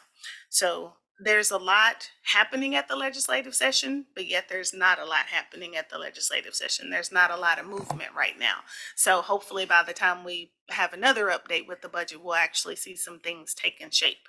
I'm sorry. A question, Dr. Hinojosa, do we have any plans to testify in any of the subcommittees on or against any of the bills? She mentioned a piece of legislation that sounds like we're in favor of. So are we going up to Austin to testify on any of those? We haven't planned yet. We are part of the TSA group. And actually tomorrow we have a meeting at 10 o'clock, a Zoom meeting, and they've specifically asked, for communications and finance to be there because we need to be able to strategize, like what is the bill that's moving, because right now they're not really moving. And then selecting districts that have the compelling, reasons to be able to go to up to testify. So right now, we're not scheduled yet, but I know as of tomorrow's meeting that's scheduled, there's going to be some movement, and they're going to be calling on us. And it is at the end of the day, everyone's hurting with the budget, and those are the bills that we're really focusing on, that and the voucher program that will impact every district. The other bills will have, it may impact fast-growing districts or those that are stagnant like us differently. So we're going to have to maybe not be with the alliance. But on this budget right here, just on the enrollment versus ADA or the student pupil ratio, the basic allotment, all of us have have the same compelling argument, as well as the vouchers. So we should see some movement after tomorrow's meeting. And then I'll keep you posted as we make our case. And I know, when we were there 2 weeks ago, for us, when we calculate the numbers, and I know you heard Ms. Westbrook's give very real numbers, and that's what they need to be able to hear. All right, this number right here, 31% of the education school funding is being funded by the state, 31%. So here, our taxpayer, we are paying for our own school. 31% is a huge decrease from where we were at. And so we need to have very specific numbers. What does that mean for Spring ISD as we move forward? And to Dr. Hinojosa's point, we received a spreadsheet today from Texas School Alliance to actually put in our numbers, our average daily attendance, how it's changed over the last years. And so that's helping them calculate the impact of the ADA, which we hope is going to help them see that the enrollment would be the enrollment funding would be a big increase in funding for districts like us that are suffering with the attendance.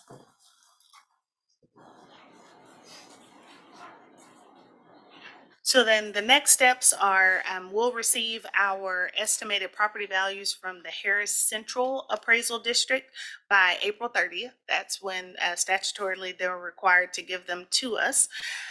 We'll continue to work on identifying expenditures that can decrease to help offset some of that loss of revenue that we're dealing with.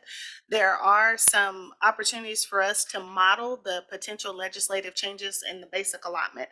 Right now, there's about 3 different versions of the basic allotment that are kind of moving around right now. And the highest we're seeing that we would receive additional revenue under the basic allotment is about 8.5 million.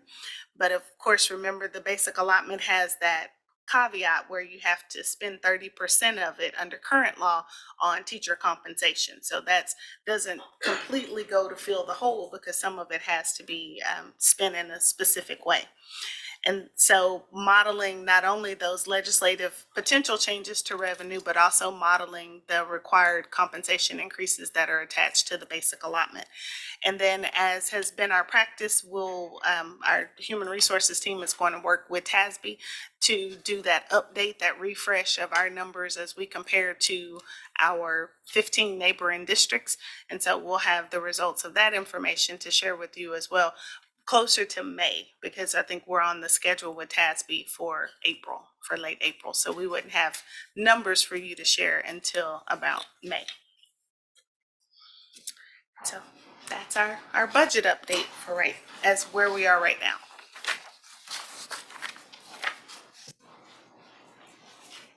This is informational. Give everyone a chance to digest it. Any questions right now?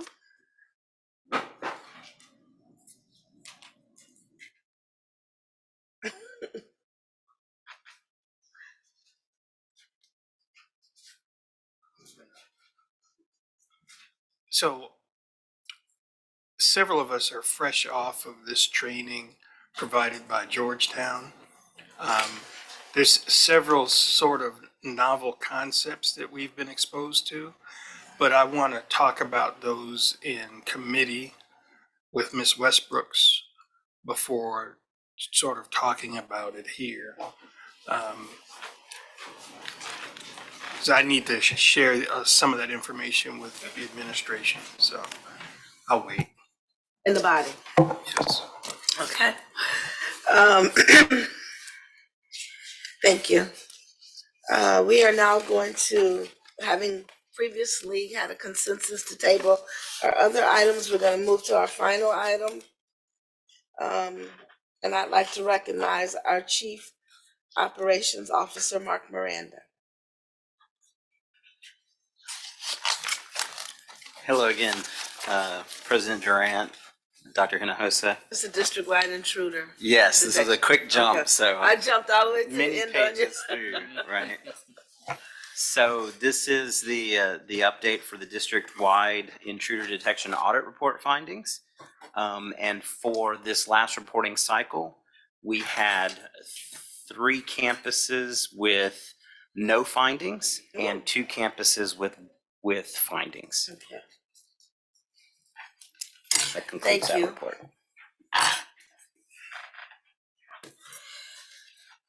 Thank you for that update.